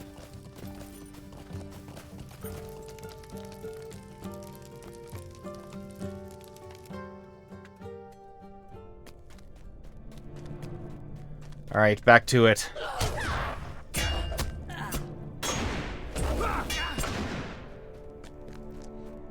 I can but clear a path.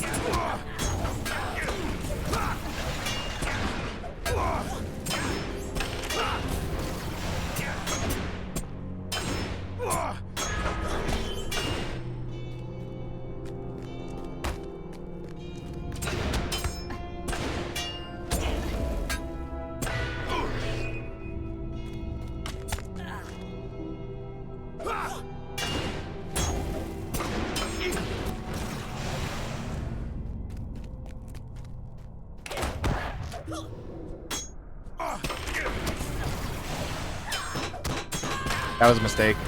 I was trying to press 7. I was trying to press 7. I'm sorry.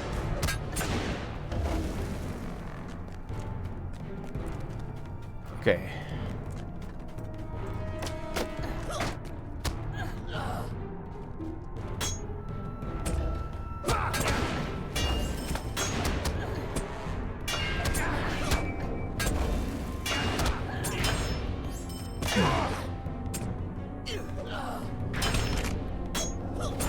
So why, if only the different numbered gambits, like the 3s or the 4s,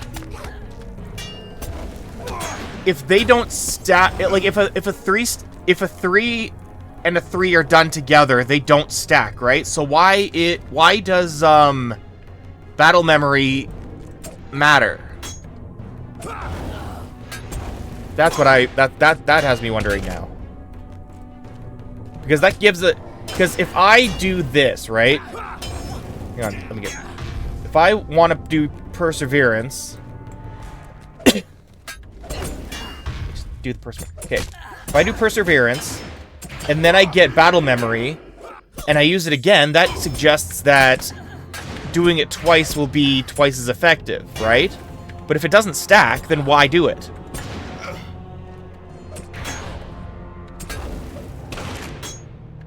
So, like, why not just keep doing it over and over like I have been doing? At least, at the very least, against, like, enemies that I'm trying to survive. Like, it's a, you know, not just, like, doing more protective than that, you know what I mean?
After a while, I just start button mashing. I need to get better than this. Alright. There and back again. To claim our long-forgotten stone.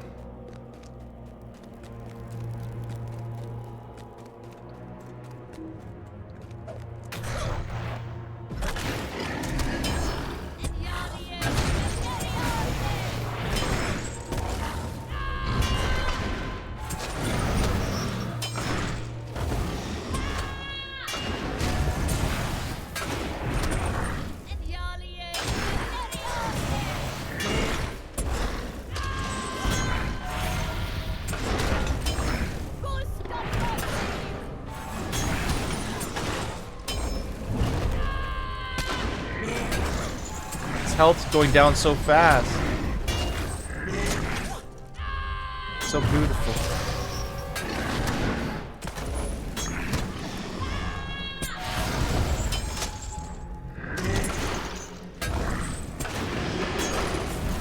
No! Need rest!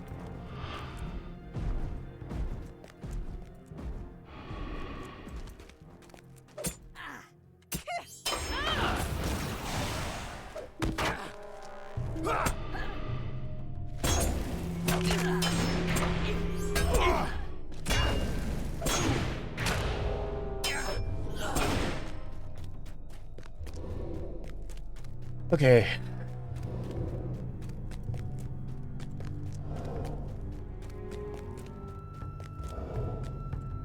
My heart cannot sing today. Alright, I already did the dramatic thing. I'm not doing it again.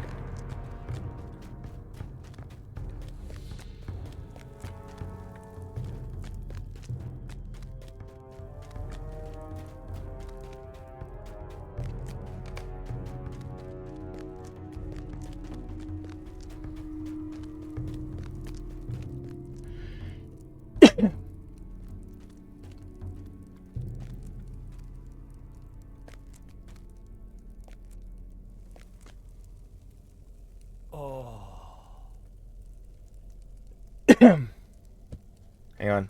Let me drink, let me drink.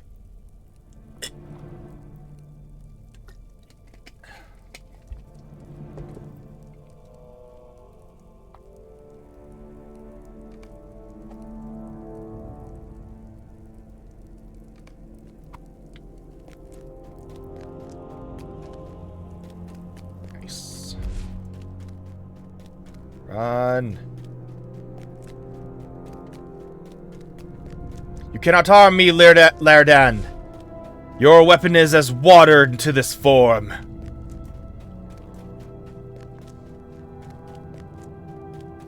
Uh-oh. They did respawn.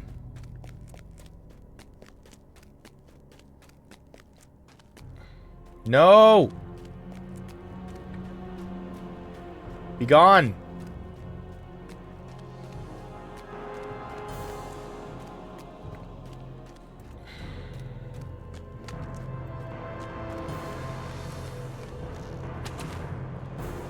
You'll not get by me. This will be no easy defeat. Okay.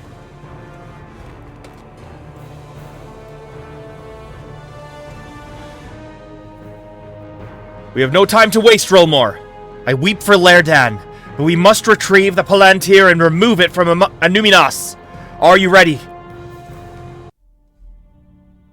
Long have the rangers of the north guarded the ruins of Anuminas. When Amarthiel came, they struggled to repel her, and after a bitter battle, managed to recover the Palantir.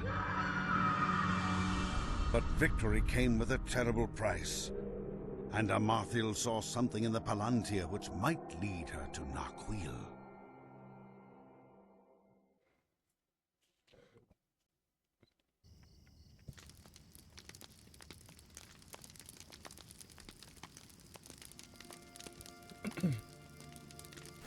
How can I be of service? The victory is bittersweet, my friend. For Laerdan has been taken by the enemy, and we do not have the numbers to stage another assault upon Barad Tiran. I fear that he is lost to us. And although the Palantir is now free of Amarthiel's clutches, It seems she learned at least some of the information she sought. Only time now keeps her from reclaiming Narquil, the ring she lost so long ago. I will bring the Palantir to one that will keep it safe. We have done what we can, Rilmore, but it was not enough. 100 curses upon the Iron Crown. It has taken so much from us, and for every victory it deals us a dozen hurts. And yet we fight on. It has always been the way of the Dunedain, and I know it is your way as well, Rilmore. What else is there to do? We will fight on in Laerdan's name, and in the name of all those who have fallen. And one day Amarthiel will pay for each and every one. I swear it on the bones of my fathers and my father's fathers. We will see it done, Rilmore. Sick. Okay, finally level 50 stuff. Very nice, very nice.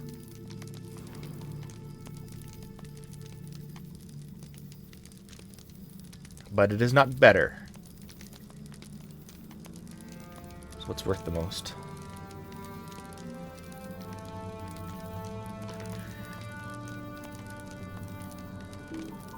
Oh, not enough room.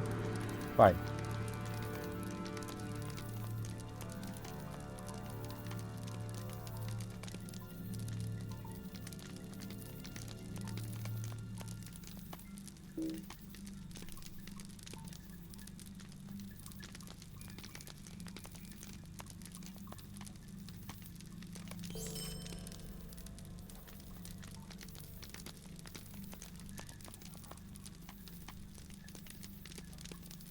What do you need?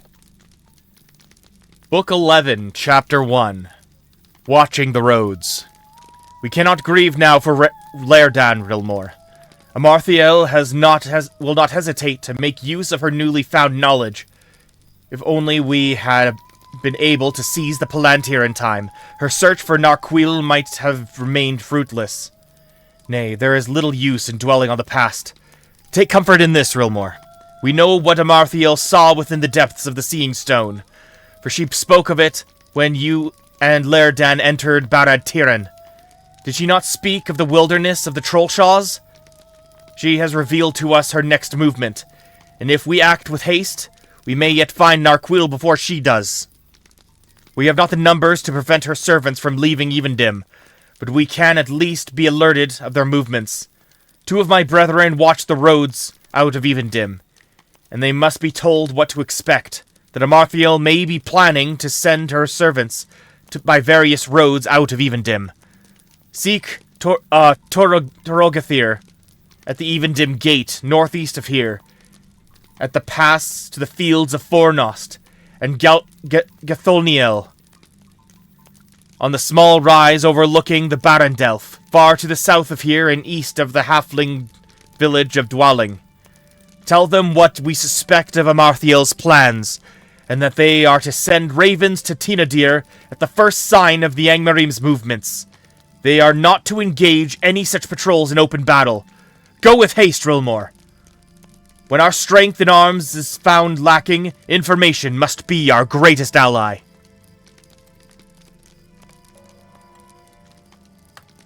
How can I be of service?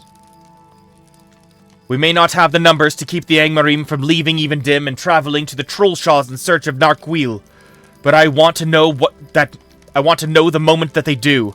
Torogithir and Galthoniel, the rangers charged with guarding the roads out of Evendim, must be told what to expect. Torogithir is northeast of here, just west of the Evendim gate to the fields of Fornost. Gathoniel has a small campsite on a small rise that overlooks the Barandelf, southeast of Tinadir. Look for her east of the halfling village of Dwalling. Tell them not to engage the enemy, but to send ravens to Tinadir at the first sight of Angmarim passing out of Evendim. Okay.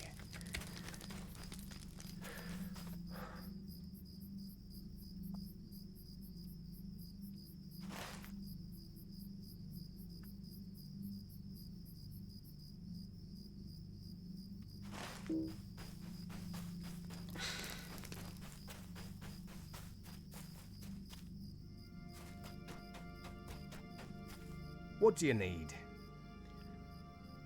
Dwalling or...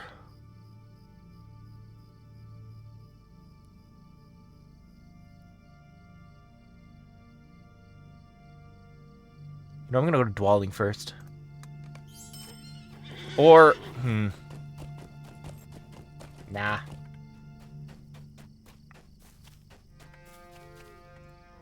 What can I do for you? Trestle Bridge. Take me to Trestle Bridge.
Tarogathir.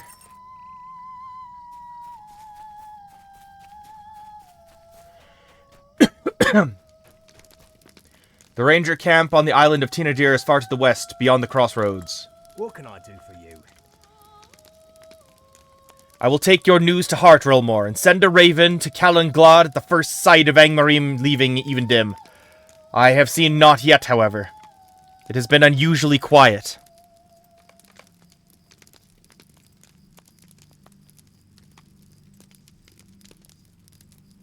Okay. Oops, nope, no, not Rivendell. Evendim.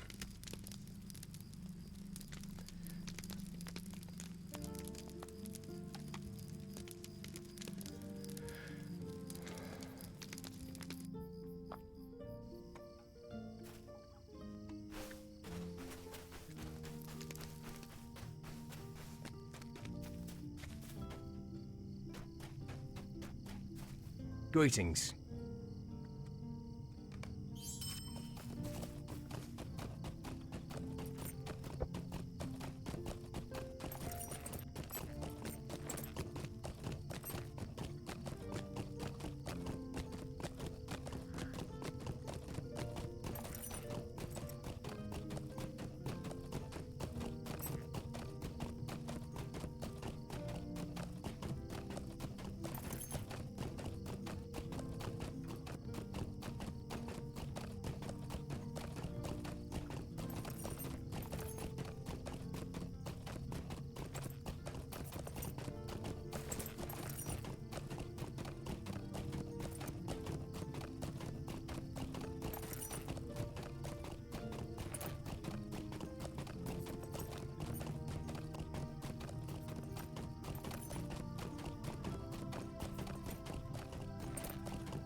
This might be a good chance to get something to snack on.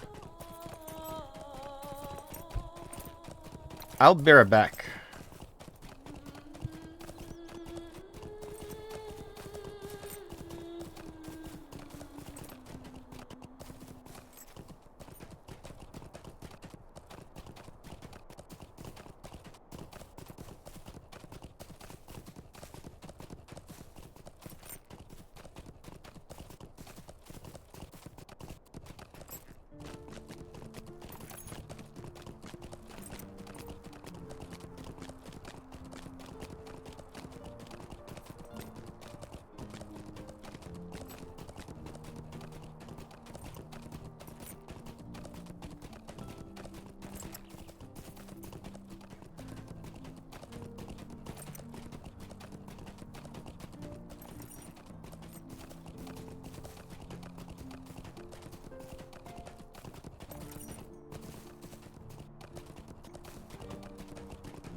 Alrighty. See no sign of the enemy. How can I be of service? Thank you for the news, Rilmore. Though it is worrisome. I think it unlikely that Amarthael would choose to send her warriors to the Trollshaws by the road I watch, but I will send a raven to Calenglod at once if it does come to pass. But I must disagree with Calenglod's wishes on the matter. If Amarthael does choose to send her Angmarim south along this road, I will not stand idly by. Though I fall in battle with the enemy, I will keep at least some Angmarim from passing into the Shire. Nay, do not seek to change my mind. I will not be swayed in this. I will send my raven first, of course. What do you need? I will not be swayed in this matter, Rilmore, and Calenglod was foolhardy to ask it of me. I will send a raven to Tina Deer at the first sight of Angmarim, but I will not stand by and allow them free passage southward.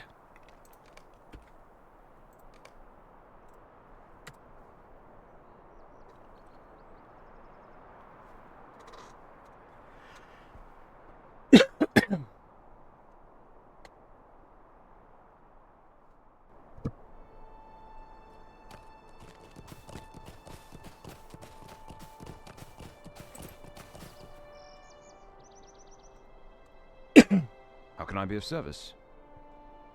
You have my thanks, Rilmore.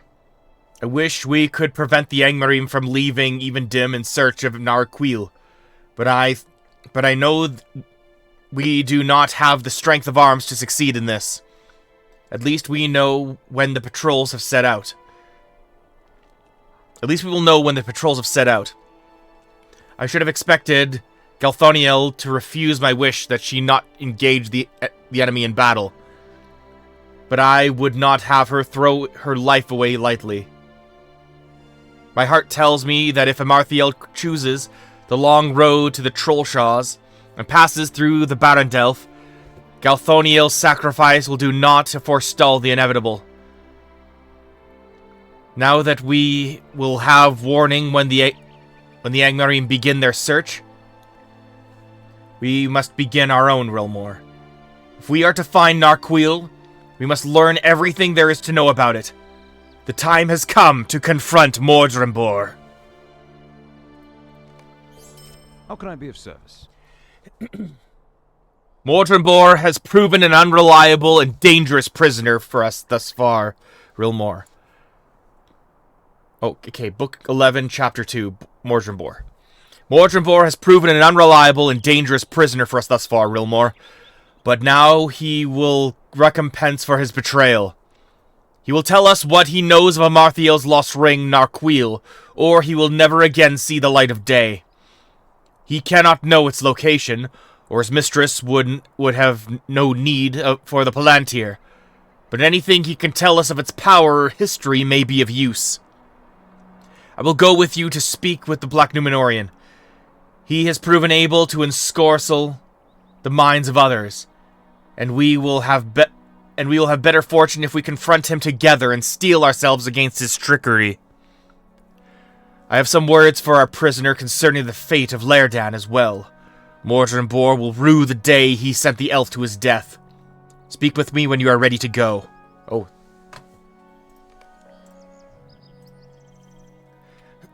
Oh dear. Are you prepared? Mordrembor has proven himself an ill-house guest, and he may know something of Narquil which we can put to use. He has not yet seen the wrath of the Dunedain, and I would speak to him of Laerdan's fate. He will tell us what he knows, but you must steel yourself against his sorceries. Okay, I got this.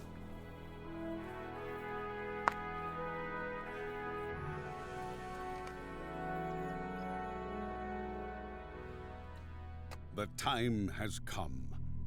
Angered by Mordrembor's treacherous betrayal of Laerdan, the ranger Calenglod is determined to confront the Black Numenorian and learn where Narquil, the ring of Amarthael, resides. What do you need? Let us meet with Mordrembor, Rilmore. We have much to say to him, and to hear, I expect. We will need to be on our guard. Let us learn from Lerdan's folly, and our own. Even in captivity, a Black Numenorian may cause much trouble. Mordred Boar will learn it is unwise to trifle with the Dunedain.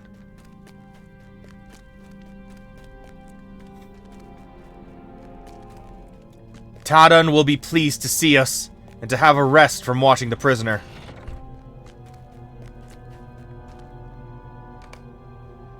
Hail, Kalinglad!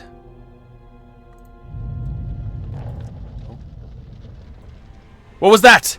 It came from upstairs. It was Mordred Boar. Rilmor, come with me! What is happening? I will stand with you.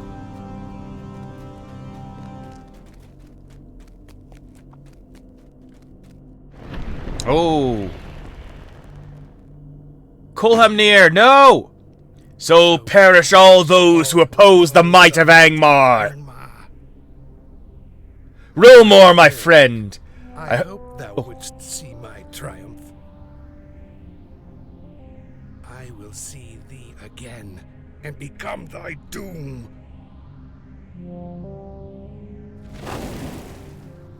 Oh. Kulhamnir! Hold on! Rilmor, find Tadon! Curse him! Carcamadel, no! Rilmor, I am sorry. Rilmor, it was Tan Morgul. I kept meaning to bring it to Kalinglad, but Mordred Boar. Sorceries. Buddy. Not Carcamdel 2. Tadon. Greetings. Mordred Boar is gone, Rilmor. He leaves many of my people dead or dying. It seems that he wove cruel sorceries within the mind of his jailer. How often did Tadon resolve to bring Tan Morgul to me, only to have the matter slip from his memory? It is clear that this relic of evil gave to our prisoner some measure of the power he sought. Nay, do not blame Tadon for this. Any of us could have done this. Any of us could have done this. His was a dangerous duty, and he has come now to the end of his service. Weep for him, but do not lay the blame at his feet. It belongs to Angmar and its cruel servants alone.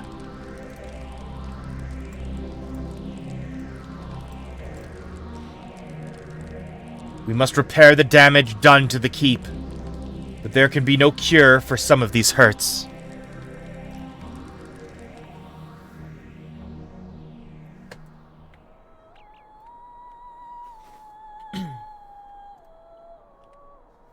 What do you need? There are no words, Rilmor, for the evil Mordred Boar has done this day. I thought we had seen the last of the grief he could cause, but the treachery that sent Lerdan willingly to his doom is as naught compared to the sorrow I feel for the loss of my kindred. Kulhamnir, Carcamadel, Tadon. Too many lives lost, and in the very heart of the place we held safest. How could Angmar strike us even here? We cannot search for Narquil now, Rilmor. Mordred Boar has dealt a fatal blow against my kindred, and we must rest. My people need time to grieve. They cannot fight on forever in the face of such losses. I'm sorry. What do you need?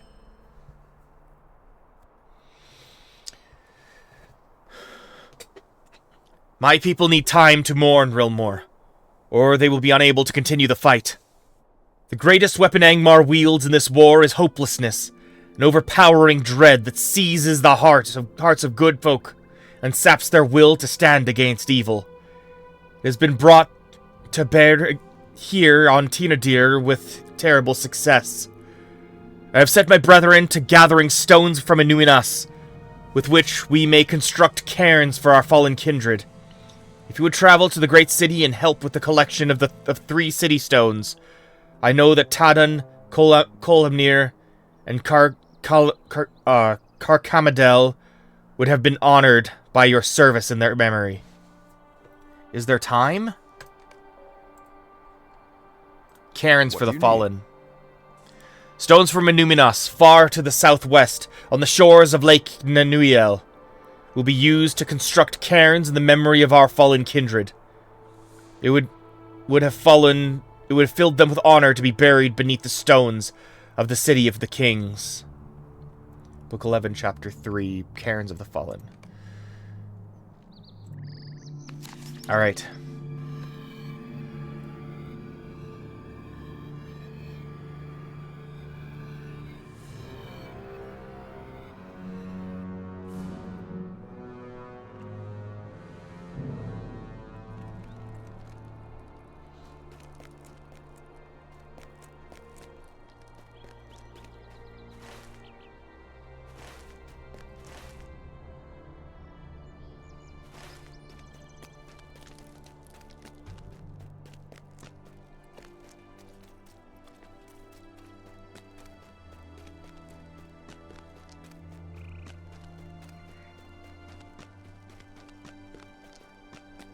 Inuminas City Stones. This stone has been worn smooth by the passage of seasons and the elements.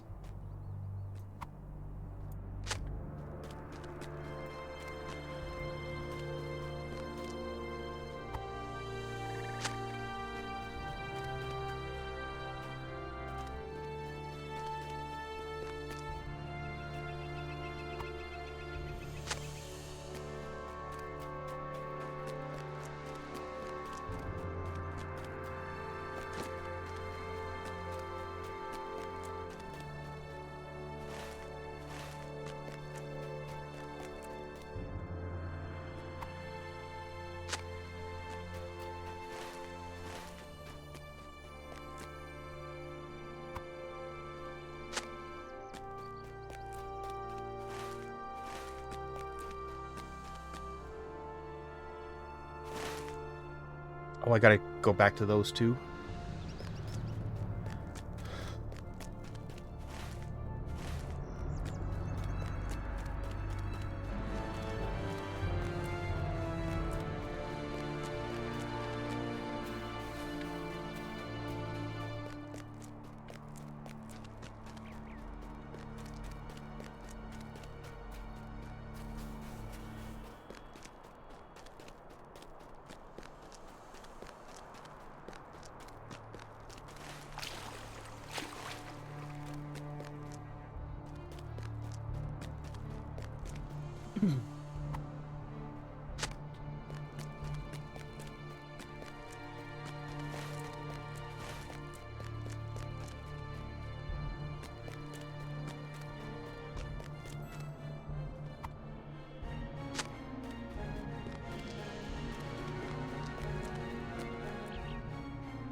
How can I be of service?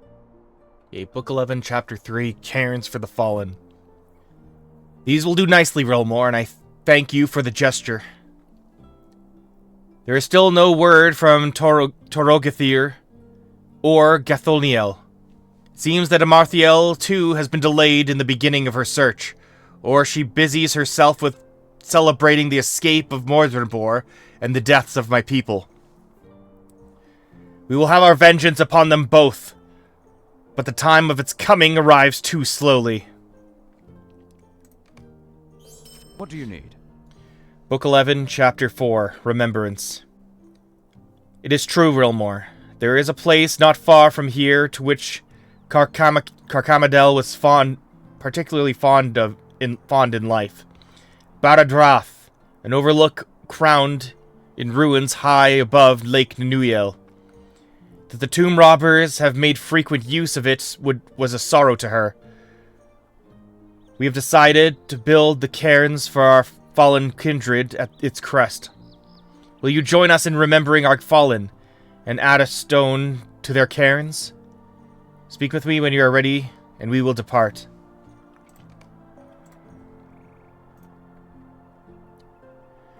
We will travel now to Baradrath to remember the fallen, if you are ready.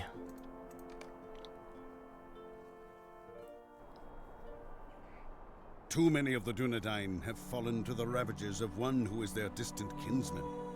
There is a time for mourning, but is this that time when the champion of Angmar might secure her ring, Narhuil?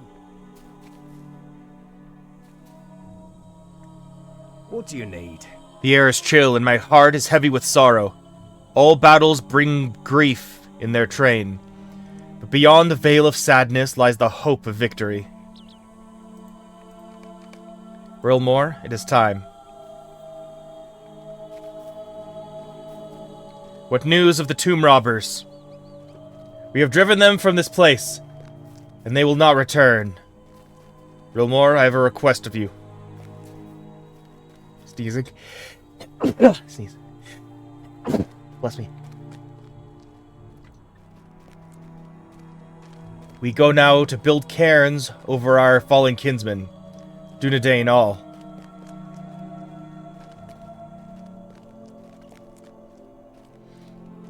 I want you to place the capstone on each of the cairns, Rilmore.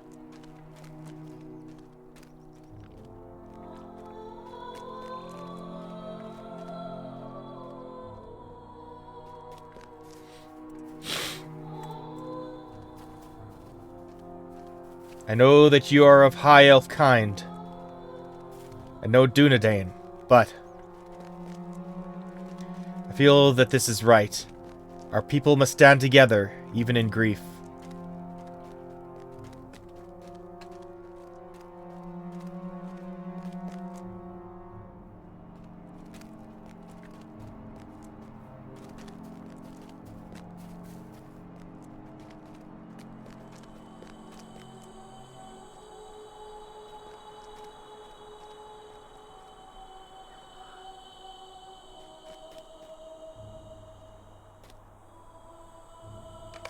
My friends, we have come to Baradrath in sorrow for the loss of 3 of our own. Their names will always be remembered. Tadan, Kolhamnir, Carcamadel. Forkun, if you would begin. I knew Carcamadon for many years before we came to Evendim. She spoke often of Anuminas.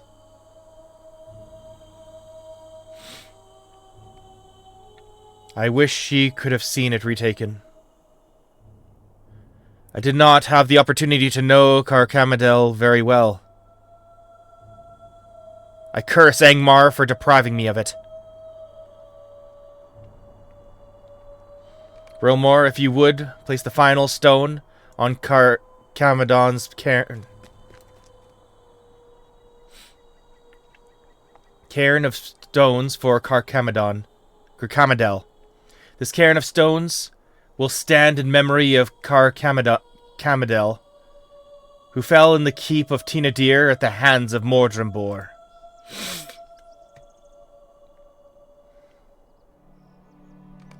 Our losses have been severe, our pain great.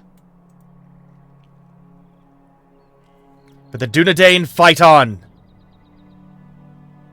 Astiul, if you please. You could always count on Columnir for a laugh, no matter the situation. I remember once when I was cleaning a vase, it slipped from my fingers and shattered. Columnir wanted to bury the pieces, so I would have an ancient relic to dig up days hence. He laughed and laughed. Columnir was quick to laugh, but he knew the importance of strength. We will avenge you, my friend. Angmar will fear the wrath of the Dunedain. Rilmor, this capstone for Columnir's cairn, please. Cairn of stones for Columnir. This cairn of stones will stand in memory of Columnir, a casualty of the war.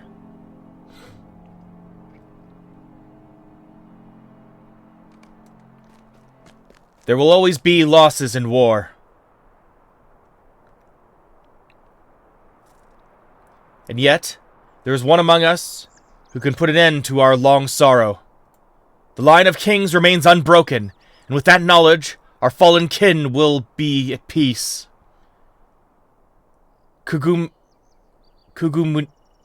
Minuiel, please. Minuiel. No words of mine can do justice to Taden's memory. And for that I am sorry. He volunteered always for the thankless tasks, with no thought for himself. The world will be a poorer place without him in it.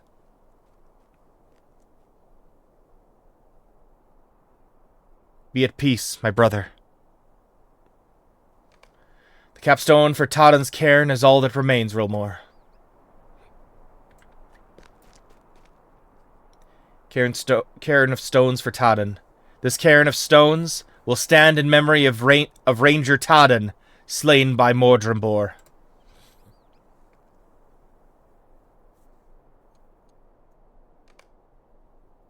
Wait, look there! What is that? This is Fleetwing, the Raven of Togerthir. Amarthiel's forces are marching through the Evendim gate. It has begun. What can I do for you? Togerthir has done as he said he would, for this is his Raven, Fleetwing. Amarthiel's troops are leaving this land by the Evendim gate. We must depart this place, Rilmor. I thank you for attending my people, and for your part in the remembrance of our fallen kin.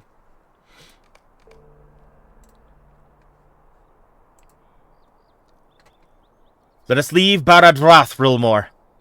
I hope one day to return here to the cairns of Taden, Carcamadel, and Columnir, and share with them news of our victory over Angmar and its treacherous regent.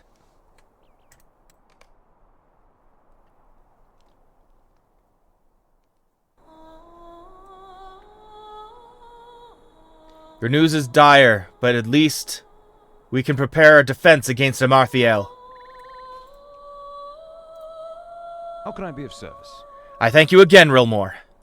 You did not know Taden for long, but he was a good man, and I know he appreciated your visits, despite the dangerous tenor of the duty in which you found him. I do not blame him for what happened, and I ask that you do not as well. Mordrembor has ensnared folk greater than you or I.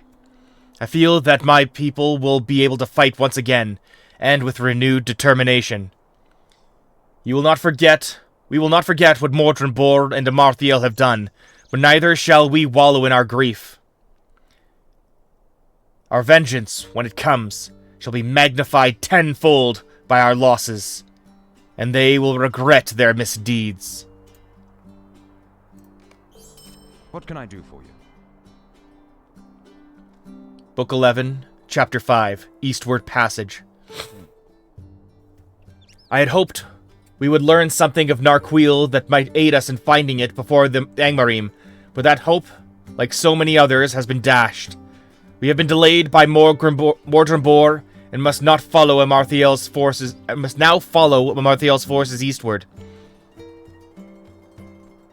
Where I had hoped to stay before them.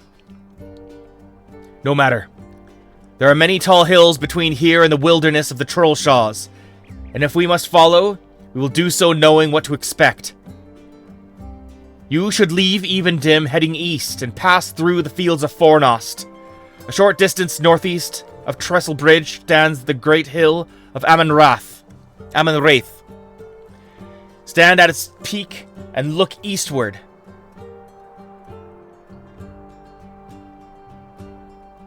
If you see the Angmarim ahead of you, continue to Amonsul, which is called Weathertop by many, in the Lonelands, and do the same. Look eastward from its summit. I am worried that the Angmarim may attack villages along the way. By scouting their position from the heights, we will be able to learn of their progress and follow them wherever they are headed. Greetings. We must find Narquil before the Angmarim, Rilmor.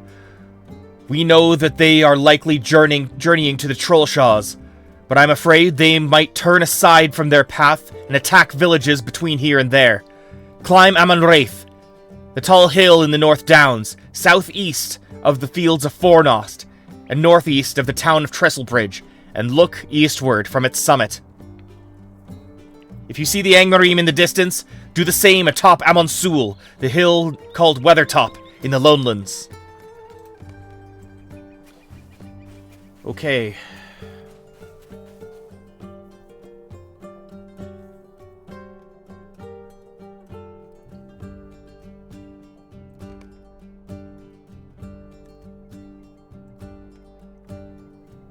This might be the fastest way.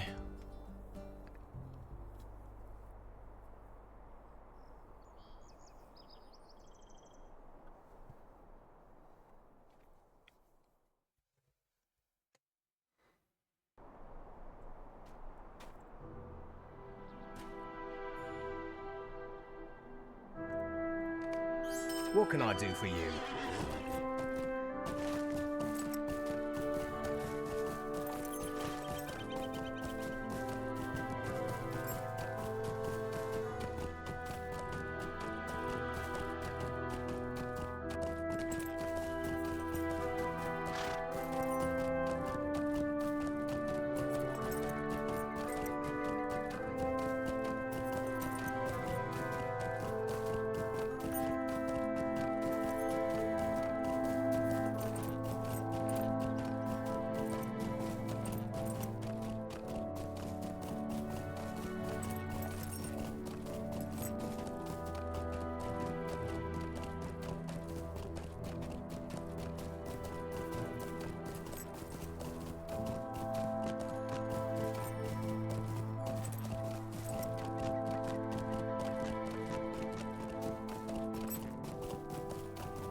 Alright. Methinks I will raid out now. Because I have cleared Evendim, and I want to just start here with the hunt for Narquil. That was wild. I love this stream. This was a good one. Okay. Tell Gantron I said hi.